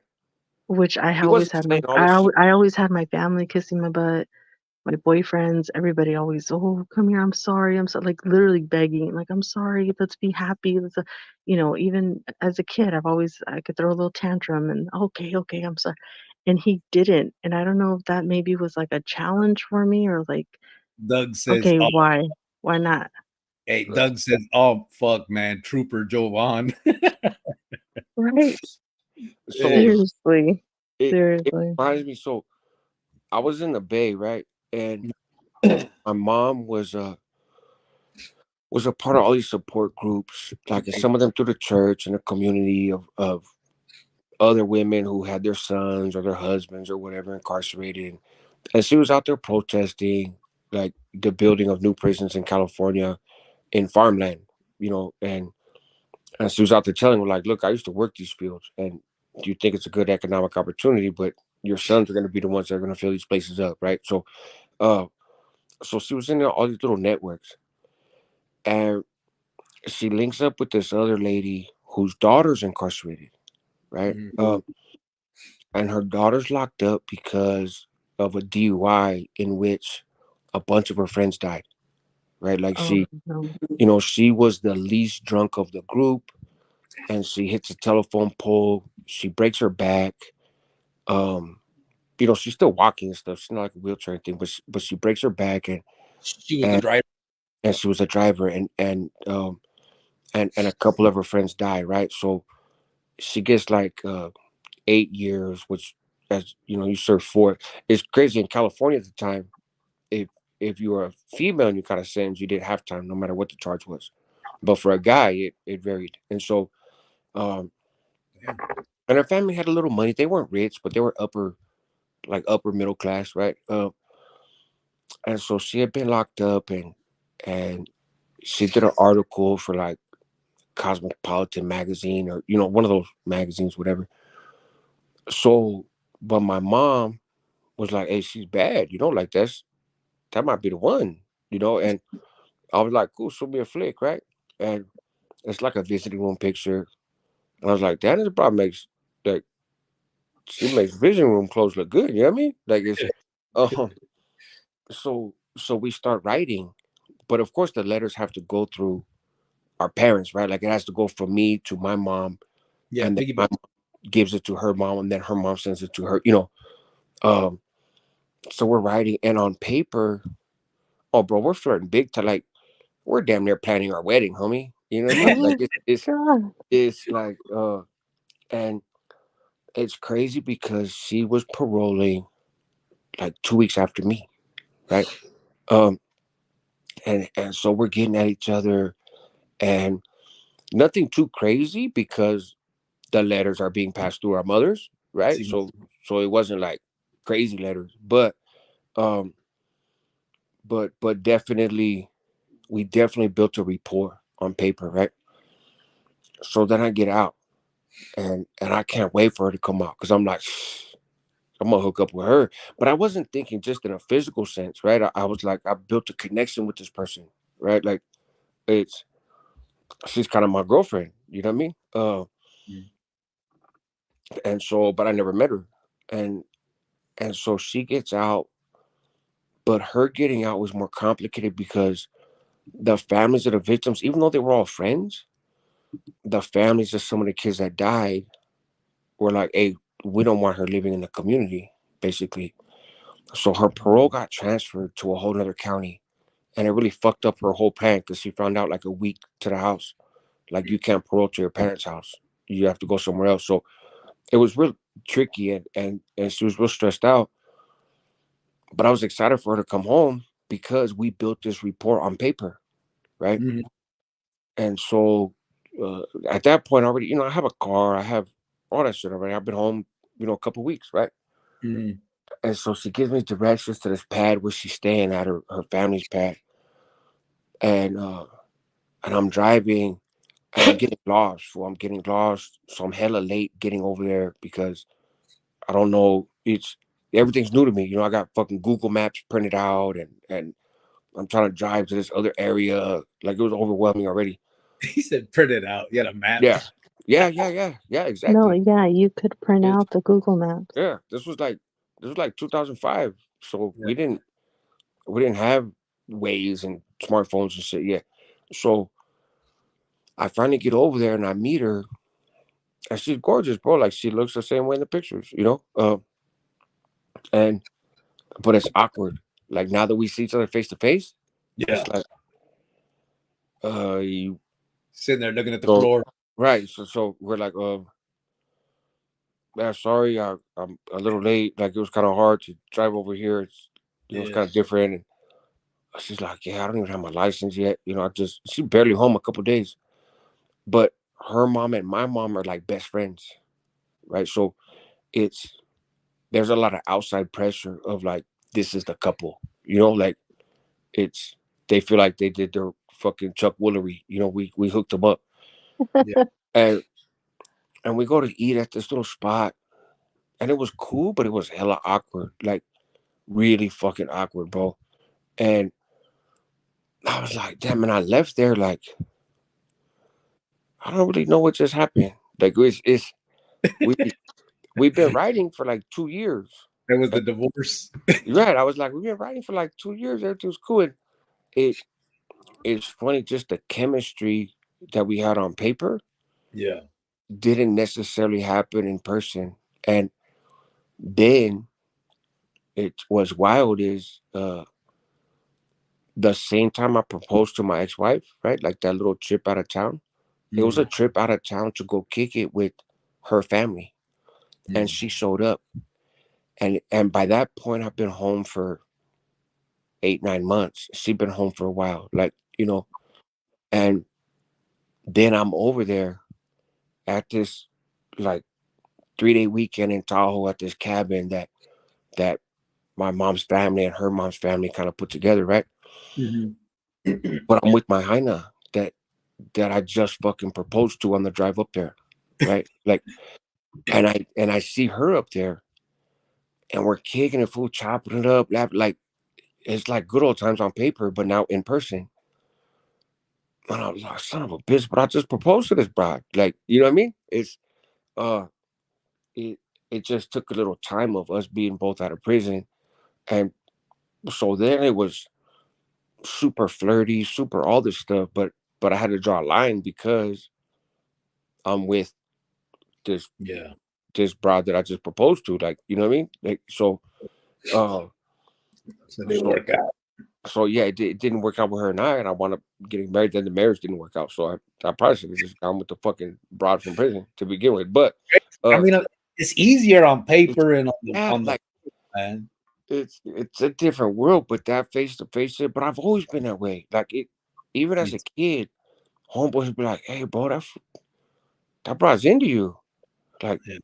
nah, I don't think she is, Yep. I can't bro. eat. But I think it's Right? just He's so like, much bro, she just different told me. when it's different when you're talking to somebody and then it's on paper, then Mhm. it's in person, and then they get out and you're like, oh God, this is in person.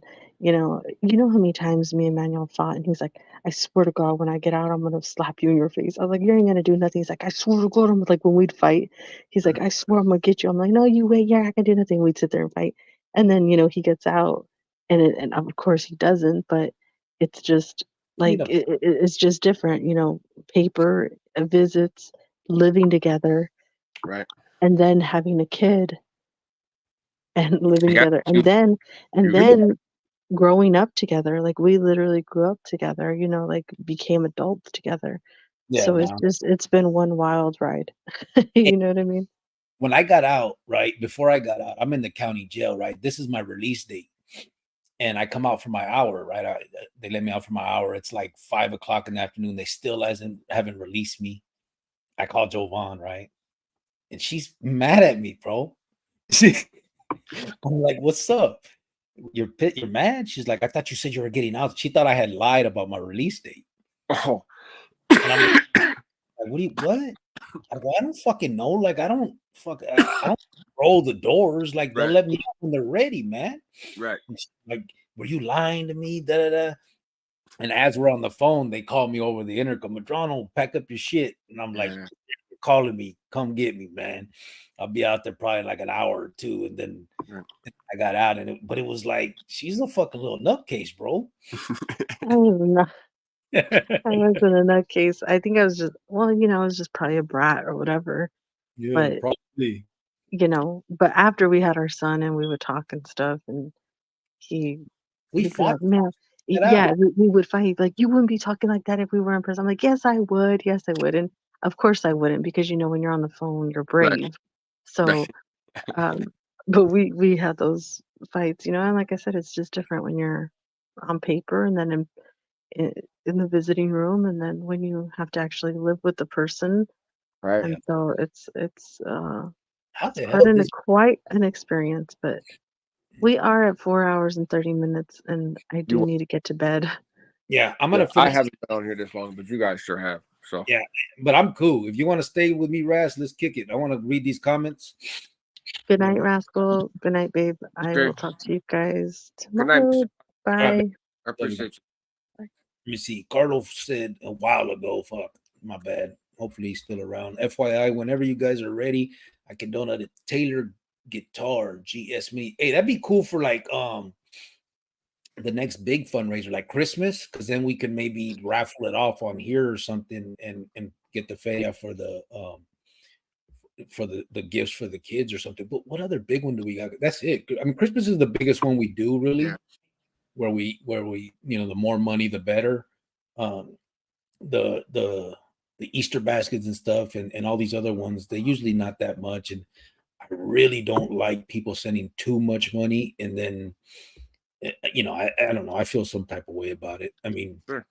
we've talked about it here before. I think when everybody started this prison genre, it was for good reason, and then you started seeing these fucking dudes. Um, it was all about Cyber money. panhandling, right? Yeah, it stopped being about the kids and more about trying to not work and fucking make money. And so that's why we post the receipts and try to show that we got jobs. I don't want money just thrown at us. So, Right. but that would be Friedman for real, Carlo, for uh like Christmas time or something. That would be bad. ZG said, yeah, Phoenixera, and you remind me of the homie Monchi from Hollywood. I don't think I know Monchi, bro. Rascal said, it's all productive. I'm back, by the way. B23 magic. Down way back, huh? Doug Ross said, That's way back. What you time bet, was that coming at? 2:23, so an hour and 20 minutes. I don't know how we turned into fucking the cricket and fucking Right. Jovan love story show. Right. Doug Ross said, I understand, man. You bet, man. Not easy what you said you like to do, and it's time, money, 100%. I have hundreds of plans. It's tough to get off ground. Yeah, for sure. For sure. Need lots of good brothers and sisters behind you, brother. Yeah, for real. I mean, the good thing is we have at least the groundwork. You know what I mean? We do have the nonprofit, but I mean, we have to, it just takes a lot more work than just having it. You know what I'm saying? It's gotta, I can't just sit around and wait for someone to come along and say, hey, here's $1 million. Now go do what you got to do. I mean, it's going to take time to get to the point where we can really, put it to work. But, But it'll for people to know, I think it's, and I'm sure it's not something where you want to make it a focal point of the channel or anything. But I do think it's important for people to know that if like these super chats or these cash apps or whatever, uh, if you tie that through the nonprofit, then that is a tax write-off for the people who do it,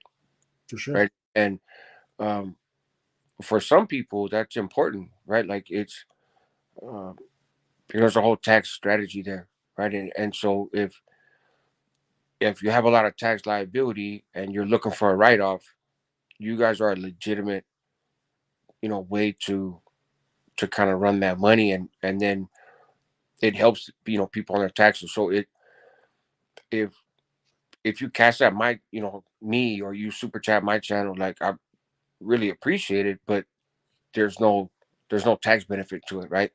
um that's different when it comes to you. Yeah. And so that, I think, it's something that's important for people to know, but I don't You know how you promote that without I just have an seeming empty. like you're money hungry. That's where I kind of teeter on this, bro, because I don't know how to emphasize it without seeming like I want this to support myself. You know what I'm saying? Right. I would love to have an account where the money's just accumulating and eventually I can put it to use. But I always feel the pressure of let's just do something, post all the receipts and show them that we spent the money where we said we were going to and get this shit out of our hands. You know what I mean? Like, I don't want there to be any question because I've seen it, bro. I've questioned it. Like when I'm watching these fucking and there's nobody specific. No, I get it. Right. I'm going back years and years. I've seen these prison channels and I've seen non-prison channels.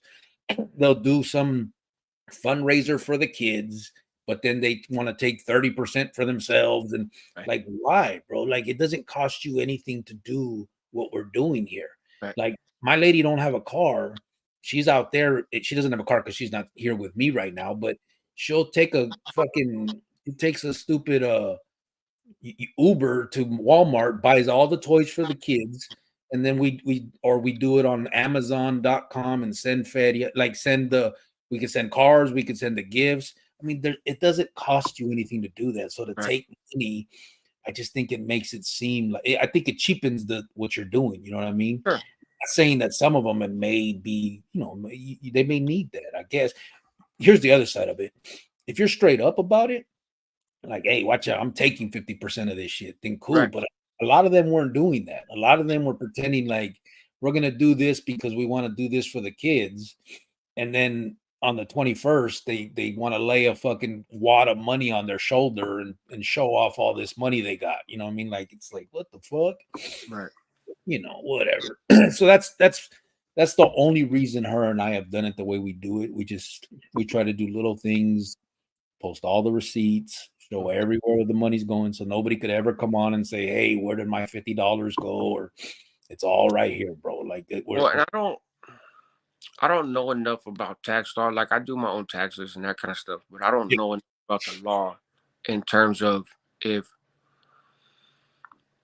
I know there's a way to do it, but like, if I cash app you $50, right, for whatever cash app you're showing on the screen, or you're collecting donations for Christmas or whatever, and if that cash app is connected to your personal bank account, right, and and understand that may not let it happen, but I got everything that I got is connected to the actual nonprofit account. Oh, okay. That's what I was gonna say.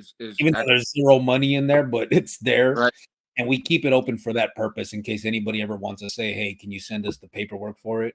Right. And I think even the PayPal is named after the nonprofit. Like, I made sure that is actually, when we filled it out as a 501c3 and all that stuff. So I tried to do. You're covered even on that. Yeah, because that's what I was gonna wonder is like, if I all of a sudden got a 501c3 tomorrow, right?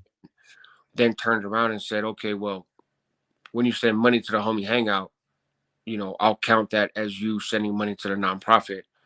But I don't know how when it comes down to the tax law, how that relates to a personal bank account versus the nonprofit bank account, this and that. But it sounds like you guys already protected that way. So, like I said, we got lucky and we had that investor come in and actually, I mean, he paid 5Gs to get a lawyer to set it all up. And they did it the correct way. At first I had done, I don't know if you remember, but at first I think I went to like the LLC.coms or whatever the fuck that shit's called, and I paid $400 to start an LLC and make it a 501c3. And I thought that's all you had to do. And it was all, none of it wasn't in place right. And then homeboy came forward and was like, listen, I'm going to put 5Gs in an account. I know this lawyer. I'm going to send it to, like, he set it all up. And it was just like, man, bro, I appreciate it. Like, hopefully that's what, and I still talk to him and I tell him, like, listen, man, we're still planning on doing something with that. It's just, it's going to get there. It's just, I mean, it's hard, you know, I mean, you got to put, that takes all your time. That has to be your full-time job. And I can't do that right now. I mean, shit, I got my mortgage, my rucas out there doing, I mean, there's too many things in my world that independently by myself, I just couldn't do it. But, I know it's going to come. I ain't worried about that. It will. Yeah. Doug Ross said, product of your hood, brother. If you can, he said, independent women makes a strong bond, brother. If you can handle that kind of woman, am I correct? Independent women. Yeah. Yeah. If you can handle them, shit, bro. Yeah. Good luck, huh? Man. It's a double-edged sword. Huh? I think the best and this isn't I'm not joking. I think, yes, it sucked. It was probably the worst thing also, but one of the best things that happened between Joanna and I was me having to do all that time. Because we got to know each other better. Like, when I got out, and I was only out there for 4.5 months with her physically when I got out that time. Like, when we talk about when I went to her tias and then I got my house, I was out for 4.5 months the first time. And then I got out again when she was 8 months pregnant with my son already. And I did 11 days out there with her. Yeah. And we fought like a lot, bro. She was a brat. I was a fucking dick. You know what I mean? I had a different set of responsibilities that I was doing.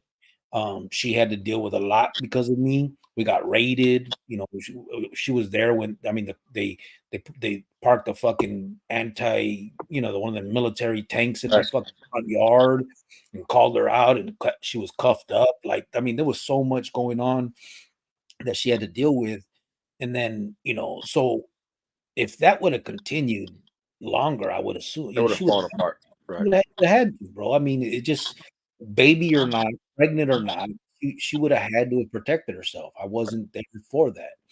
And then, but then when I got locked up, I obviously did, I protected her. I did what I could from the torcida, like we always do. You know what I mean?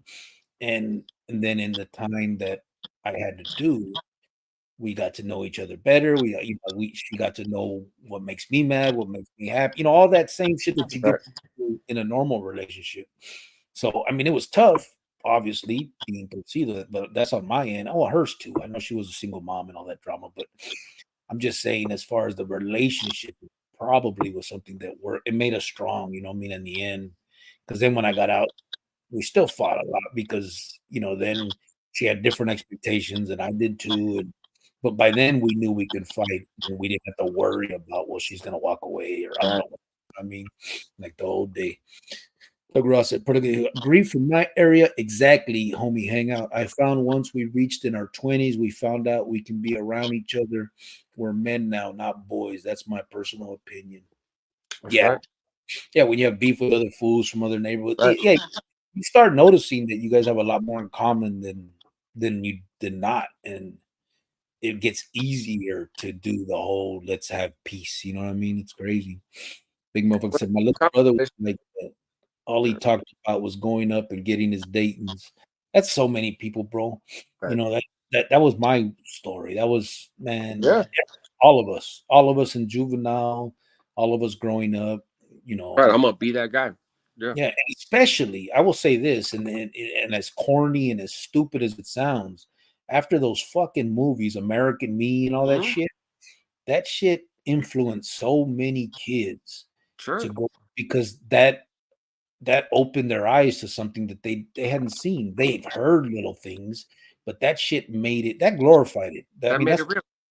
the Right. Like, bottom line is that movie was the biggest commercial for that clica, those yeah. clicas in I mean, it couldn't have been worse for our generation. No, everybody all of a sudden wanted to be Edward J. Olmos.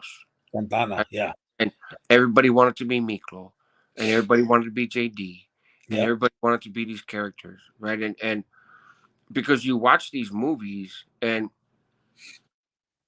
because there's an element of these movies, this is what I think. Like if I watch a sci-fi movie with aliens and weird characters and shit, right? I don't see myself in that movie, right? I might like a certain character or I might Yeah. see a certain situation where I'm like, oh yeah, that's what I would do, right? And out there with a bazooka doing whatever, but I don't personally identify with it. But when you do these hood stories, right? And and I know for Northern California guys at least, even some of the black movies, right? It's South Central and Boys in the Hood and that kind of stuff. Even though Yep. obviously it is Color. centered on the black population, but we we grew up in projects like that. We grew up in neighborhoods like that. We grew up with crackheads, and so it's sure the skin tone looked different, but the environment wasn't that different, and the music was the same music that we listened to, right? Mhm. Like, and so um, you see yourself in that, right? And then on a more intimate level, when you see American Me and you see Blood and Blood Out, you look at that and you're like, man, who am I in that movie, Yeah. right? And nobody signs up to be the guy that's getting fucking stabbed when he's on the weight bench. You know what I And mean? honestly, It's it's no different than when we played Cowboys and Indians. right. When you It's watch them movies, it's a right. child mentality. It is, It's kids' brains, and that's what and you're doing. and we aspire to that, even though we didn't know what quote unquote that was. Mhm. Uh, but shit, if that's how it is in prison, then I want to be that version of that guy, right? And especially when you see those characters in your neighborhood. You know what I'm Yeah, saying? that's the thing is it was more intimate. It was more personal. We're like, oh man, who you're watching a movie and you're like, hey, fool, that's how my uncle is. Hey, that's how my homeboy is. Hey, that's how my dad is. And you see the honey come through the visiting with dope, and you're like, but that's my mom, fool. That's my aunt. That's the Mhm. homegirl down the road that always brings a clavo to her dude. And I don't understand the politics, but shit, I guess that's what really happens. Like she takes that shit out of her coochie and goes in there and gives like, which is not realistically how the shit goes, but Yeah, we don't know that because we ain't been in prison. We're fucking kids, and that, that would be a nice little way to get right, in.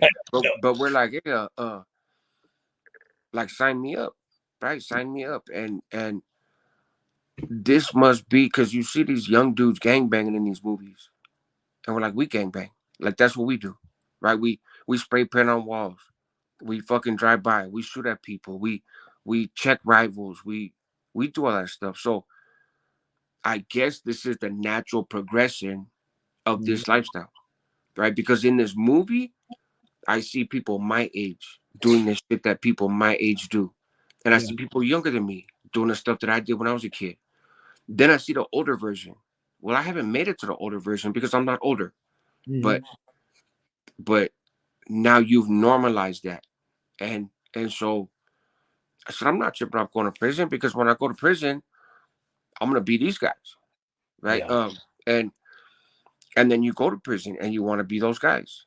And the cliques, as you call it, right? They roll out the fucking red carpet for you with the propaganda. Not the Yeah. red carpet of admission into the clique, but the red carpet of being a subordinate to them. Like Yeah. Yeah. They it's give you. They put the carrot out there. You may make it. yeah, yeah. Yeah. Like it's man, you have potential. It's the fucking most dangerous word in prison when you come to gangs, right? Like I have potential. Shit, let me show you how much potential I have. And no, bro, it had a huge impact on us. And that's Huge. And and again, if you think about it, that's like it's not just like people will sit there and be like, nah, it's just a movie and shit. But when you're talking about kids and their mentality, think about it. Remember American Ninja, and all of a sudden everybody was ninjas right, in the right. skater movie, and everybody was skaters or Or breakdancing, even and the break WWE stuff, man. You had all you that had shit. kids jumping off the roofs of their houses, trying to fucking suplex on people on tables and shit, hitting people with tables. Like it's And I think that's what that Vato Edward James almost forgot when he made that. He said, I think his reasoning was that it was supposed to be a deterrent, but that's a deterrent for an adult mind, right, not for children's mind. That right there, what you showed them was again a commercial. That right there was a fantasy, and it gave them this thing to look up to and aspire to be in their world. You know what I'm saying? Like you didn't show Edward James almost get his GED and get out and become a right, mechanic. You know what I mean? Like right, that may have shown some potential. Like, look, even this dude got out and did something. No, you right. It showed, didn't show any other options. yeah, you just All showed you him showed was whacked. You know what I mean? yeah. And When you're in it, you're in it. and And that's it. and then the movie continued to be continued, right? Right. Happily ever after, and that was Mm-hmm. not going to deter some kid. Like to the kids, they saw that and they're like, "That's right, Puto. You don't walk away from this. That's what happens Right. to you, even to the metal. Like it was just sad. The mentality of it of children is that's the problem. As a kid, you can't compartmentalize those type of things, and Well, that's and then they had all the murders of those dudes around Hazard and the Heina and yeah, the Emmett played that shit perfect. Like it was a commercial for them, right? yeah. Of you talk about us, this is what happens, and it was a great promotion for the movie, right? It was a great mystique, and in reality, I did a video about this a long time ago because I talked to a dude who was heavily in the mix at the time, right? That American Meat came out, Mhm. and he was the lawyer for a lot of these, a lot of these dudes. I saw that video. Yeah, I know And what you're talking. yeah. And he wound up getting indicted because he was, I have some of his wiretap. fucking, the, money. Yeah. Oh, do you? Yeah. So it's he. but he kind of cleared up a lot of those hits that happened, and it's like, well, they didn't happen because of the movie, right? Like it's these dudes were dudes that were already on the lista. Yeah. This was a hyena that was already on the lista. Like these are people that were already being looked for, were already targeted.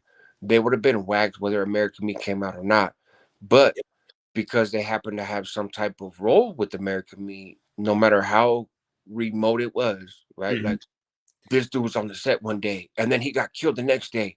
Well, he wasn't killed because he was on the set of the movie. He was killed because he fucked up. Like And that's it's like those that know it still perpetuate it. But right, Charlie Brown walked away from the right, clica, and you know what the right, consequences are. He was on the lista. He just right, happened to put himself out there more by hanging around his own neighborhood still. right. He was right And there. They killed him where he was from. And then the and Ruca, Lizarraga, she was an anti-gang, right, whatever. right. She's been working against gangs. She's been telling. She's been doing a lot of Tell, stuff. yeah. And so Real reckless when you're still right. around them. So, I mean, it was bound to happen. But yeah, I mean, it actually. But to this day, people I will still get comments on that video where folks like, man, you don't know what you're talking about. They got killed because they gave up information on the anime for the movie. Yeah. No, people were trying to kill them before that. And And the movie unfortunately, never came out that it still got whacked. And there's tons of other people. Now, there's dudes that got whacked in prison. Uh, and those guys, some of them were behind the movie, right? But people never talk about them, right? Because they, a lot of them didn't get killed; they just got blasted, uh, and they're locked up. But it's such a that's well, part of the folklore of the movie, right? Is that and the messed up part is it's great dialogue for the cops because it makes that the big bad boogeyman to go right, against, and it gets you the money you need to fight them, right? That's gonna pump up your budget when you say, man, they're killing people just for talking about this to this movie. right, When the cops have the intel, they know right, very well that's not what it was for. But then when they get on and they do these little documentaries and they say, yeah, right, man, killed them because they were helping on the get the fuck out of here. Everyone they know that's not true, but it sounds but everybody profits from it. Like you yeah, said, the cops sounds profit good to from the politics. narrative. The gang profits from the narrative, right? Of that inmate gets to turn around and say, yeah, if we don't even fucking say our name, we'll kill you. We don't care who you are. Yeah, And what the do you think? cops turn around, they're like, man, this gang that we're fighting on multiple levels is so dangerous. Look what they do. And Yeah, it's like I said, man, it's what 30 years later, and people still believe this stuff. It's great propaganda, you know. Uh, but if you do a movie about a guy who did time, right? If a movie about you, right? A movie about me, not that I'm some big shot, but just any movie about somebody who did time and came out and got their life together and became an average fucking Joe, right? Is yeah. like you went from street thug to prison gang member to average Joe dealing with the same shit everybody else does. That movie doesn't sell, Mm-mm. right? It's that's nah. We don't, as a society, we say that that's what we want to happen to people. Like Yeah. realistically, they want your story to be true, And but your story is unfortunately, not entertaining. They don't and, want to and see your story in a movie. and not just that, the culture of gangsterism Right, is so it's so ingrained in our society, even normal people that have no idea of this life, that have never done a day in their life. I mean, a banker will sit there and be like, oh, this fucking rat. right. You know what I mean? Like I've seen Sure. videos of este boxer Enriquez, Mhm. and I'll see a comment put like, "Oh, he took the pussy way out," and then you click on his face, and you go see Right. his Facebook, and he's like a married father of 3, Right, and it's like, right, really? That's what right, you would have done? You would have took the other route? Like, it's right, so, right. and I think that's part of what has basically fucked up that, because no one wants to be that. You know what I'm saying? Even though as a normal citizen, that is the that's what that you have integrity if you don't allow things like that to happen in Sure. your neighborhood, to kids, to families, Right. to women. Like you that but then but that's not what people like. They pretend it, you know what I'm saying? Oh, Right. he's a hero because he jumped in the way of the bullet when they were shooting the Ruka. But that same hero can't say, well, he's the one that shot me because now you're a rat. Right. I mean, Well, and that's the thing is, you have civilians who celebrate a lifestyle so much that then they feel like you need to be held accountable to the lifestyle that you signed up for. yeah, Right. It's kind of like it. Like, these aren't Hollywood actors. These aren't movies. This real life shit. That's yeah, not a hypothetical life sentence in a movie. But then the guy kills all the CEOs and finesses some bitch and gets out and lives happily ever after, goes to Mexico, joins the cartel. Like, yeah, that's not how it really works. You know what I yeah. mean? And It's but that we're actually fucking human beings with feelings, right. with thoughts. So if I feel in my in whatever my situation is that I'm gonna get the shit into the stick, or I'm gonna either die, my families might get killed, I'm gonna end up doing life in prison, I'm gonna go to death row. It's human nature to preserve yourself. Right. And I get it that there are some that will not, because it may be more beneficial not to. I mean, Hmm. it just is what it is. But on the other side of Well, that, and we're not all like, let's be clear, not everybody in this lifestyle is mentally stable. Right? well, Like, that's don't you have people who, it's funny, I was in prison one day and somebody told me, hey, gang banging is a cover up for serial killers, right? And it was like, look, you got people from the neighborhood that have multiple body, they're actual, like, yeah. by the legal definition, they're serial killers, right? And But they're they're not not looked the they're not legal looked at as serial definition. killers, right? The They're legal looked at as gangsters. definition, I think, isn't the legal definition killing people that you don't know, No, you and gotta have it's three or, multiple. yeah, It's it's 3 or 4. If But I it, think it's more than that. I think it's multiple and with no personal relationship or something. Like it right. can't be something that was like I can't just go kill four vatos from the other neighborhood and call myself a serial killer because that But was a personal thing. so so it Maybe I'm depends. wrong. There's some people, if you kill 4 people, period, no matter Mhm. the circumstances, you're a serial killer. Others, yes, will say, well, what is the relationship between them? Like, if you run inside a house to do a robbery and shit goes bad and you kill everybody in the house and there's 4 people in there, are you really a serial killer, or did just that robbery go bad? But regardless, it's their point was, like, these people you hear about in the news as non-gang members, but who are serial killers, right? Like, they pull up and snatch broads off, the side of the road and wind up whacking them, or they find dudes in the park and they wind up whacking them, or they don't like these people or those people or whatever. See, look, hold on, real quick. So the Sure. definition says there's two right here. It says what defines a serial killer? A serial killer is conventionally defined as a person who murders three or more people in a period of over a month with a cooling down time between murders. For a serial killer, the murders must be separate events, which are most often driven by a psychological thrill or pleasure. There you It go. says, and then it says a person who commits a series of murders, often with no apparent motive and typically following a characteristic, predictable behavior pattern. So in the hood, we have a predictable behavior pattern, right? We have a similar characteristic. It's like, I'm from this area. I don't like vatos from these other areas. I'm gonna go kill them. And his point was that just fundamentally, not specific to any gang or whatever, but he's like, hey, there are some vatos that are fucked up in the head to the point that, like, they would be serial killers no matter what, whether they were gang members or not.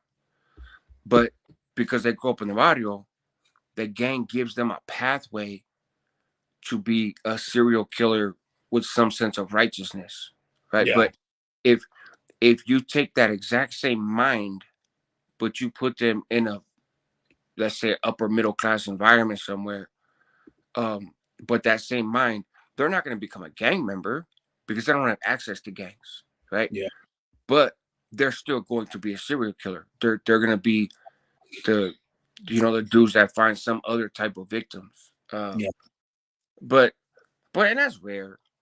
That's not the majority of folks in the neighborhood. But it's Raziel came in, huh? Yeah. Raziel came in with like 37 comments. Burqueño said, "Hey, good evening, morning, everybody." What's up, Burqueño? Finally got up, huh? Big motherfucker said, "Q Burqueño." Doug Ross said, "NFG, good brother, tossed her, but kept tight with his kids." Burqueño said, "Big motherfucker 100." ZG said, "Indio, Frank, Richie Rich's family was like a second fam to me back in the days." Oh yeah, Richard Trujillo. Richard Trujillo was in the pod with us when they had us all together. Him and one other vato were the only ones in there that weren't like carnales, but they put him in the pod because he was they had him back on the New Mexico stuff with that Hale. Doug Ross said, "You guys got the PayPal, Cricket? Can you put up a link? If so, bro, we do have a PayPal. It's named after the put it up. Big motherfucker put it up. Yeah. Doug Ross said, "Thanks, motherfucker. I seen the link, bro, on top of the page." Big motherfucker give a thumbs up. Doug Ross said, "Big motherfucker, I sat and listened to plenty of channels about jail stories, etc. Guys helping kids, mob shit, you name it. I think after a couple of years listening and never popping in, now I can make smart choices." There you go. Shout out Doug Ross. Yep. Be honest, were you attracted to the baddest boys, not just the bad boy? Oh, she's gone, bro. Yeah. But if you say that, she says no. She gets mad, right?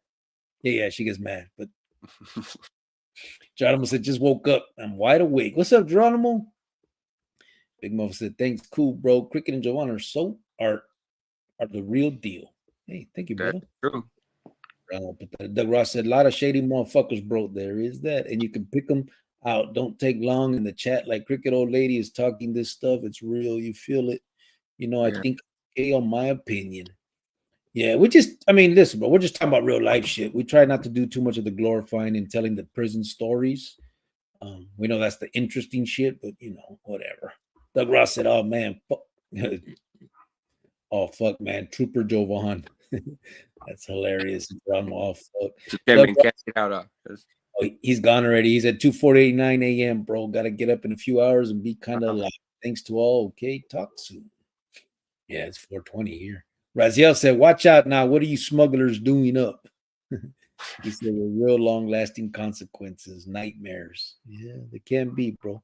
Vulcano said, "Regular people living out their own weird fantasies through those guys. Everybody wants to be the metal, even in fantasy land." Yeah.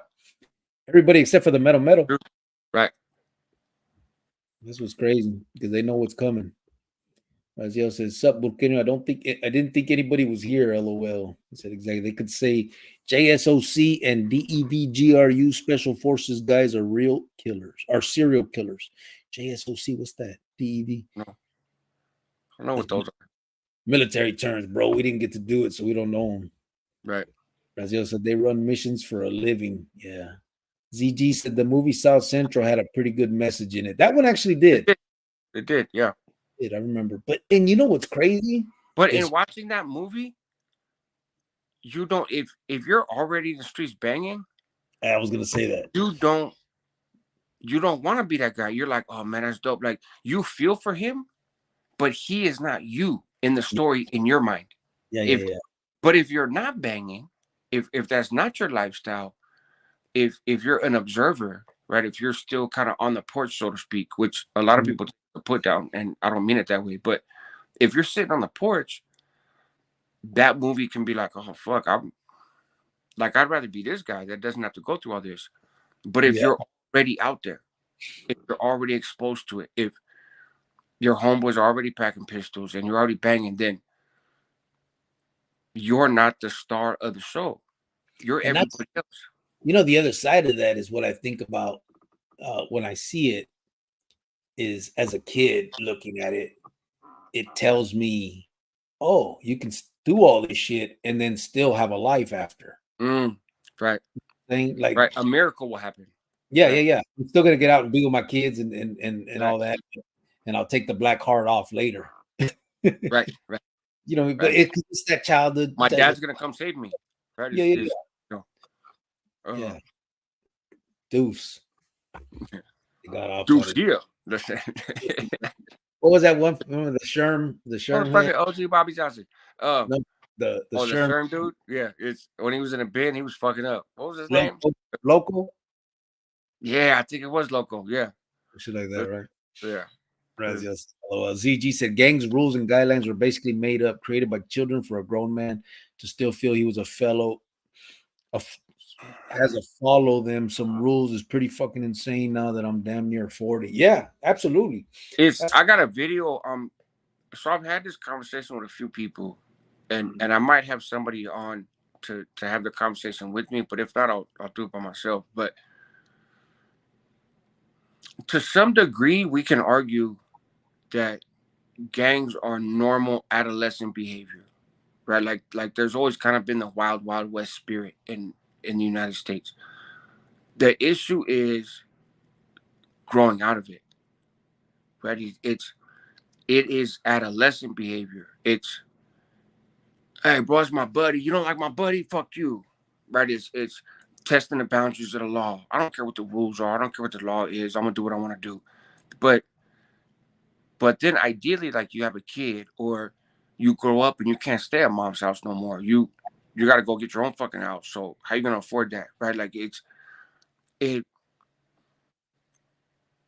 We have turned gangbanging into some lifelong obligation. But when you're fucking 10 years old and 11 years old, it's, if I'm 11 years old, I can't sign a contract legally that you can hold me to, right? Like I'm a child. It the law does not expect me to be rational and reasonable and have foresight, right? So, but yet people start claiming the neighborhood at 10 years old, and then we're like they're 50, and we still expect them to think the same way, and otherwise you're disloyal, you're this or that. No, gang banging and set tripping is adolescent behavior. It's I'm not encouraging adolescents to participate in it, but fundamentally that's kid shit, Yeah. and we carry it into adulthood. And you're right. We had a conversation with this dude Hoodie from the hood, was this black dude, this crip from San Diego, and he's like, man, some of these rules need to be reworked. Like these are rules that are made by children. It's the rules of the hood are made by kids to apply to kids. It's you grow up and it's a different story. And he talks about in our conversation, which I haven't posted yet, but he talks about how like a rule in his neighborhood is, hey, bro, if you get called into question for anything, you got to show up immediately at the spot. I was like, bro, I got a job. Like, I can't pull up immediately to the spot. It's. Are you gonna pay my rent? Like I have obligations, bro. I have kids. It's that shit sounds great when you're 12 years old, because at 12 years old, you have no other priorities. Yeah. But at 22, 32, 42, it no, I'll see you when I see you. Yeah. It's I'll be there after work. it's right. Like it's and bro, you ain't been hanging out in a while. Motherfucker, I'm working overtime trying to pay these bills. Like California's expensive. It's I, well, you need to show your face to be a part of the neighborhood. Wait, so if I don't show my face today at 35 years old, that discounts everything I've ever done for this neighborhood. That discounts everything I've ever done for my homeboys. That's like, never mind the shootings, never mind the violence, never mind all the gangbanging, never mind never telling on people, never mind any of that shit. But all of a sudden, I'm kicked out the hood because I don't show up at 2 o'clock on Thursday. Man, get the fuck out of here. It's and I think there's a lot of truth to it, but it's born out of that reality, right? In the comment. And we've talked about it before of it's childish behavior. Gang banging is childish. Yeah. There's no other way to look at it. And if you choose to be childish at 45 years old, that's your business. It's your life. But it's kid shit. It's adolescent, reckless, testosterone driven, fucking emotional, hitting puberty, wilding out. Like that's what I was born from. But now we want people when they're 50 to adhere to those same policies. Like, no, that doesn't make any sense. Actually, it Burqueño said, Raziel, what's up, man? How are you, hombre? As I said, day-to-day business, homie. Just got in. I was going to listen to some music and fall asleep and seeing you guys on. Burqueño said, right on. Salute. Raziel said, JCOC is the Marine Hitman. Dev Grew is Navy SEAL Team 6. okay. That's something new. Raziel said, they kill whoever the feds tell them to, whether they have it coming or not. There you go. Fucking this world, man. Raziel said, like Boxer's homeboy Jerry isn't a serial killer. It was a job. If he was, he'd still be out there clipping people. A guy like Richard Ramirez is a serial killer. So I still talk to Jerry, right? Obviously I don't talk to Boxer, but I still talk to Jerry, and I think that's pretty fair. I think that's a fair statement. Yeah, I think that's a good distinction. It's not everybody who kills for the fellas, even if they kill multiple times, is a serial killer. But there are other people who just have a bloodlust, and they just want to take people out. And being a part of something in a violent community gives them a chance to do that, and they're drawn towards that. And if they didn't have that vehicle to satisfy that bloodlust, they'd find another one. If Richard Ramirez grew up in the hood, influenced by gangs, he probably would have been a gang member, right? And still killed people and done crazy shit, right? That he did, but he would have had a vehicle to express himself. But I don't mean to suggest that anybody that's killed a few folks is a serial killer. I think part of it is a mindset for me. It was like, what was that kid's name? He was a sureño, the one that cut off his Celly's head. Oh, Asuna. Yeah. Yeah. Jaime, right? Jamie. Yeah. That was what was. That's just sick ass shit, bro. Like that's. I mean, that actually is more of the story. Because remember, like he said, he used to try to kill the cats and put them in the freezer. Right. That's some serial killer shit. Right. I never liked cats, but I'm not putting them in no freezer or no fucking right. I'm just not pet them. Right. GG said, Hoover Deuce, Loco.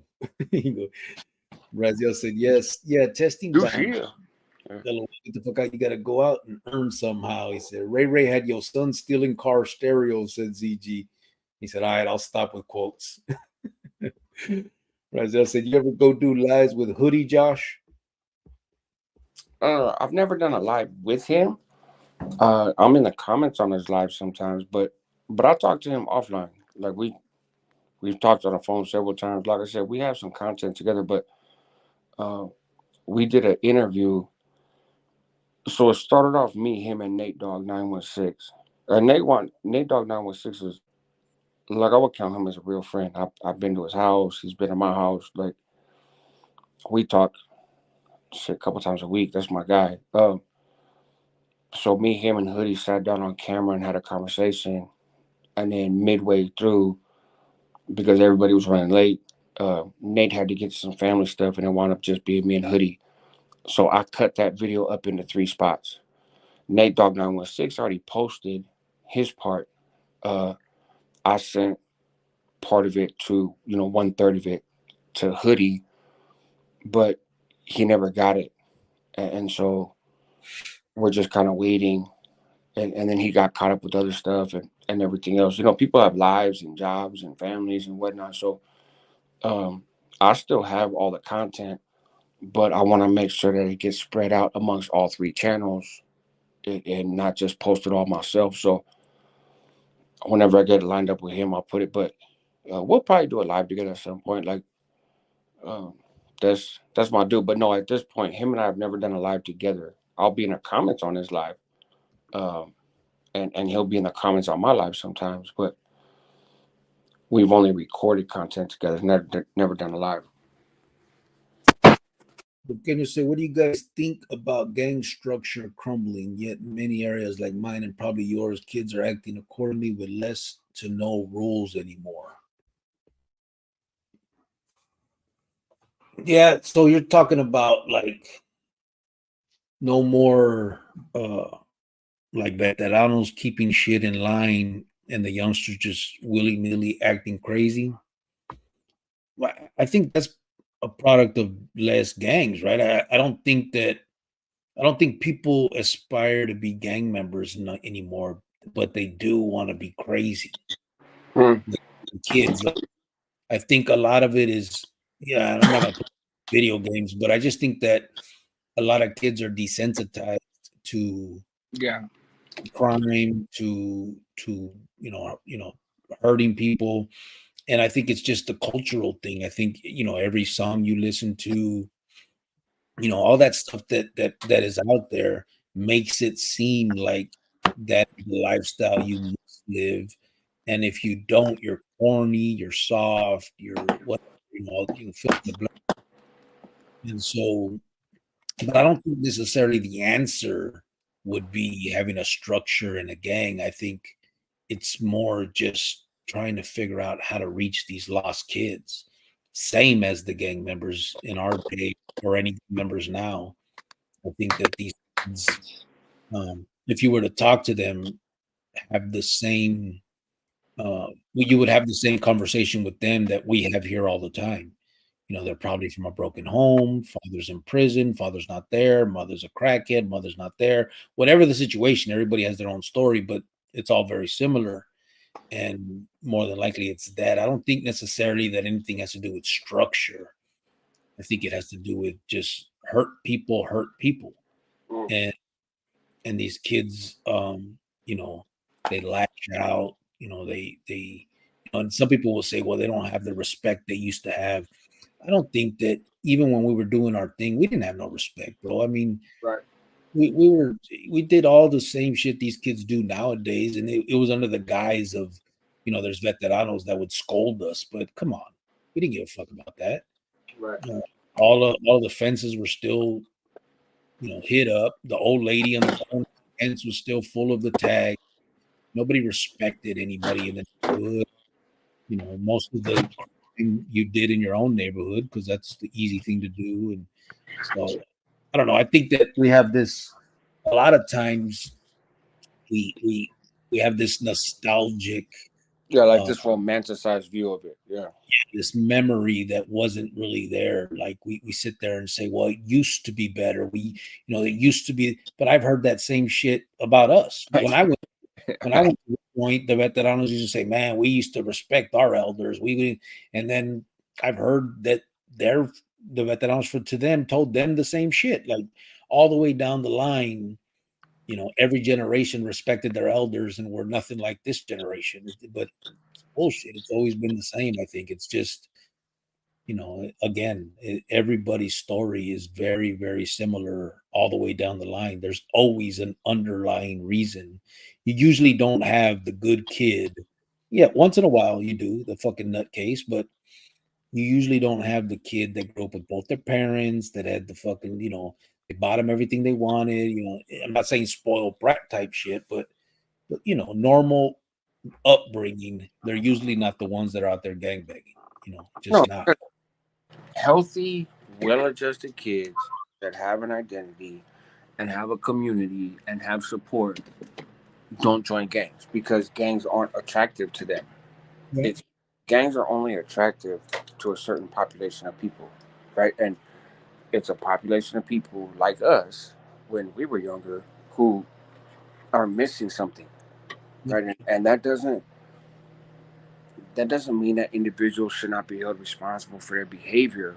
I think sometimes the broader public and probably not viewers of this channel, but the broader public are like, oh, you're making excuses for them. It's not making excuses for them, but it's trying to understand where is the root of the problem so Yeah, that we can address that as a community. And it is, it's a lack of community. It's a lack of identity. There's a void. It's gangs fill a very important void, and for young people. So young people that don't have that void, which is actually most young people, I think sometimes it's easy to forget that even in the hood, even with heavy gang influence, most young people in those neighborhoods do not become violent gang members, right? Like it's, I mean, at least that's my perception. I don't know for you, Cricket. Like when you were growing up, and you think of all the teenagers, not the teenagers that you hung out with, just the teenagers in general in your whole community, right? It's, I know for me, looking back, it seemed like everybody was on the same page because you hang around people that are on the same page with you, right? But in reality, like numbers wise, one for one, um, everybody was not on the same page. Actually, most people were not with the bullshit. well, if you remember, and I don't know if you had this same thing in your barrio, but my neighborhood, we had the homie that he was from the neighborhood because he lived there, but he had mom and dad home, Right. and he was probably the one that got the Nintendo first, Right. and he had all the cool Dickies and Ben Davis because they would buy him all that shit. Right. But every time it came to the big stuff where any shootings or any of that, all of a sudden he's missing in action. He was never Right. around. Right. Of course. And then that's the one that later in life made something of himself. You know what I mean? Right. Yes, he was in the neighborhood, everybody knew who he was, but he wasn't with the shit. Like he wasn't trying Right. to, he wanted to play gangster, but he wasn't no gangster. Exactly. And that was, again, and those are the ones that we frowned upon as who we were, but I sure wish I was now. You know what I'm saying? Like it's when you look at that, it's like, fuck, man, that dude had it all, and he skirted it because he was still fucking around. You know what I mean? Like he got lucky, but then again, I mean, he knew what he was doing. He wasn't with it. He wasn't gonna be there when that type of shit happened. And When whenever I, it did, he would disappear for a week. yeah, when I did my juvenile hall video, like my first day in juvenile hall video, when I first started on YouTube, probably one of my most successful videos. But um, I said in there, like, I wish I was the kid that cried myself to sleep at night when I got locked up in juvenile hall. I wish I was the kid that was scared to death at the time when I was in there. Of course, I frowned on those kids and I viewed them as weak and lame and all this other stuff. But in hindsight, now as a grown man, I'm jealous. Like Yeah. I wish that was me. I wish the first time I went to juvenile hall, it worked like scared straight. And I got out of there and I was like, fuck, dude, I don't ever want to go to jail again. I don't ever want to do anything that's gonna put me over here. And I didn't have that, honestly, I didn't have that strength, right? To buck the trend. I didn't have that strength to get away from what was normalized for me and create my own path. And again, at the time, I looked down on those who did because we're in the lifestyle. But again, now as an adult, fuck, my life would look way different if I was scared to get locked up. My life would have looked way different if I was scared to get jumped by the rivals, if I was scared to, get in a fight or stab somebody or shoot somebody or whatever. Like all those dudes that I made fun of, uh, I'm assuming a lot of them probably became pretty successful, kind of normal, well-adjusted adults. Like they probably got kids, good jobs, little mortgage payment, and that little couple years maybe, or year, or a few months, or that summer, however long they were involved. That's such a distant memory, and they've become a normal, kind of well-adjusted member of society. Meanwhile, you got us that are trying to play catch up. Like, I envy those. I mean, I don't envy them because you can't rewind time, but in a sense, I do. Um, Yeah. it's and then you think of all the people in the neighborhood that just never came outside. They never even pretended. They never even dressed up for a costume party. Like their parents had them in sports or had them in church or had them somewhere else where it's they probably got picked on sometimes. Got roughed up a little bit, but they were square bears. They weren't with the activities, and you imagine how those individuals' lives ended up, right? But we grew up in the same community, right? Like we grew up with the same shit around us, but some of us fall into the trap and some of us don't. And the number that really get caught up and really get involved and really go back and forth to jail and go to prison and all that stuff, it's the minority of people in the neighborhood. But to us, it's normal. It's like, oh, this is what we do because this is where I'm from. There's a lot of fucking people that grew up where you're from that didn't choose that path in life either. Yeah. It's No, you're right. I mean, looking back, fuck, I wish. I mean, you can't, but you right. wish there's so much that I would have done different. But that's why I think it's so important that we speak on it. You know what I'm saying? Like, Right. someone hopefully needs to hear this or will hear this, or some kid will fucking be like, damn, look at these miserable old motherfuckers. I don't want to be them. You know what I mean? Exactly. Right. Not that I'm old, but you know what I mean. No. Feature three. See, Hootie, your friend from the big old inn, he said. Raziel said, there's no order in the cartels now, Burkina. They're out there doing whatever they want.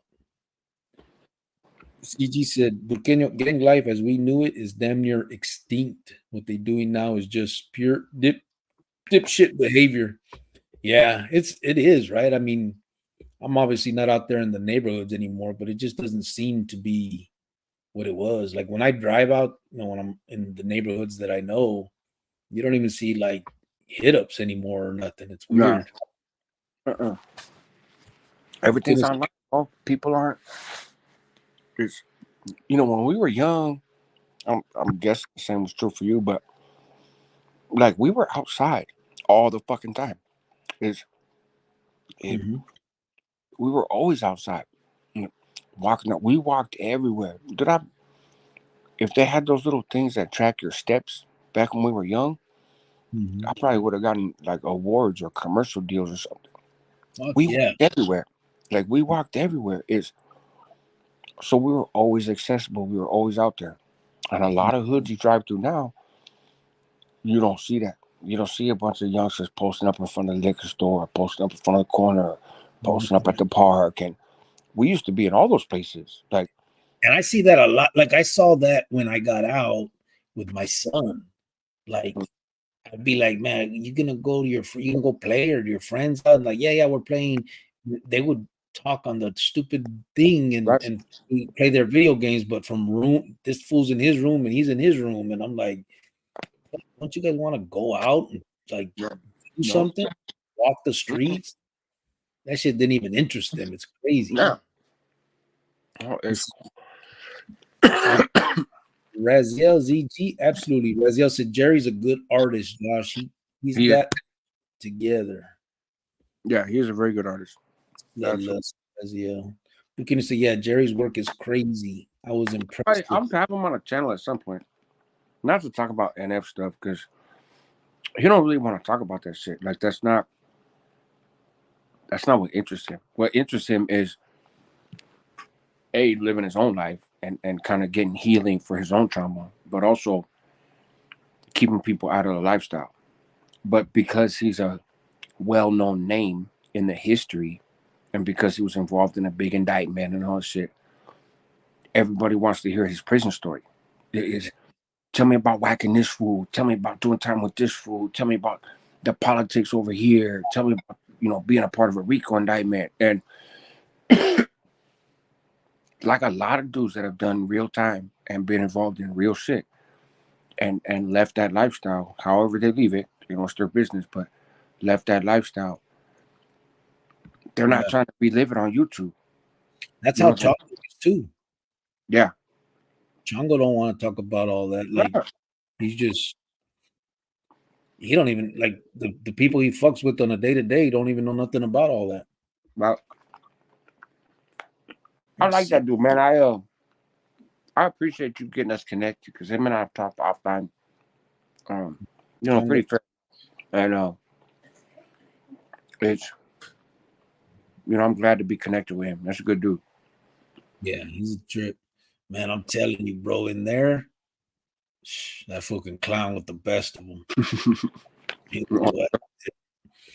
Raziel said, good way of putting it, Cricket. They're not interested in the organization. They just want to be fuck-ups. Yeah. But said, LOL, yeah, every previous generation was the golden generation. That's how it seems. That's how everybody talks about how it used to be this. No, never was. None of that. There was never used to be a cause. There was never it used to be amor within the organ. There was never none of that shit. It's all that's even more propaganda to make it seem like maybe it can go back to that. It never will because it never will. So, I mean, I agree with you 100%. But also, that happens across the board. Like, you have people that have never been involved in gangs. Just elders are always like, in my generation, we did shit this way. Yeah. You keep got this fucked up. Like, that just seems to be a rite of passage. That's how you know you're getting old. When you're like, your music's too loud, or the way you dress is funny, or the shit you're into is weird. Like, yeah. That's just the part of getting old.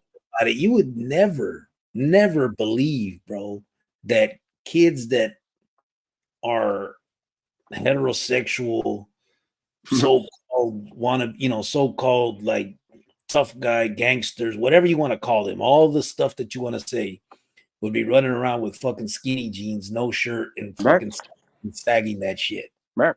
You would never like it's like you look at that and it's like, what is he thinking?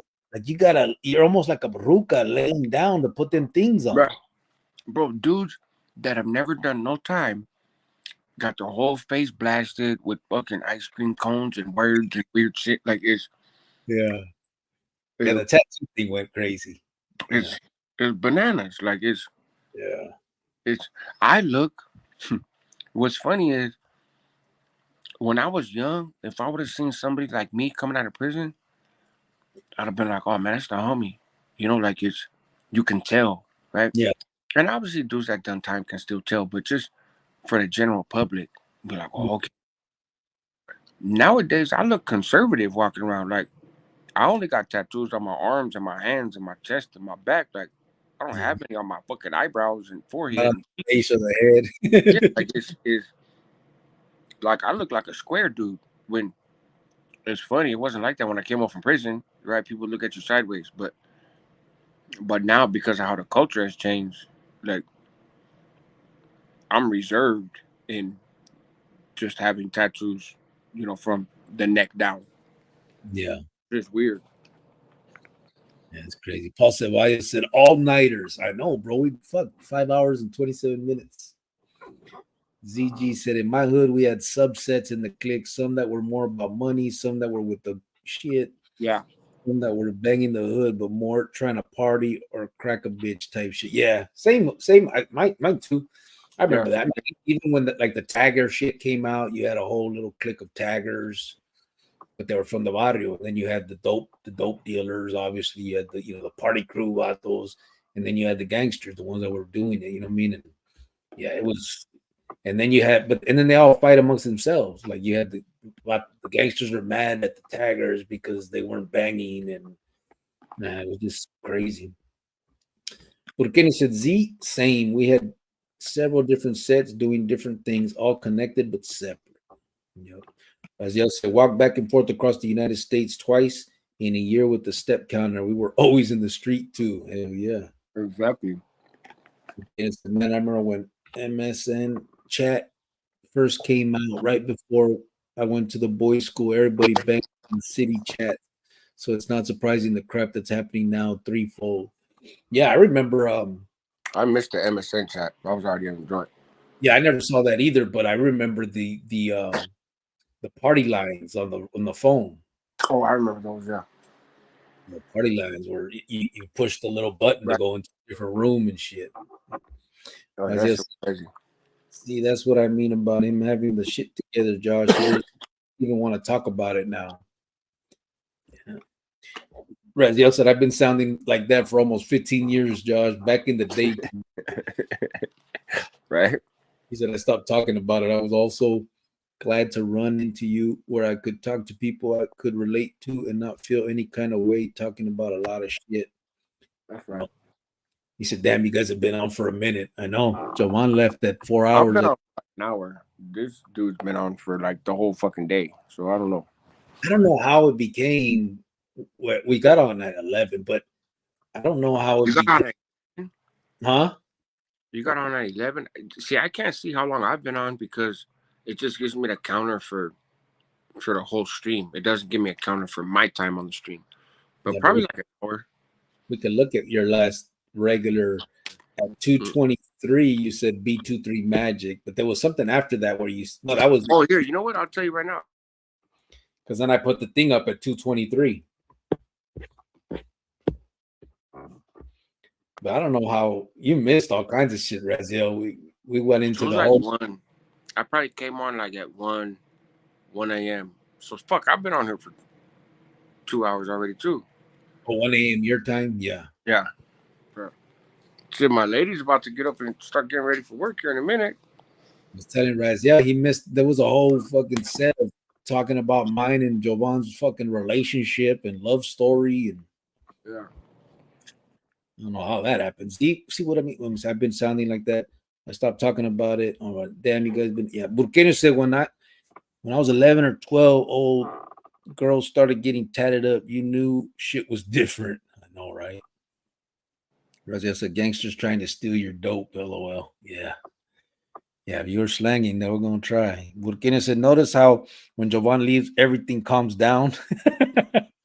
She ain't lying when she said well. Yeah, everybody goes hard on her. Hey, she could take it. Like she rocks with the best of them. She could take it. She ain't no slouch. She'll get you. Crazy. Yeah, she'll hit you back, but she's Yep. fun. Órale, pues. I think we're gonna get the All hell right, out. brother. See if maybe tomorrow we'll come back again for a little bit. You don't work or nothing tomorrow, huh? I don't work at all, bro. I'm out of work. But tomorrow I have actually in a few hours today. There's a lady. She's from another state. This black kind of, but she does like getting people's records cleared and expulsions and that kind of stuff. Exoneration. So I'm gonna talk to her. Yeah, like I said, probably about 6 hours from now, and I'm I'm I'm trying to get a pattern on the channel. Like I did a mental health Monday today, right? And which was a live, but I put it in a playlist. And then every Tuesday I'm gonna talk about the law, like kind of talking law Tuesday type thing.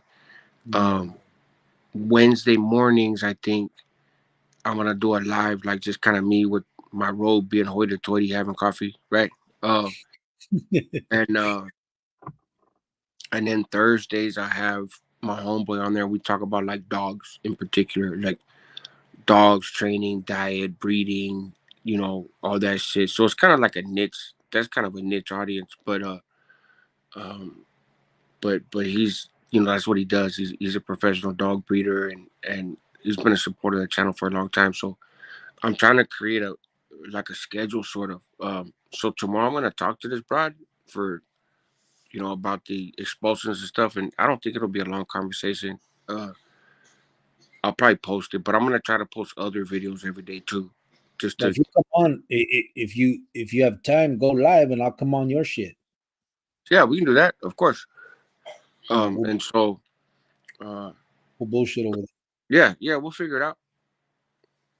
I'm off tomorrow, so. Oh, are you? Yeah. Okay, cool. Yeah, we'll figure out something.